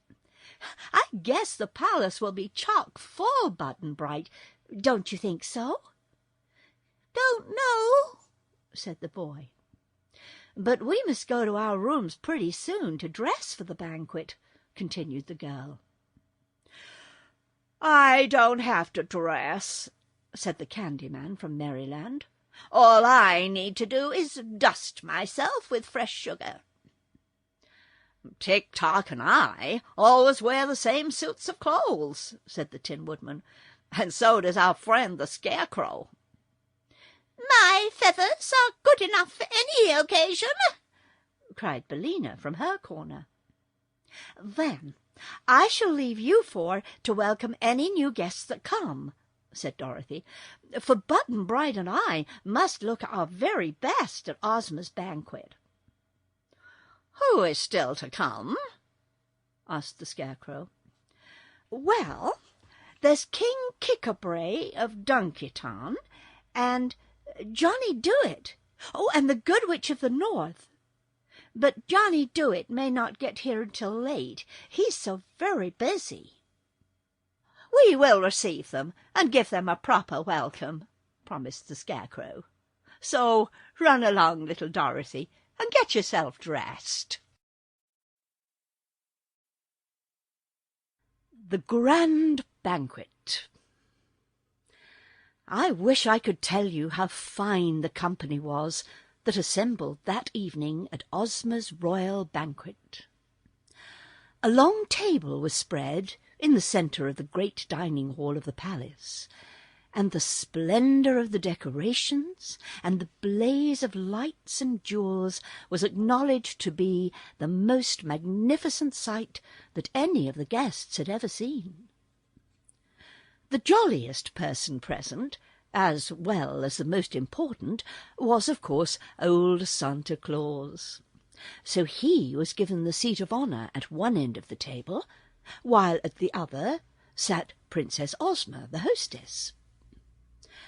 John Doe, Queen Zixi, King Bud, the Queen of Eve and her son Everardo, and the Queen of Merryland had golden thrones to sit in, while the others were supplied with beautiful chairs. At the upper end of the banquet room was a separate table provided for the animals. Toto sat at one end of this table, with a bib tied around his neck, and a silver platter to eat from. At the other end was placed a small stand, with a low rail around the edge of it for Billina and her chicks. The rail kept the 10 little Dorothys from falling off the stand, while the yellow hen could easily reach over and take her food from her tray upon the table. At other places sat the hungry tiger, the cowardly lion, the sawhorse, the rubber bear, the fox king, and the donkey king, so they made quite a company of animals. At the lower end of the great room was another table, at which sat the Ryls and Knooks who had come with Santa Claus. the wooden soldiers, who had come with the Queen of Merryland, and the Highlanders and Lowlanders, who had come with John Doe. Here were also seated the officers of the royal palace and of Ozma's army. The splendid costumes of those at the 3 tables made a gorgeous and glittering display that no one present was ever likely to forget. Perhaps there has never been in any part of the world, at any time, another assemblage of such wonderful people as that which gathered this evening to honour the birthday of the ruler of Oz. When all the members of the company were in their places, an orchestra of 500 pieces in a balcony overlooking the banquet room began to play sweet and delightful music. Then a door, draped with royal green, opened, and in came the fair and girlish Princess Ozma, who now greeted her guests in person for the first time. As she stood by her throne at the head of the banquet table, every eye was turned eagerly upon the lovely princess, who was as dignified as she was bewitching, and who smiled upon all her old and new friends in a way that touched their hearts and brought an answering smile to every face. Each guest had been served with a crystal goblet filled with la cassa, which is a sort of nectar famous in Oz, and nicer to drink than soda water or lemonade. Santa now made a pretty speech in verse, congratulating Ozma on having a birthday, and asking everyone present to drink to the health and happiness of their dearly beloved hostess. This was done with great enthusiasm by those who were made so they could drink at all, and those who could not drink politely touched the rims of their goblets to their lips. All seated themselves at the tables, and the servants of the princess began serving the feast. I am quite sure that only in fairyland could such a delicious repast be prepared. The dishes were of precious metals, set with brilliant jewels, and the good things to eat which were placed upon them were countless in number and of exquisite flavour. Several present, such as the Candy Man, the Rubber Bear, Tick-Tock, and the Scarecrow, were not made so they could eat, and the Queen of Merryland contented herself with a small dish of sawdust. But these enjoyed the pomp and glitter of the gorgeous scene as much as did those who feasted. The Woggle-Bug read his Ode to Ozma, which was written in very good rhyme, and was well received by the company.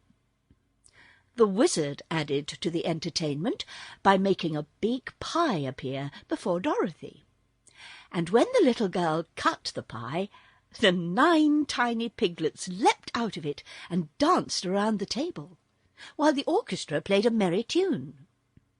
This amused the company very much, but they were even more pleased when Polychrome, whose hunger had been easily satisfied, rose from the table and performed her graceful and bewildering rainbow dance for them. When it was ended, the people clapped their hands, and the animals clapped their paws, while Billina cackled and the Donkey King brayed approval. Johnny Dewett was present, and of course he proved he could do wonders in the way of eating as well as in everything else he undertook to do. The Tin Woodman sang a love song, everyone joining in the chorus, and the wooden soldiers from Merryland gave an exhibition of a lightning drill with their wooden muskets. The Ryls and Knooks danced the fairy circle, and the Rubber Bear bounced himself all around the room. There was laughter and merriment on every side, and everybody was having a royal good time. Button-Bright was so excited and interested that he paid little attention to his fine dinner, and a great deal of attention to his queer companions. And perhaps he was wise to do this, because he could eat at any other time. The feasting and merrymaking continued until late in the evening, when they separated to meet again the next morning and to take part in the birthday celebration, to which this royal banquet was merely the introduction. The birthday celebration. A clear, perfect day, with a gentle breeze and a sunny sky, greeted Princess Ozma as she wakened the next morning, the anniversary of her birth. While it was yet early, all the city was astir, and crowds of people came from all parts of the land of Oz to witness the festivities in honour of their girl ruler's birthday. The noted visitors from foreign countries, who had all been transported to the Emerald City by means of the magic belt, were as much a show to the Ozites as were their own familiar celebrities, and the streets leading from the royal palace to the jewelled gates were thronged with men, women, and children to see the procession as it passed out to the green fields where the ceremonies were to take place. And what a great procession it was! First came 1,000 young girls, the prettiest in the land, dressed in white muslin, with green sashes and hair ribbons, bearing great baskets of red roses. As they walked, they scattered these flowers upon the marble pavements, so that the way was carpeted thick with roses for the procession to walk upon.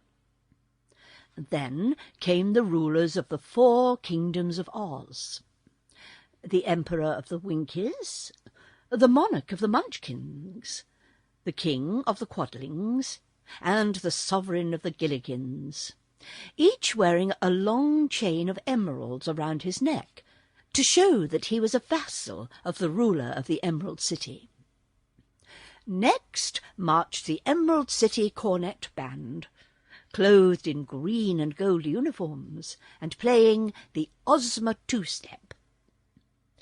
The Royal Army of Oz followed, consisting of 27 officers, from the Captain General down to the lieutenants. There were no privates in Ozma's army, because soldiers were not needed to fight battles, but only to look important, and an officer always looks more imposing than a private. While the people cheered and waved their hats and handkerchiefs, there came walking the royal Princess Ozma, looking so pretty and sweet that it's no wonder that her people loved her so dearly. She had decided she would not ride in her chariot that day, as she preferred to walk in the procession with her favourite subjects and her guests. Just in front of her trotted the living blue bear rug, owned by old Dinah, which wobbled clumsily on its 4 feet, because there was nothing but skin to support them, with a stuffed head at one end and a stubby tail at the other. But whenever Ozma paused in her walk, the bear rug would flop down flat upon the ground for the princess to stand upon, until she resumed her progress. Following the princess stalked her 2 enormous beasts, the Cowardly Lion and the Hungry Tiger, and even if the army had not been there, these 2 would have been powerful enough to guard their mistress from any harm.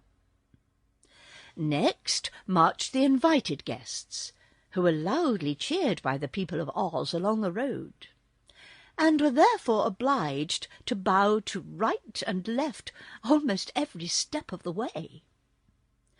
First was Santa Claus, who, because he was fat and not used to walking, rode the wonderful sawhorse. The merry old gentleman had a basket of small toys with him, and he tossed the toys one by one to the children as he passed by. His Ryls and Knooks marched close behind him.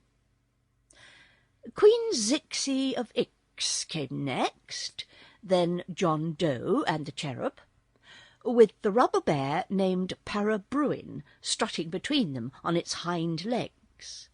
Then the Queen of Merryland, escorted by her wooden soldiers, and then King Bud of Noland and his sister, the Princess Fluff.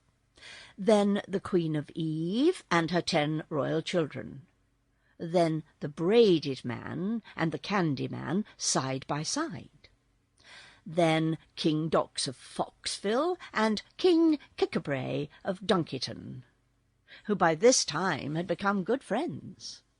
And finally Johnny Dewit, in his leather apron, smoking his long pipe. These wonderful personages were not more heartily cheered by the people than were those who followed after them in the procession. Dorothy was a general favourite, and she walked arm in arm with the Scarecrow, who was beloved by all. Then came Polychrome and Button-Bright, and the people loved the Rainbow's pretty daughter and the beautiful blue-eyed boy as soon as they saw them. The Shaggy Man, in his shaggy new suit, attracted much attention because he was such a novelty. With regular steps tramped the machine man Tick-Tock, and there was more cheering when the Wizard of Oz followed in the procession. The Woggle-Bug and Jack Pumpkinhead were next, and behind them Glinda the Sorceress and the Good Witch of the North. Finally came Billina with her brood of chickens, to whom she clucked anxiously to keep them together and to hasten them along so they would not delay the procession. Another band followed, this time the tin band of the Emperor of the Winkies, playing a beautiful march called "There's No Plate Like Tin." Then came the servants of the royal palace in a long line, and behind them all the people joined the procession and marched away through the emerald gates and out upon the broad green. Here had been erected a splendid pavilion, with a grandstand big enough to seat all the royal party, and those who had taken part in the procession. Over the pavilion, which was of green silk and cloth of gold, countless banners waved in the breeze. Just in front of this, and connected with it by a runway, had been built a broad platform, so that all the spectators could see plainly the entertainment provided for them. The wizard now became Master of Ceremonies, as Ozma had placed the conduct of the performance in his hands. After the people had all congregated about the platform, and the royal party and the visitors were seated in the grandstand, the wizard skilfully performed some feats of juggling glass balls and lighted candles. He tossed a dozen or so of them high in the air, and caught them one by one as they came down, without missing any. Then he introduced the Scarecrow, who did a sword-swallowing act that aroused much interest. After this, the Tin Woodman gave an exhibition of swinging the axe, which he made to whirl around him so rapidly that the eye could scarcely follow the motion of the gleaming blade. Glinda the Sorceress then stepped upon the platform, and by her magic made a big tree grow in the middle of the space, made blossoms appear upon the tree, and made the blossoms become delicious fruit called tamornas. And so great was the quantity of fruit thus produced that when the servants climbed the tree and tossed it down to the crowd, there was enough to satisfy every person present. Para Bruin, the rubber bear, climbed to a limb of the big tree, rolled himself into a ball and dropped to the platform, whence he bounded up again to the limb. He repeated this bouncing act several times, to the great delight of all the children present. After he had finished and bowed and returned to his seat, Glinda waved her wand, and the tree disappeared, but its fruit still remained to be eaten. The Good Witch of the North amused the people by transforming 10 stones into 10 birds, the 10 birds into 10 lambs, and the 10 lambs into 10 little girls, who gave a pretty dance, and were then transformed into 10 stones again, just as they were at the beginning. Johnny Dewit came next onto the platform with his tool-chest, and in a few minutes built a great flying machine. Then put his chest into the machine, and the whole thing flew away together, Johnny and all, after he had bid good-bye to those present, and thanked the princess for her hospitality. The wizard then announced the last act of all, which was considered really wonderful. He had invented a machine to blow huge soap bubbles as big as balloons, and this machine was hidden under the platform, so that only the rim of the big clay pipe to produce the bubbles showed above the flooring. The tank of soap suds and the air pump to inflate the bubbles were out of sight beneath, so that when the bubbles began to grow upon the floor of the platform, it really seemed like magic to the people of Oz, who knew nothing about even the common soap bubbles that our children blow with penny clay pipe and a basin of soap and water. The wizard had invented another thing. Usually soap bubbles are frail and burst easily, lasting only a few moments as they float in the air. But the wizard added a sort of glue to his soap suds, which made his bubbles tough, and as the glue dried rapidly when exposed to the air, the wizard's bubbles were strong enough to float for hours without breaking. He began by blowing, by means of his machinery and air pumps, several large bubbles, which he allowed to float upwards into the sky, where the sunshine fell upon them and gave them iridescent hues that were most beautiful. This aroused much wonder and delight, because it was a new amusement to everyone present, except perhaps Dorothy and Button-Bright, and even they had never seen such big, strong bubbles before.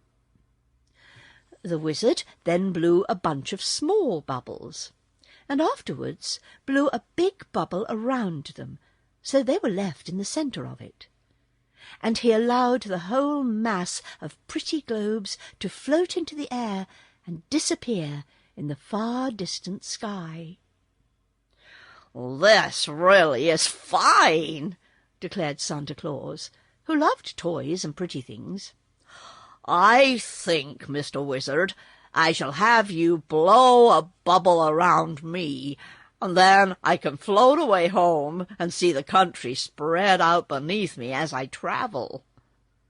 There isn't a spot on earth that I haven't visited, but I usually go in the night time, riding behind my swift reindeer. Here is a good chance to observe the country by daylight, while I'm riding slowly and at my ease." "Do you think you will be able to guide the bubble?" asked the wizard. "Oh, yes, I know enough magic to do that," replied Santa Claus. "You blow the bubble with me inside of it, and I'll be sure to get home in safety." "Please send me home in a bubble too," begged the Queen of Merryland. "Very well, madam. You shall try the journey first," politely answered old Santa. The pretty wax doll bade good-bye to the Princess Ozma and the others, and stood on the platform, while the wizard blew a big soap bubble around her. When completed, he allowed the bubble to float slowly upwards, and there could be seen the little Queen of Merryland standing in the middle of it, and blowing kisses from her fingers to those below. The bubble took a southerly direction, quickly floating out of sight. "That's a very nice way to travel," said Princess Fluff. "I'd like to go home in a bubble too." So the wizard blew a big bubble around Princess Fluff, and another around King Bud, her brother, and the third one around Queen Zixi. And soon these 3 bubbles had mounted into the sky and were floating off in a group in the direction of the kingdom of Noland. The success of these ventures induced the other guests from foreign lands to undertake bubble journeys. So the wizard put them one by one inside his bubbles, and Santa Claus directed the way they should go, because he knew exactly where everybody lived. Finally, Button-Bright said, "I want to go home too." "Why, so you shall," cried Santa, "for I'm sure your father and mother will be glad to see you again. Mr. Wizard, please blow a big, fine bubble for Button-Bright to ride in, and I'll agree to send him home to his family as safe can be." "I'm sorry," said Dorothy with a sigh, for she was fond of her little comrade. "But perhaps it's best for Button-Bright to get home, 'cause his folks must be worrying just dreadful." She kissed the boy, and Ozma kissed him too, and all the others waved their hands and said good-bye and wished him a pleasant journey. "Are you glad to leave us, dear?" asked Dorothy, a little wistfully. "Don't know," said Button-Bright. He sat down cross-legged on the platform, with his sailor hat tipped back on his head, and the wizard blew a beautiful bubble all round him. A minute later it had mounted into the sky, sailing towards the west, and the last they saw of Button-Bright, he was still sitting in the middle of the shining globe and waving his sailor hat at those below. "Will you ride in a bubble, or shall I send you and Toto home by means of the magic belt?" the princess asked Dorothy. "Guess I'll use the belt," replied the little girl. "I'm sort of afraid of those bubbles." "Oh, oh," said Toto approvingly. He loved to bark at the bubbles as they sailed away, but he didn't care to ride in one. Santa Claus decided to go next. He thanked Ozma for her hospitality and wished her many happy returns of the day. Then the wizard blew a bubble around his chubby little body, and smaller bubbles around each of his rills and nooks. As the kind and generous friend of children mounted into the air, the people all cheered at the top of their voices, for they loved Santa Claus dearly, and the little man heard them through the walls of the bubble, and waved his hands in return as he smiled down upon them. The band played bravely, while everyone watched the bubble until it was completely out of sight. "How about you, Polly?" Dorothy asked her friend. "Are you afraid of bubbles too?" "No," answered Polychrome, smiling, "but Santa Claus promised to speak to my father as he passed through the sky, so perhaps I shall get home an easier way." Indeed, the little maid had scarcely made this speech when a sudden radiance filled the air, and while the people looked on in wonder, the end of a gorgeous rainbow slowly settled down upon the platform. With a glad cry, the Rainbow's daughter sprang from her seat and danced along the curve of the bow, mounting gradually upwards, while the folds of her gauzy gown whirled and floated around her like a cloud, and blended with the colours of the rainbow itself. "Goodbye, Ozma! Goodbye, Dorothy!" cried a voice they knew belonged to Polychrome. But now the little maid's form had melted wholly into the rainbow, and their eyes could no longer see her. Suddenly the end of the rainbow lifted, and its colours slowly faded like mist before the breeze. Dorothy sighed deeply and turned to Ozma. "I'm sorry to lose Polly," she said, "but I guess she's better off with her father, 'cause even the land of Oz couldn't be like home to a cloud fairy." "No, indeed," replied the princess. "But it has been delightful for us to know Polychrome for a little while, and who knows, perhaps we may meet the Rainbow's daughter again some day." The entertainment being now ended, all left the pavilion and formed their gay procession back to the Emerald City again. Of Dorothy's recent travelling companions, only Toto and the Shaggy Man remained, and Ozma had decided to allow the latter to live in Oz for a time at least. If he proved honest and true, she promised to let him live there always, and the Shaggy Man was anxious to earn this reward. They had a nice quiet dinner together, and passed a pleasant evening with the Scarecrow and the Tin Woodman, Tick-Tock, and the Yellow Hen for company. When Dorothy bade them good night, she kissed them all good-bye at the same time, for Ozma had agreed that while Dorothy slept, she and Toto should be transported, by means of the magic belt, to her own little bed in the Kansas farmhouse, and the little girl laughed as she thought how astonished Uncle Henry and Aunt Em would be when she came down to breakfast with them the next morning. Quite content to have had so pleasant an adventure, and a little tired by all the day's busy scenes, Dorothy clasped Toto in her arms and lay down upon the pretty white bed in her room in Ozma's royal palace. Presently she was sound asleep.